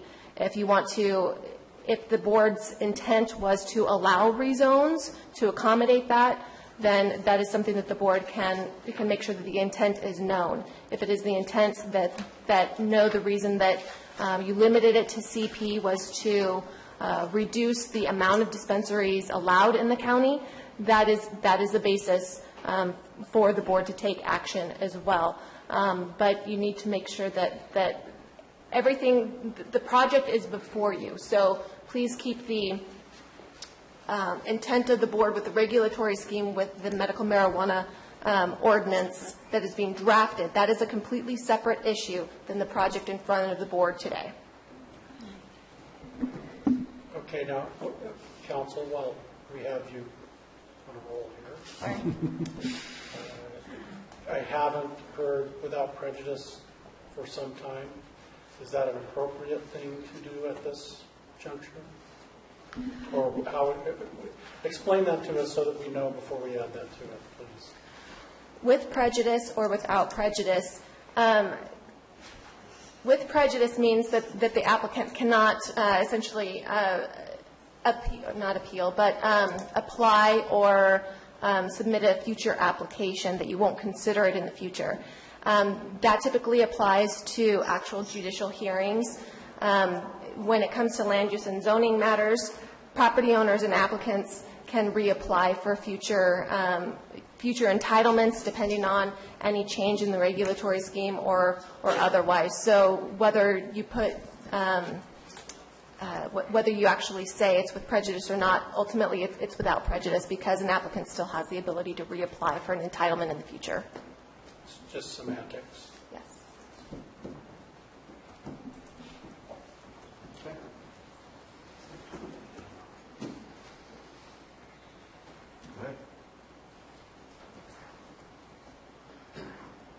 Anybody want to go first? I move to deny the project at this time. Do I have a second? I second that. All in favor? So, no, with or without, you're denying the entire project? At this time, yes. So just so I understand the motion, the record's clear, you're denying the appeal, thereby upholding the Planning Commission's decision based on the findings made by the Commission? Correct. And this covers all four areas we're talking about: the APU, the zoning, the map, and the general plan. Or are we going to vote individually on those? I just move to deny the project and uphold the Planning Commission's decision. I second that. All right. All in favor? Aye. Opposed?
10 is from Human Resources. Provide staff direction regarding the date of the public interviews for appointing the sheriff, and per the recommendation of the ranking committee, limit the interviews to the top 3 candidates.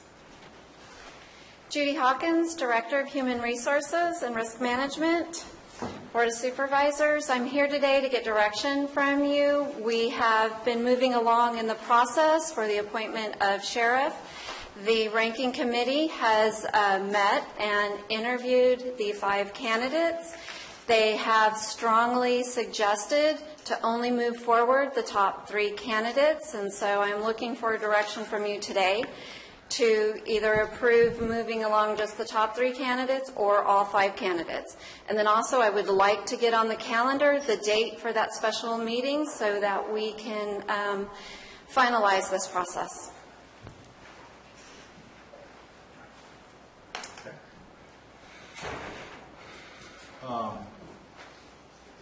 Any public comments?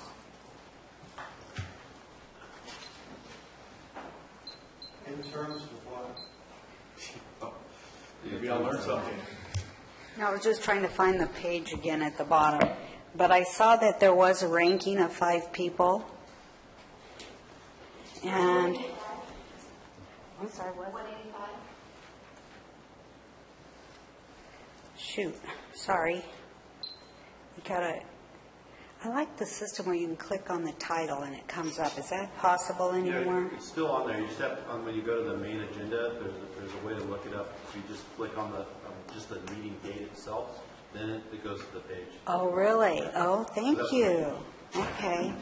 Anyway, what I saw earlier was that there was a ranking of 5, and there was one that had 100% from the interview, and then the next one down was maybe 62 and on down. So it looks, just from looking at that, it looks like taking the top 3 is a good idea to kind of narrow it down.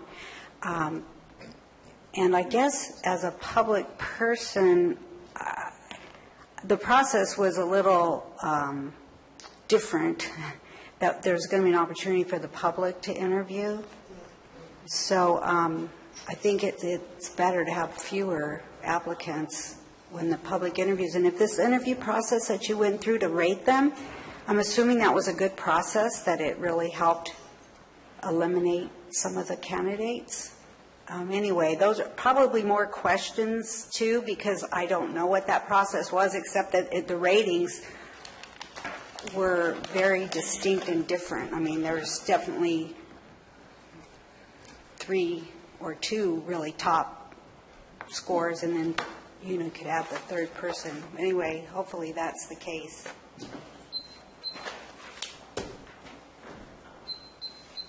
I'd like to clarify something on the interview process. We had the public submit interview questions to be asked of the candidates, and that had been done. We have vetted the questions, and they have been reviewed by County Council. And I also just wanted to clarify that when the meeting is held where it's actually the board in public session interviews however many candidates they bring forward. So it's not the public interviewing the applicants, it is the board interviewing the applicants in open public session.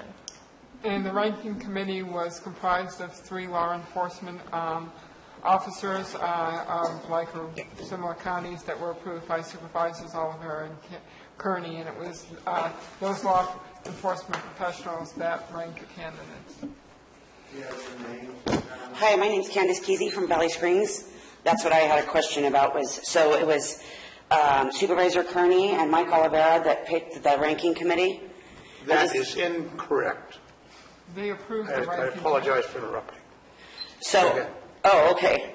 I was looking at the agenda, and it said the ranking committee was approved by Steve Kearney and Mike Calaveras, approved by. Interviewed all 5 candidates. Can I ask who approved the ranking committee? Who picked the ranking committee? No? And I realize there's probably some questions that are none of my business. I was just asking, is it? We're not naming who was on the ranking committee. No, but I was wondering who picked the ranking committee. The ranking committee was put together through HR and I believe, and Captain Macedo, and my understanding was that brought to Supervisors Oliveira and Kearney, and they approved the ranking committee. Oh, okay. They approved the makeup of the ranking committee. Okay. Well, I think it was run by us, and maybe we gave our 2 cents. We were facilitating another meeting where we were doing our best to bring everyone together around the campfire and try to get the hiring process of the sheriff's department going a little better. Right. Now, I don't, 2 supervisors, frankly, unless something's changed, don't have the authority to approve something that I'm aware of. I don't know that I was appointed to a committee. If I did, I must not have caught that. But, yeah, I did. Yeah, that's why I was asking, because I thought it was... we might have given our opinion. Oh, okay. And it might have blossomed from there. Let's put it that way. Well, that's just, frankly, that's just what I was asking is, was it HR? Because, we want to avoid any conflicts of interest. So I was wondering, did you and Mike, in fact, handpick the 3 ranking committee? Or it was HR and then you just approved it when she... We don't have a clue who's on the committee either. Okay.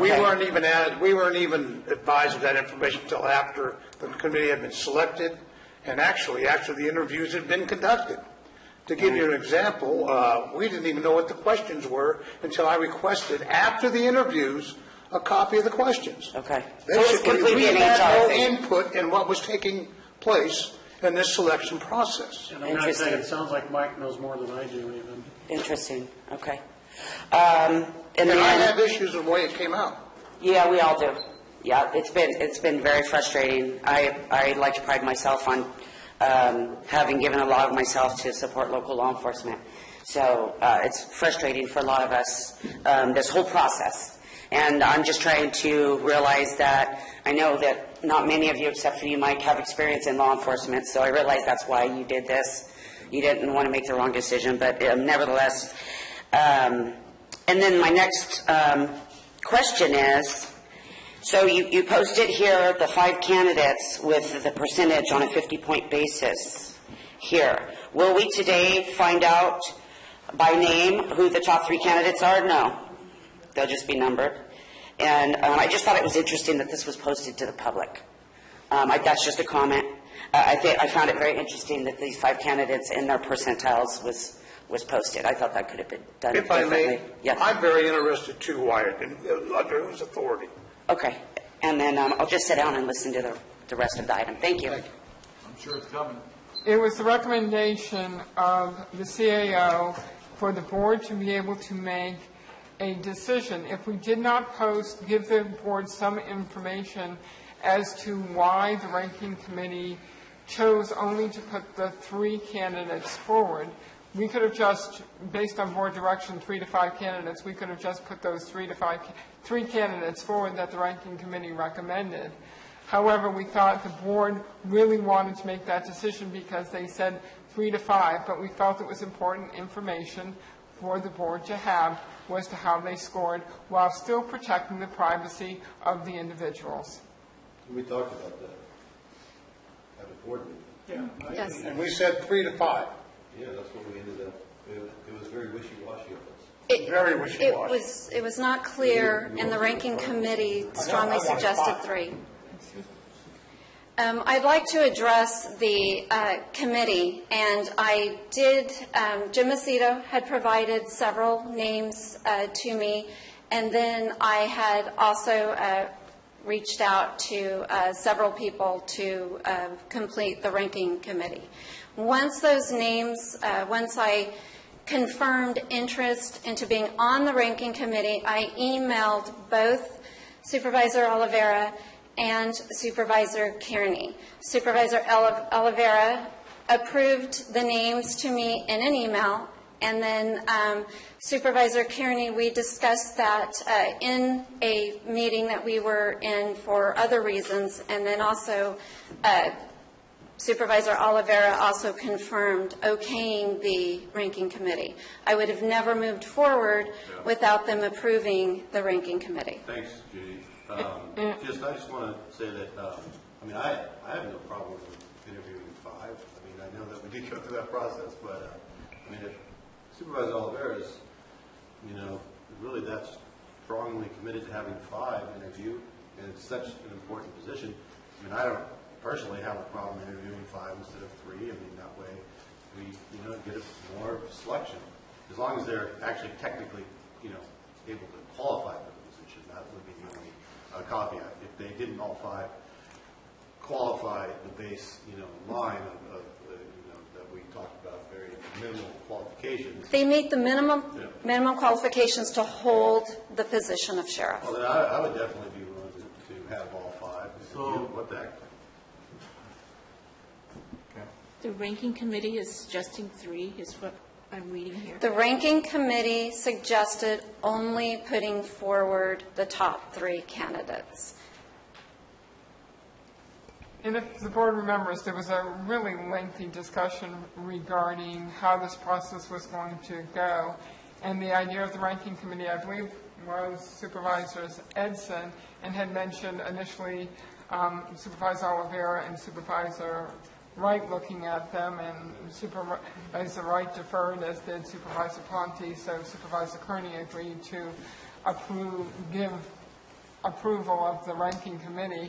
And the ranking committee, because the screening committee only looked to see, based on the application, that the candidates met the MQs, there wasn't there was no way to determine the quality of those candidates beyond the fact that they met the MQ, which was the reason for the ranking committee, much like we do when we're doing other department heads.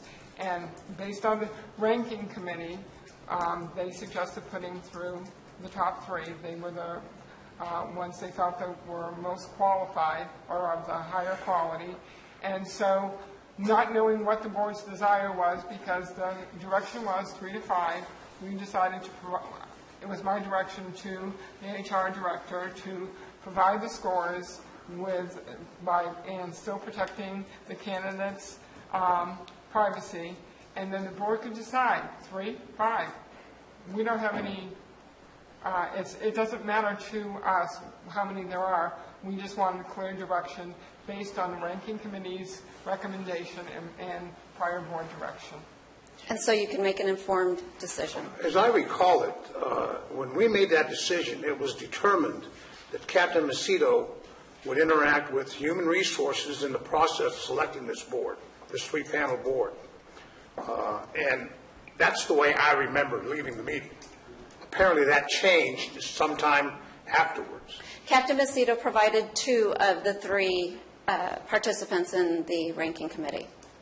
Just as directed by the board. Yes. It was only after that that the emails were sent, once those candidates that Captain Macedo recommended and the 3rd candidate, I believe may have even been mentioned during that discussion by the board, that the emails were sent to Supervisors Oliveira and Kearney, if I'm correct. That's correct.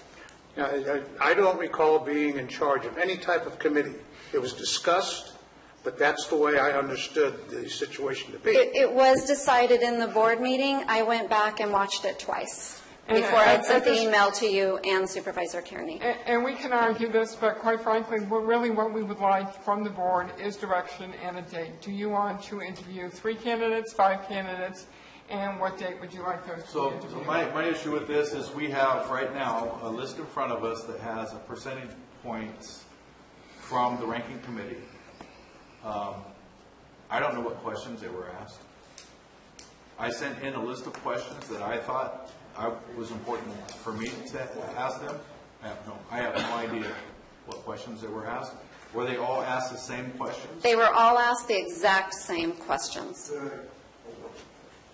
So what were they? I do not have the list in front of me, but it is all the standard questions regarding their professionalism, their experience. Okay.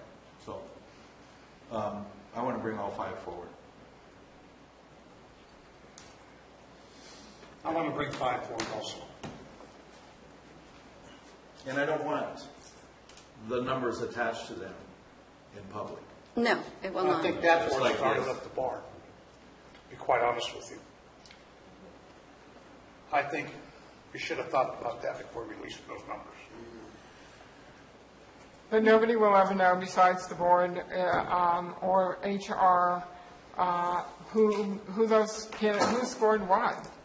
I mean, that was again, it was to provide the board with the information they needed to determine whether they wanted to do 3 or 5 while protecting the privacy and the anonymity of the candidates. Great, we can still do that. I want to bring 5 forward. Do I need to make a motion?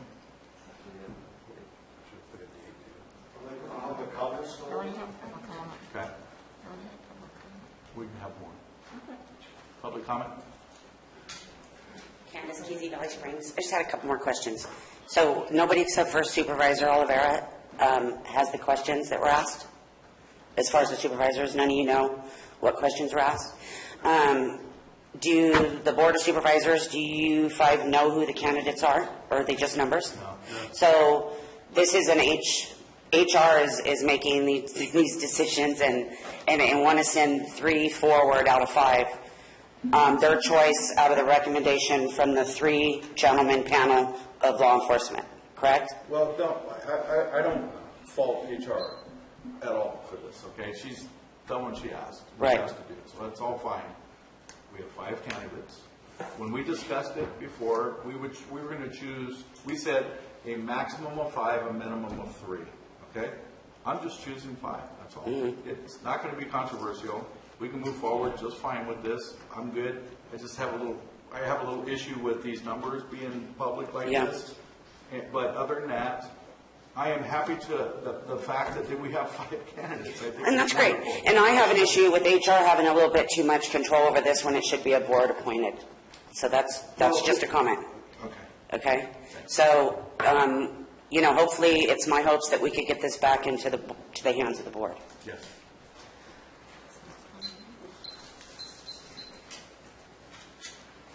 Bill McManus, Hanford Hill. Before we get too far into this, personally, what I would like to do is to recognize and compliment and thank the exemplary service that Captain Macedo has provided with the Sheriff's Department during this long absence of having a real sheriff. No question. That absolutely he has done the county a huge and great service, and I would like to personally thank him for his efforts. I know it's a tough job. Beyond that, you shouldn't be surprised at my feelings on this. From the very beginning, I warned that if we get this clockwork selection process going, that there were bound to be problems. We've now gone, almost 7 months without a sheriff. In another month, budget negotiations are going to be starting up. The sheriff not only is the head of the Sheriff's Department as a line officer, if you will, or the senior in command, he's also a political figure. And we need a sheriff to advocate for his department with the power and authority of a real sheriff. And so, whether you get palm readers, psychics, soothsayers, or shamans involved in this to try to shake down who the candidates are, I would urge the board to fulfill your constitutional responsibility and appoint a sheriff. We've been waiting for a long time. You've now got a list. Just do it. We trust you. We voted for you in our individual ways. The state constitution calls for you to fulfill that responsibility.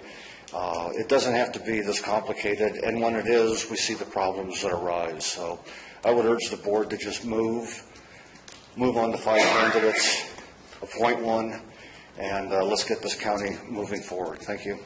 Okay, any other public comments?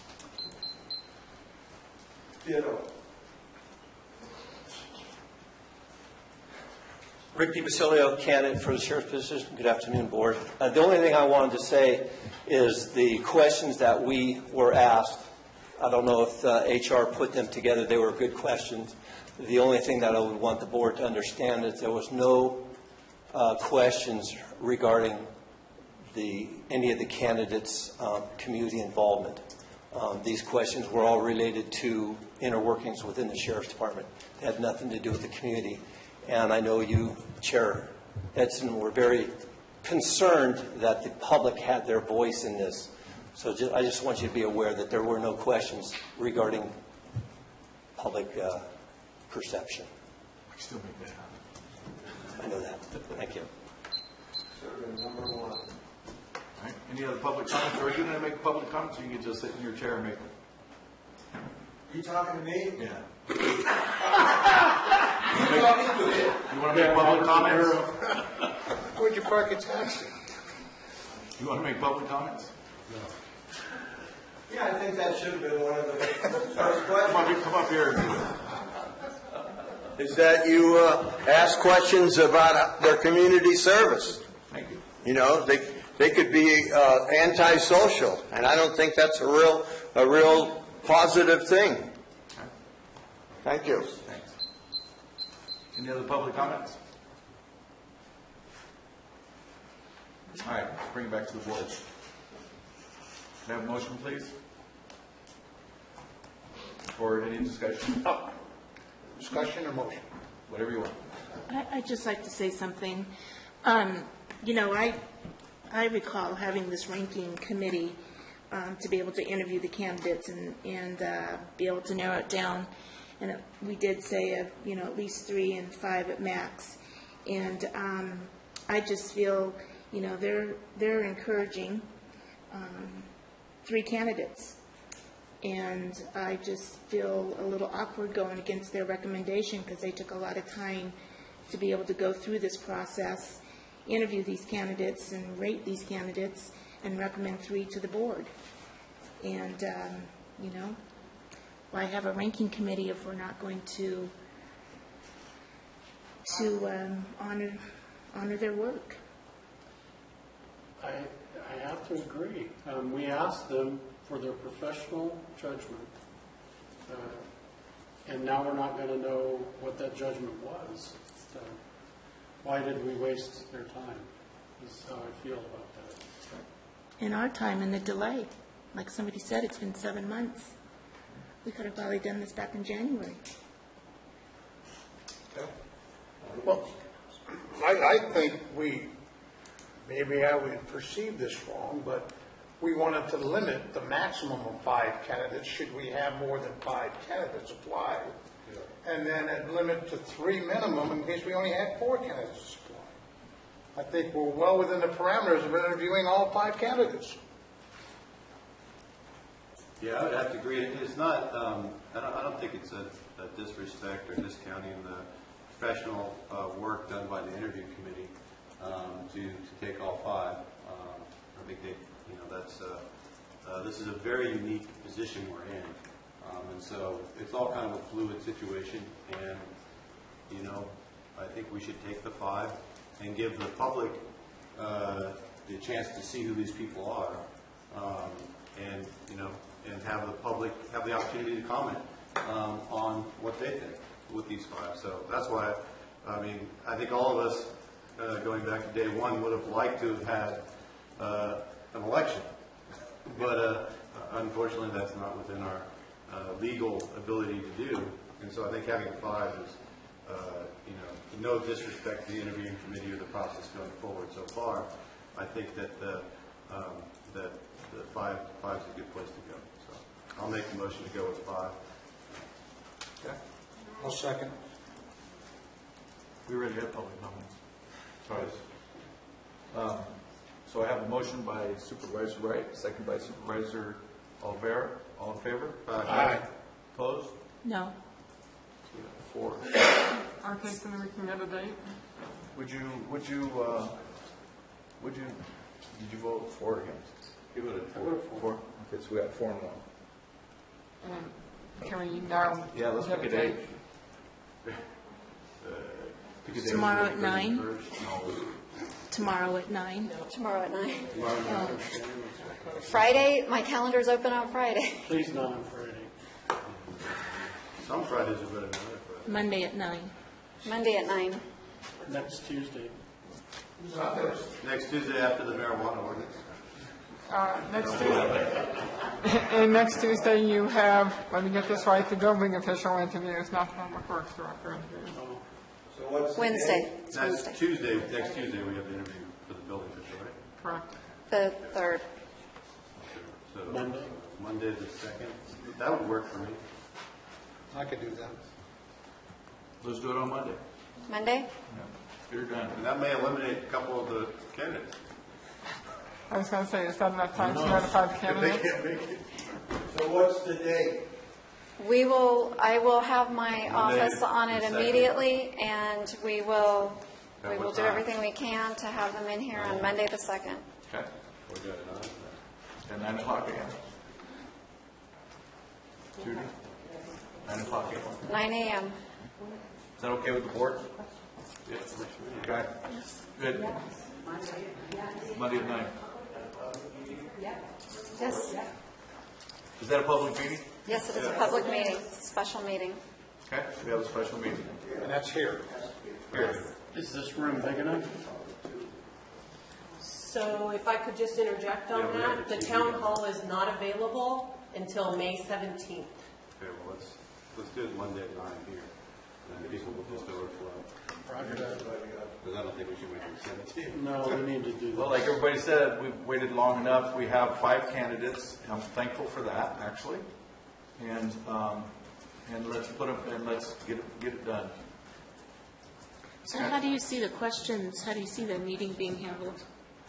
I think that's a good question. Well, we're going to have to figure that one out, so. We already have the questions ready to go, and after we combined liked questions and county council has gone through them, we have it all ready to go, and we So only... we just need our questions. Right. Okay. Can we develop our own questions? So if you want... As long as it's asked by asked to all 5 candidates? Is So that- if you want to email me your questions, then we can make sure that it is compiled in a manner that it's legal to be asked, and then everybody has... I would recommend that the board provide any questions that the board would like to ask to HR. HR can vet them through my office to determine if there's any issues regarding legality of asking specific questions before compiling a complete list for the 2nd. Then the board needs to have a copy of that final list before we sit down and interview these people. The board will. Yeah, we need to know who we're interviewing. I won't ask any illegal questions. No, well, The board will be provided packets for that day with all the candidates' information, resume, application. That will be for the board only, it won't be for the public, is my understanding. Will those include resumes? Can we get that can we get that sooner? No. Normally, Well, no, why not? One of the issues, anytime there is an issue with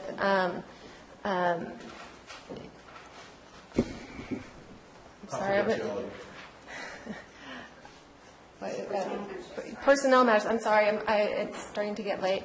I'm sorry. Recruitment, thank you. Interviews. Whenever there is an interview, the actual applications and the information on the interviewees are provided to the panel the day of the interview. That is to also preserve the integrity of the process so that the interviewers are not looking into the people such as Google searching them or looking into other background information. It's based on the information presented to them through their application, through the actual interview process, and the questions that are conducted at the actual interview. I won't argue with Okay. Now, how will they file in? Will they come in one at a time or all at once? Since there's 5 of them, I would suggest interviewing them one at a time. no, that was not the direction of the board. The last time we came to the board, we were going to set up a panel, and then they would be seated all together, And the first question would be asked first of candidate number one, the second question, and then go through the order, and then rotate. So then the next question would be go to candidate number two, et cetera, so that no one has an advantage over the other by hearing the questions or by hearing the other answers, and by rotating through. Pretty much like a candidate's night is what the board had decided. But we could change that. You guys okay with that? Well, my recommendation, I had said when I was on the city council, we did the same thing. It was a person's agreement, because I don't know if there's a female candidate in there or not, to be able to agree that one candidate at a time and the other 4 candidates were sequestered in a room with HR present. To make sure they didn't have any cell phones or anything else providing them the information. But I mean, because in today's technology, there is that issue. We're talking about the sheriff, they're not going to cheat. They won't do that. Well, that would eliminate one of them. I would rather have, I'd like to go with Debbie's suggestion myself. It seems to me like, in this particular case, it's a better situation to have a person out here answering questions. That way, the other people that are going to come and answer the questions are getting them the first time when they get the same question, instead of one after the other, like this, right? Yeah, I don't like 5 sheriff-type people staring at me. I want just one at a time. So what do you guys think? What do you guys think? I agree with individual interviews. The candidates will have to agree to that. Excuse me. I'm sorry. Thank you. I think we can get a much better job done if we talk to the individuals by themselves and sequester the other 4 candidates. I'm good with it too, Judy. I just would like to make sure that they're all asked the same questions. And they will have to, all 5 individuals will have to agree to that. Okay. Since this is a public meeting, we can't require one of them to be out unless they all agree to it. Right, if they don't agree with it? Then we have to interview them all at the same time. And then if they don't agree to it, can you tell us which ones did? We'll be the one standing in the room. This gives everybody individually a chance to answer their questions to themselves without worrying about somebody else listening to it, that's next to them. So I think it's just a pretty way to do it. Okay. Is that good? Board? All right. Is that clear? Thank you. Thank you. Thank you, Judy. Next item. Okay, item number 11 is from Technology Services.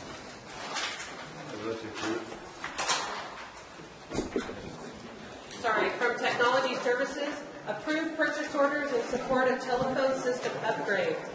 1, request in the amount of $131,264.95, and Progent Corporation in the amount of $36,900.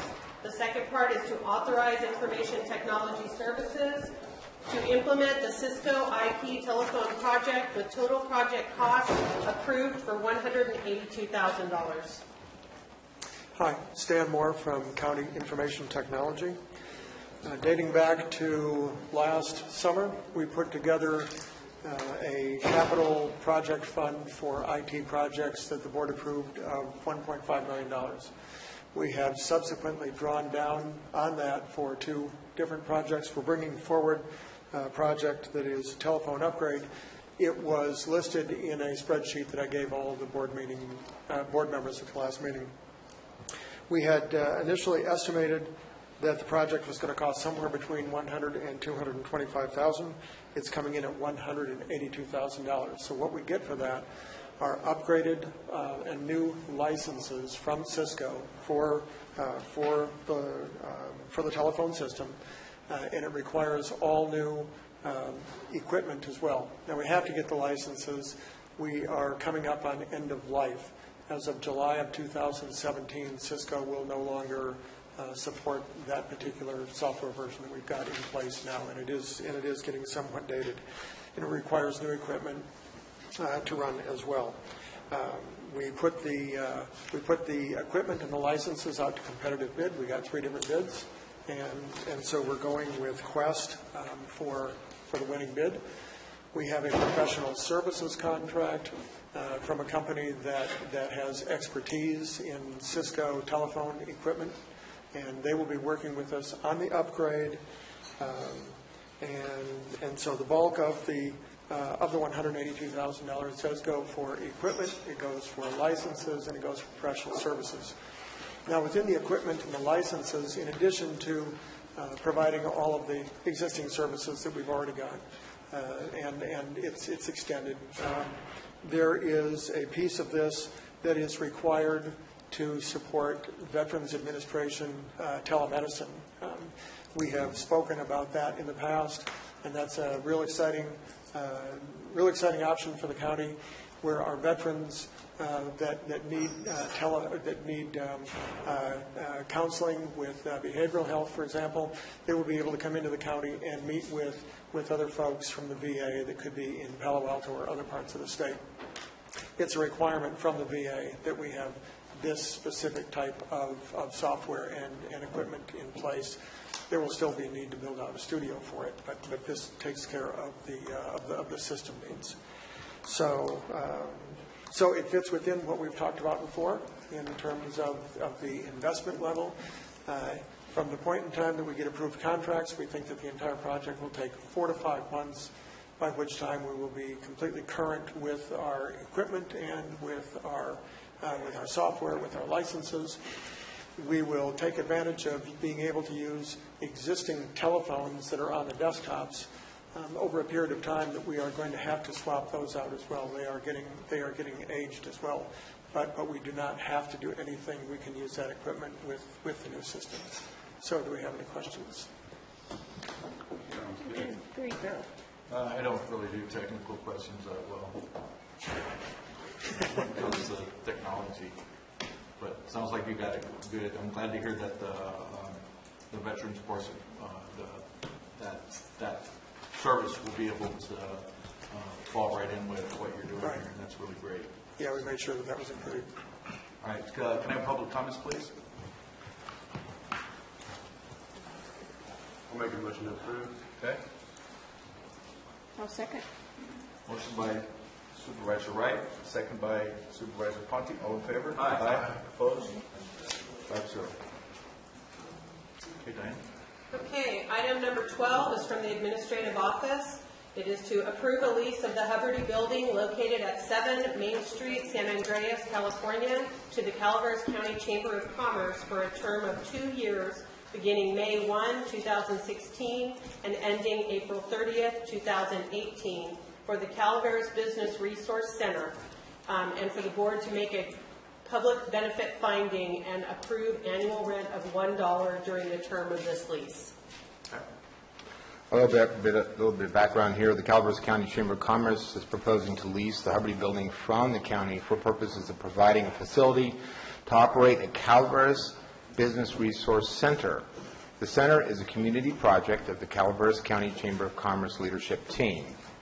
The center will benefit county residences and business by providing opportunities to current and prospective businesses, including but not limited to, and I'll just name a couple here, small retail stores selling items produced by participating businesses and organizations, a mini innovation lab similar to the innovation lab in Tuolumne County with equipment available for developing prototypes, etc. Classes and workshops, including but not limited to business recovery and retention after the Butte Fire, starting a business / nonprofit, tax law, payroll regulations, business planning, financial projection, and manufacturing. And as stated by the clerk, the term of the lease is for 2 years, beginning May 1st, 2016, and ending on April 30th, 2018. And then in addition to that, The annual rent for the Hubbardie building is below market value, and as previously stated, the board must make a finding that the Hubbardie building, renting the Hubbardie building to the Calaveras County Chamber of Commerce for purpose of the Calaveras Business Resource Center serves a benefit to the public. Okay. Any public comments? Good afternoon. My name is Jack Garamendi. I live in Paloma, California. I'd like to thank the board for considering this opportunity. I should also include I'm the Vice President of the Calaveras Chamber of Commerce. I'd like to thank the board for considering this project. The Calaveras Business Resource Center can be a real asset to our community. It's going to be an important tool for many of the projects going on in the county that will help us build businesses here. It's not only just, it's an incubator, it's a counseling space, it's a cheerleader, all wrapped up in one. And I think all small businesses understand why all those elements are needed. It also utilizes an underutilized building that the county owns and gives us an opportunity to work together to build businesses of all kinds. It creates jobs, increases the county's tax base, and also creates jobs and a stronger tax base, makes stronger families and a stronger community. I appreciate your consideration of this. Thank you very much. Think you could get a little better rent fee on that? We negotiated this with Mr. Moss, and he did put the screws to us. But as you know, Supervisor, it's a real resource for our community, and the lease agreement does allow the chamber to participate in upgrading that building over time. So as we grow, that building will improve and be a stronger asset for the county. Good job. I have a question, Chair. Mr. Public comments for. Oh, we're still public comments. Sorry. When I first saw Peter raise gentlemen, I kind of hit the roof, $1 for a building. I said, my God, please give me some Vaseline, But thank goodness, called the gentleman out, we had a little discussion. There's a whole bunch of stuff into it beside what shows up here. And they're going to have to do a whole bunch of renovation. And my same question is, buck, get real, But they're going to do a renovation, improvement. It's not mentioned on this whole presentation. And they're going to lease a certain portion of it and so on. So on the face of this, I would say, hey, get real, But after I got all the details that not mentioned, I'd like you to support it. They're good people, they've got good deed, and it's not all one-sided. So they going to be doing good work. But after 2 years, they don't produce, kick them out. Thank you. Oh, Peter. Any other public comments? Okay. Mike, you had questions? I did, Chair. This is a 2-year lease. That is correct. At the end of the lease, is there any type of renegotiation or some type of compensation package that we would have some knowledge of, instead of saying at the end of 2 years, guesswork again? Actually, the proposal would be to just bring this back at the end of 2 years. That would be certainly my proposal for, obviously at that point they'll know how successful this program is, and I'm sure that we'll be communicating during the next 2 years on this process as well. So it'll be a matter of keeping the board informed, and again, hopefully we will be coming back to the board in another couple of years saying we need another 2 years or maybe another 5 years. Okay. It won't be for $1. And it's my understanding that all ADA requirements will be done by the chamber as a result of the That's grant? my understanding. Yes, sir. That'll be the case. So we'll be working towards the ADA requirements as the lease goes on. Okay. Yes, sir. If I might add, Chairman, Mr. Supervisor Oliveira, the lease does call for over 50% of any revenues that are gained through subleases or others to go directly in, to be put into a separate fund to upgrade the building. Okay. So we're actually going to help make that building better and increase an asset for the county. Thank you. I'll make a motion to approve. Second the motion. Okay, I got a motion by Supervisor Wright, second by Supervisor Kearney, and I want to make a couple of comments. So I'd like to thank the Chamber leadership team for taking this project on. It's time that we invest in economic development in the county, and in this way, because there are many folks around here that don't know how to operate a business, and this is a good opportunity to help people learn how to do that, number one. And number two, this is a great start to helping downtown San Andreas get revitalized. There's going to be a lot of activity around this this building. Right now, it sits empty. It served a purpose during the Butte Fire as a retail outlet of sorts. So it was more of a thrift shop kind of thing for Butte Fire victims to go to. And before that, it was the sheriff's department that was in there. So it was really hasn't been real conducive to what downtown San Andreas could be like. Well, with this, there will be a co-op retail outlet there. There will be a Chamber of Commerce will be housed in it, and probably some other very good groups for our community that are motivated and driven towards economic development and the betterment of our county. So really, to me, it's an investment for our future, that part of our future as well. So what comes along with this, and I don't think John mentioned this, or neither did Brian, we've always talked about an economic developer, bringing one on to the county. Well, this is going to have an economic developer that comes along with this project for 2 years. So that solves that issue, and it's not costing, it's not putting another employee on the county books, so that, to create that extra cost to the county.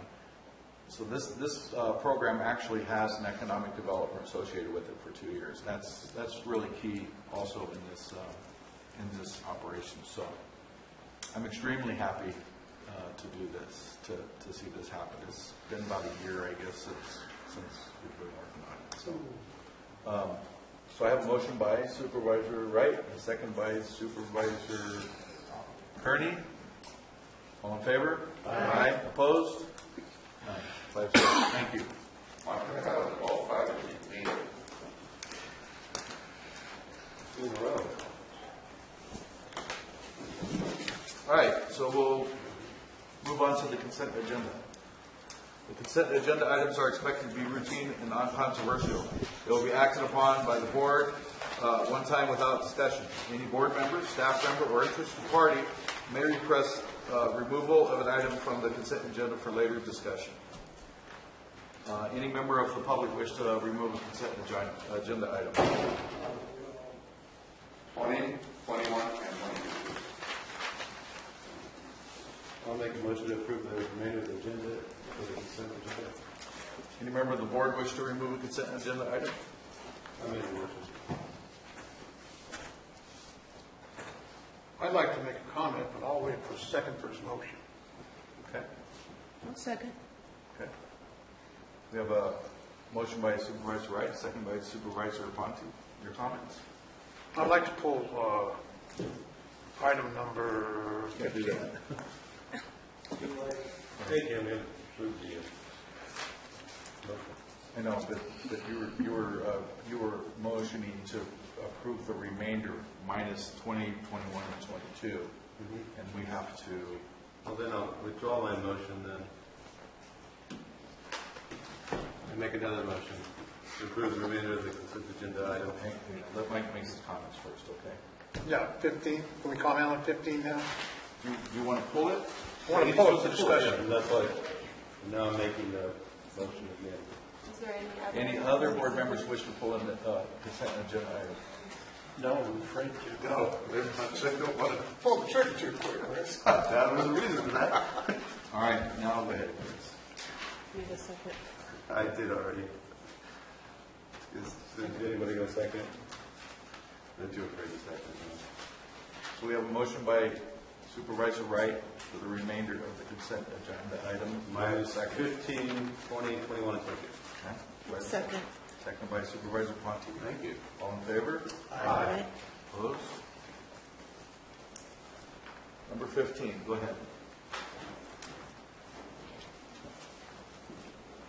Hello, Ms. Sullivan, how are you? I'm doing fine, until then. You probably get asked this question every time we do this. No, Okay, these properties are we're going to forgive the delinquent unsecured tax bills on these properties. we're not forgiving. Okay, what are we doing? We're putting them aside and not effectively going after them for more cost efficiently. We keep the liens on them. They're still active. They're not going anywhere. So it's But they just a have matter liens that on it costs more money to go after them at this point. Most of these are not good bills. They should be coming off the roll, but it doesn't make the effort of doing that any better. So they just go inactive, basically. And is there a cost to keep applying or renewing these liens? No, not for our department, no. And we keep them on for 30 years, believe it or not, depending on the size of them. That was my question, Chair. Okay. Any public comments on that? Any public comments? None? We have a motion by the board, please. I'll move. Second. We get a motion by Supervisor Olivera, second by Supervisor Wright. All in favor? Aye. Opposed? Thank you. Mr. Reyes, you're up. Item number 20. We're talking about $30,000 for the transit system. Just before you do that, Diane, could you read that out, please? Number 20 is an item from Public Works authorizing payment of a $29,824.11 invoice from Columbia Communications, Inc. for the purchase and installation of a digital mobile radio system in the Calaveras transit fleet. Let's call it $30,000. That operation losing their fanny off ever since it's been in existence, constantly. I wonder how they survived without digital radio communication. And want to know if that's been put out to bid. Was there any other bidders? And is it going to be working all areas of public transportation routes? Is it going to be working for the whole county? Public Works, Calaveras Transit. Is that this unit, $30,000 unit, going to be working in all the routes? You put in $30,000, you're losing fanny off already. Is it going to function in the whole county? That's what I'd like to know.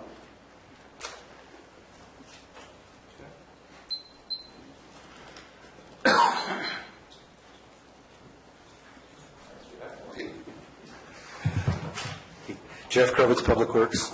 He doesn't really mean it when he calls me sweetheart. This item is for the new transit buses that were purchased. This is a digital radio system. We have to have radio systems in our buses to be able to maintain contact with central dispatch. As you know, we run what's called a deviated fixed route, meaning that we run fixed routes everywhere, but if we have a call from an individual who needs special assistance, we can deviate from a route by a short distance. It's also for a safety issue. The funding for this item of the radio systems on the new buses was provided through the PTM ESIA grant, one-time capital grant. And there was a sole source provider for this radio system. As you can imagine, it's very specialized. We went through the county public purchase policy, and it was signed off by the CAO because it was in excess of Public Works Director's signature authority. And does it work throughout the entire county? I would say almost. We have a dark spot that we have been fighting since transit buses began running with radios, regardless of whether they were digital or analog, down in the Valley Springs area that we're working to resolve. So hopefully that answers your questions. Or, Mr. Rizzo. I don't even know. Deborah probably does. She's been working on it in more detail. But if you're interested. Before we stop? No, it's not before we stop. My cell phone will start. I was going to say, what about cell phones? Hey, Deborah, do you know where it is? Excuse me. Yes, the one remaining spot where we have difficulty in communication is down around Rancho Calaveras, along 26 there. And so we're looking at possibly a new installation in that area to fill that in. Great. Or by your house, there, Peter. Any other questions from the board? Yeah, question, sure. Is this a digital trunk system? Don't know much about it.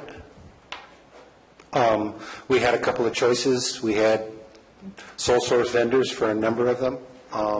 And again, the details of it I would defer to Deborah, transit manager.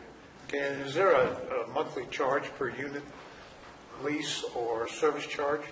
There is a monthly lease of, it's, I think, $253 a month. You know, don't hold me to that. There is a new additional lease on Fowler Peak for this facility. Okay, but is that per unit or? No. Is that just a one-time Altogether, charge, yes. monthly charge? Well, service charge? Service charge for transit, yes, and it covers the maintenance of the spot. Doesn't pay anything into the Bar 20 roads, though. Okay. Any other questions? May I ask a question? Is this unit going to work with the existing units? The same frequency? This replaces the existing.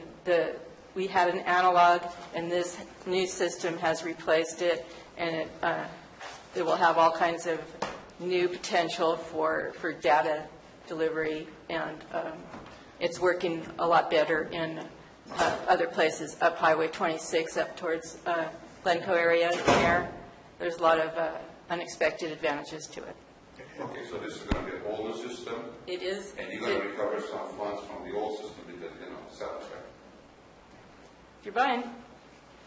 No, you got an agent. So we're actually replacing every unit in existence now? Yes, sir. How many units is that? The new system is 11 plus a hand station, because we have the radios in the two vans, too. Okay. So we're looking at a base station and 11 units, mobile units. Yes. And is that $5,700 a monthly tower rental? Okay, yes. No. That's the annual. That's an annual? Yeah, that's the annual for okay, the that's a monthly total tower amount rental. for Yeah. an annual total amount? Yes, sir. The monthly rental is not $5,700? Right. And we listed these because these other purchases from Columbia Communications is the reason we had to get this particular purchase approved by you. Actually, we have the invoice from Columbia Communications attached as a Yeah, it lists all the buses. as an exhibit, so it explains all the good things. Great. Any other questions? I make a motion to approve. Second the motion. A motion by Supervisor Conti, second by Supervisor Kearney. All in favor? Aye. Opposed? 4 and 1 absent.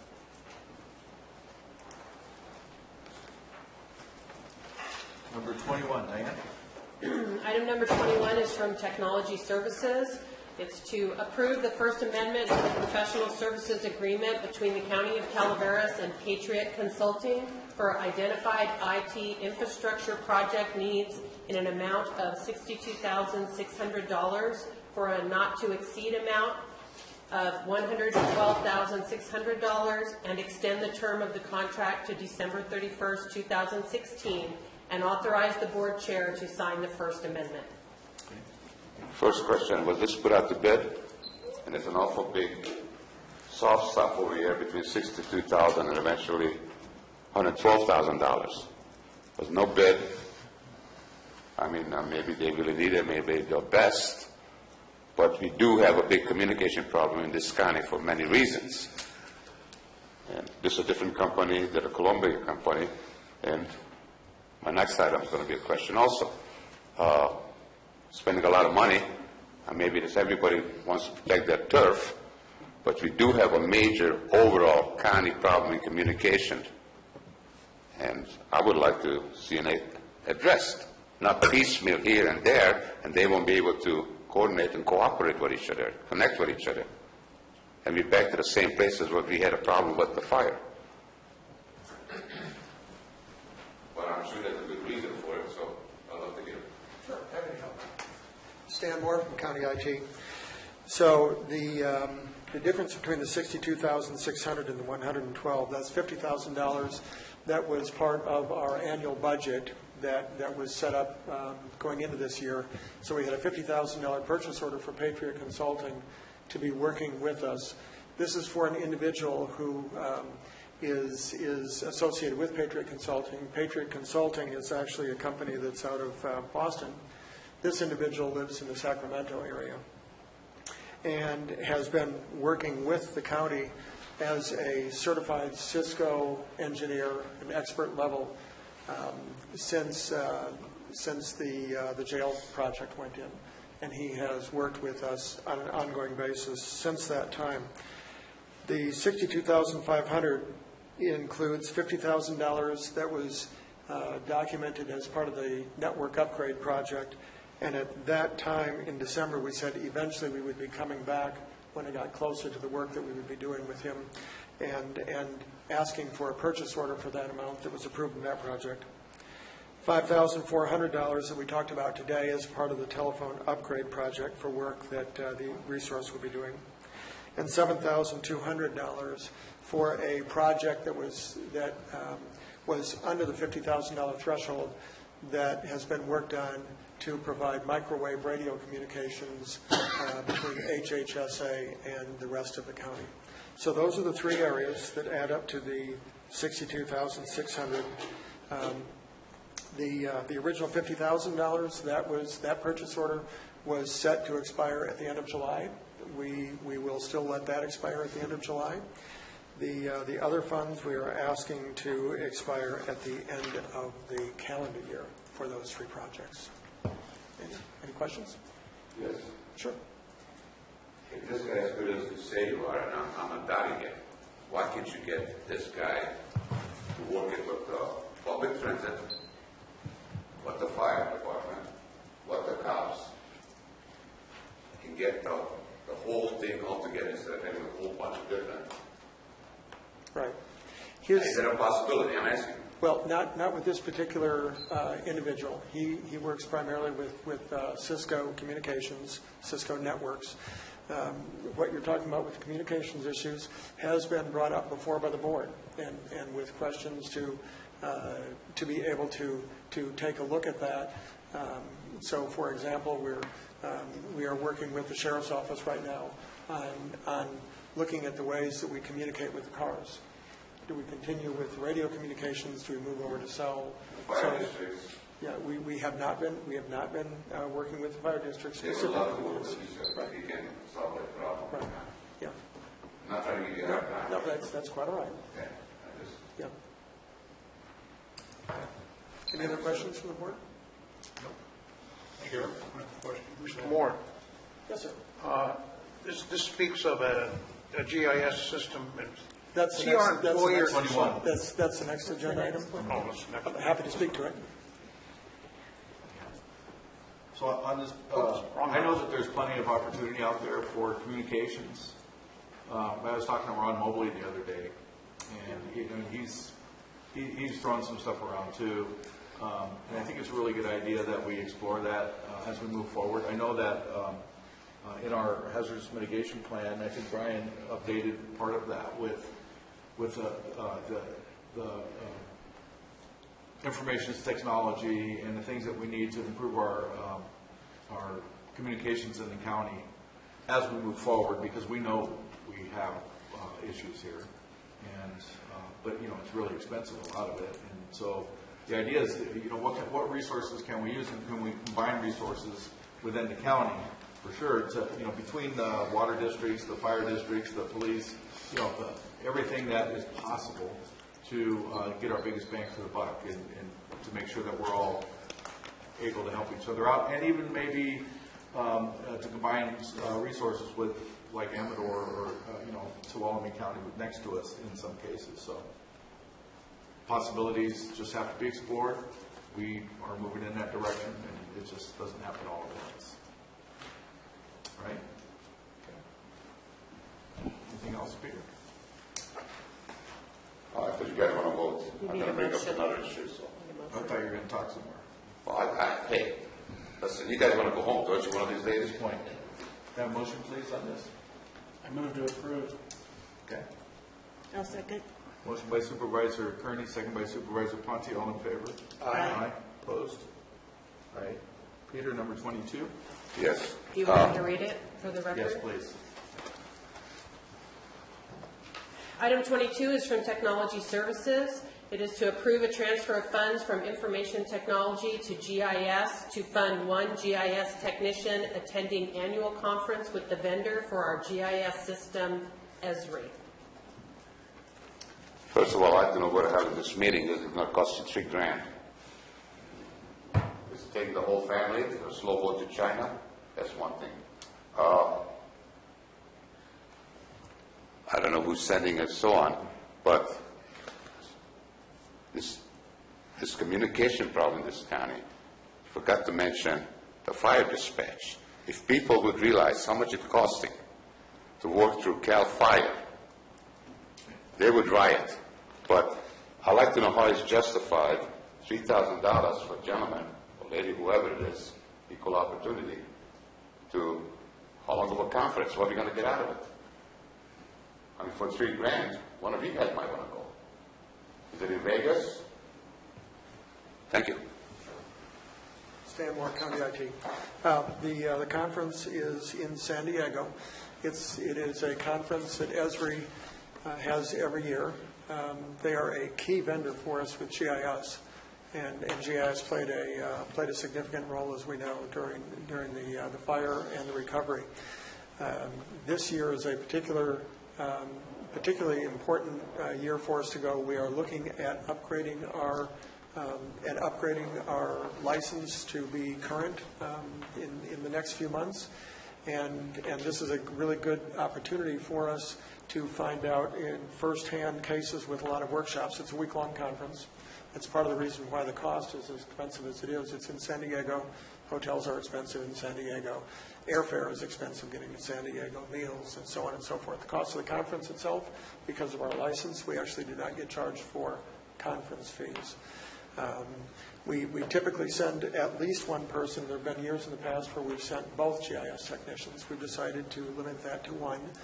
The reason this was not in our budget is because every year, historically, the vendor has had the conference in July.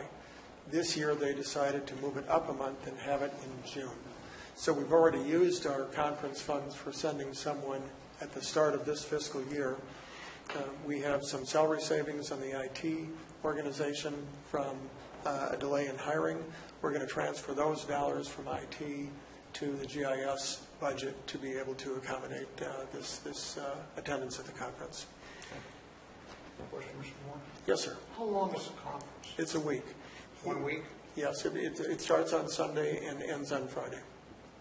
And it's in San Diego? Yes, sir. $3,000 travel expense.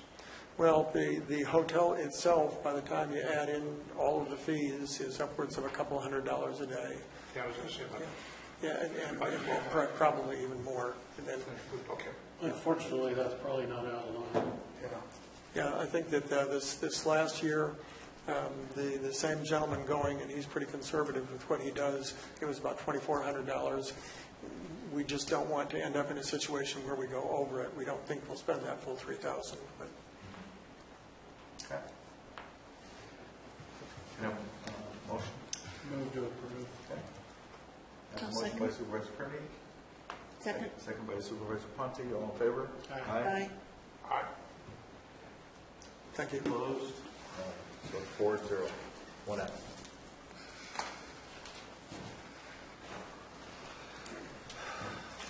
Supervisor announcements. Sorry, Chair. You extended public comment from the Oh, beginning. that's right. Okay, we can do that. At the beginning of the day for our public comments, we ran out of time, so I'm going to extend that right now. If there aren't any more public comments, I'd like to come around. Supervisor announcements. I'm sorry, I missed it. You thought the auditor did not have the time. I'd like to say something. You get it home with it. I don't know. Save it for next meeting. Supervisor announcements. If you could hold just 1 second. I'll pass today. I have a couple of announcements. I attended an EMS meeting last week, and we approved the budget for the year. And Brian, I don't know if you could check with Shirley. They were sending information on what our share of costs would be for the program to be included in the budget. If you don't have that, Richard Murdoch's office has that. It is available to all the counties, what our share of costs will be for EMS. I attended the Library Commission meeting. Nancy, our new librarian, was there, and they'll be making an annual report to the board here within the next 4 to 6 weeks in regards to the work that they've done this last year and some of their ideas that they have going forward. Attended the IHSS meeting. We are now a full board. We have no openings at this point, which is something we haven't had in quite some time. So I think the board will be moving forward in a very proactive way. They, too, will be making a biannual report to the board within the next 4 to 6 weeks on their progress. Attended the Central Sierra Child Support Council meeting, and preliminary budget was approved, and Central Sierra has hired a deputy director doing some succession planning as they're moving forward into the future. And that's about it for the Central Sierra Child Support.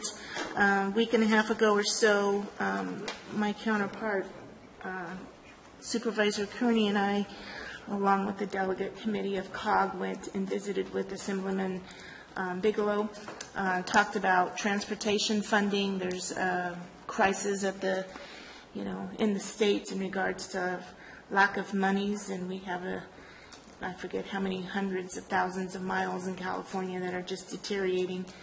Calaveras County certainly has its fair share. Asking the governor to take a look and working with our current legislature on fixing this problem.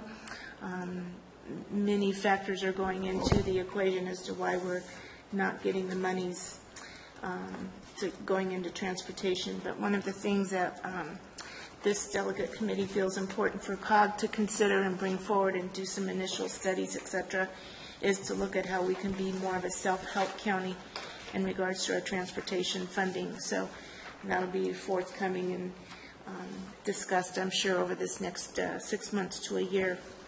Earlier today, Supervisor Edson, you had mentioned wanting to bring back the urgency ordinance, and I would like this board to consider possibly to assist Macon County Council if perhaps 2 board members could be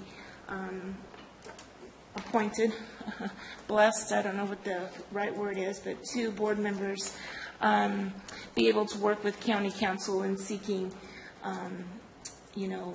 other folks as needed involving law enforcement, code enforcement, but looking at taking a look at the urgency ordinance that was drafted and taking into consideration the public comments that were made at our long meeting, some of the staff comments that were made, some additional information that's come forward. But perhaps if we could, have a committee of 2, you might say, from the board working with county council and looking at this urgency ordinance to bring it back to the board, if that's something that could be considered. And I think that's what I have at the moment.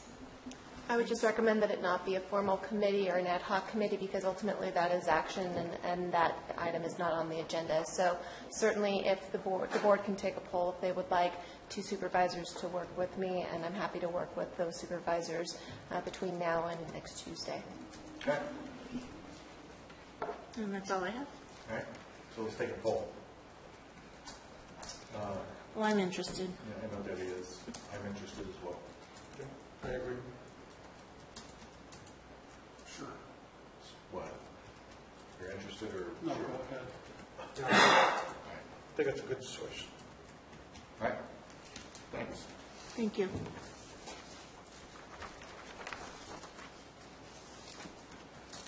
Okay. Steve, are you passed? No, Mike? we passed today. Mike? I'll pass. We're done? Okay.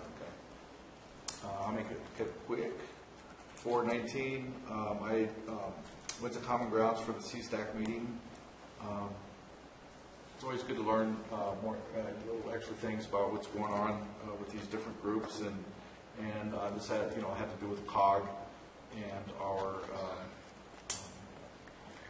our ability to make sure that we have as good of a transit system as possible, and also some opportunities for Common Grounds or another nonprofit actually to get involved with that, to be able to become part of that process, because there's like Common Grounds got 2 new buses, two buses, right? And they got 2 new buses, so they're going to start transferring seniors around and veterans. I beg your pardon, they just have one. One right now. One Silver Street. Right, and so they're kind of can fit into this whole thing to give our county a little greater, better experience possibly. 420, I went to the Chamber Executive Board meeting, and we talked Chamber Executive stuff. Also after that was the Chamber Board meeting, which that's when they voted on the lease. I actually couldn't vote on the lease, so I took myself out of that vote, and then they voted to approve so that they can get send off for the funding, the grant for that project for the Business Resource Center. And so then on the 21st, went to our closed circuit TV and did an interview there with El Sedala, Taxpayers Association. That was fun. That was fun. 22nd, I went to the sheriff's swearing in. We had, I think it was five new officers come in. I think 4 of them were deputy sheriffs, and I'd have to look at my notes, but that was really nice. They used the downstairs room that for meetings as you walk in the sheriff's office, and they had a really nice ceremony. It was good to see new folks coming in, and there was I think a total of 5. Plus they had one that was upgrade. So that was a really neat ceremony.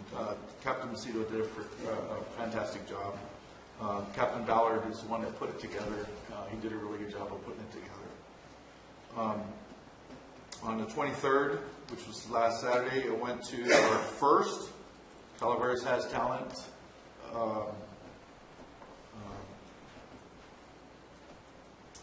interviews, or what do you call them? Not interviews, but auditions. We had 3 show up for the auditions, which is just about where we figured it was since it's the first. It was at Valley Springs Elementary, and we get there at 9 o'clock and we leave at 5. There's 3 people who showed up. It happens. By the time this thing gets rolling, we'll have 15 or 20, and sometimes even more, because last year altogether we had 72 people that showed up for auditions, and it was a real fun year. Actually, it was hard work, but but it's just a good experience to be involved in that. And I would encourage people, if they'd like to volunteer for that, to get a hold of the Calaveras Has Talent folks, and you can join in on that. It's a lot of fun. And then on the same night, the 23rd, the Whiskerino up at the fairgrounds. And I attended the Whiskerino, and I see some folks here that were there. Brad he was out there competing with his beard. It's hard to win against you. Yeah, well, we both lost. So, what the heck. So it was a really neat event to kick off our frog jumps, our fair this year, and of course all of the saddle queens and everybody else was there. But I got to tell you, man, that food was really great. It was so good. Really, really good. And I talked to Daryl Giannini, and I pat him on the back. I said, that is some really good. They cooked the meat was unbelievable, great. And so he told me that Michael Quinones is the one that cooked it that night. And if Mike's there cooking, the meat's going to be really good. So that was a fun event. That place was packed. It was probably twice the size it was last year. Very good event, great music. Plan B played, and just a lot of fun. And that's all I have to report out. Anything from the staff? Administration. Before I forget, I would like to report out the closed session that we had at lunch, which was, look it up.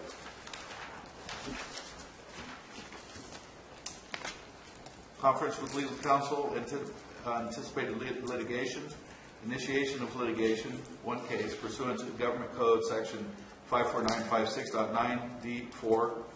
There was no board action taken, and that will be the end of our meeting. Thank you very much.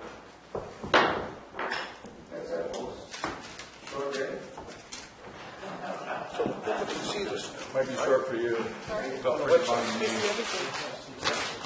Yeah, I would recommend that you guys go back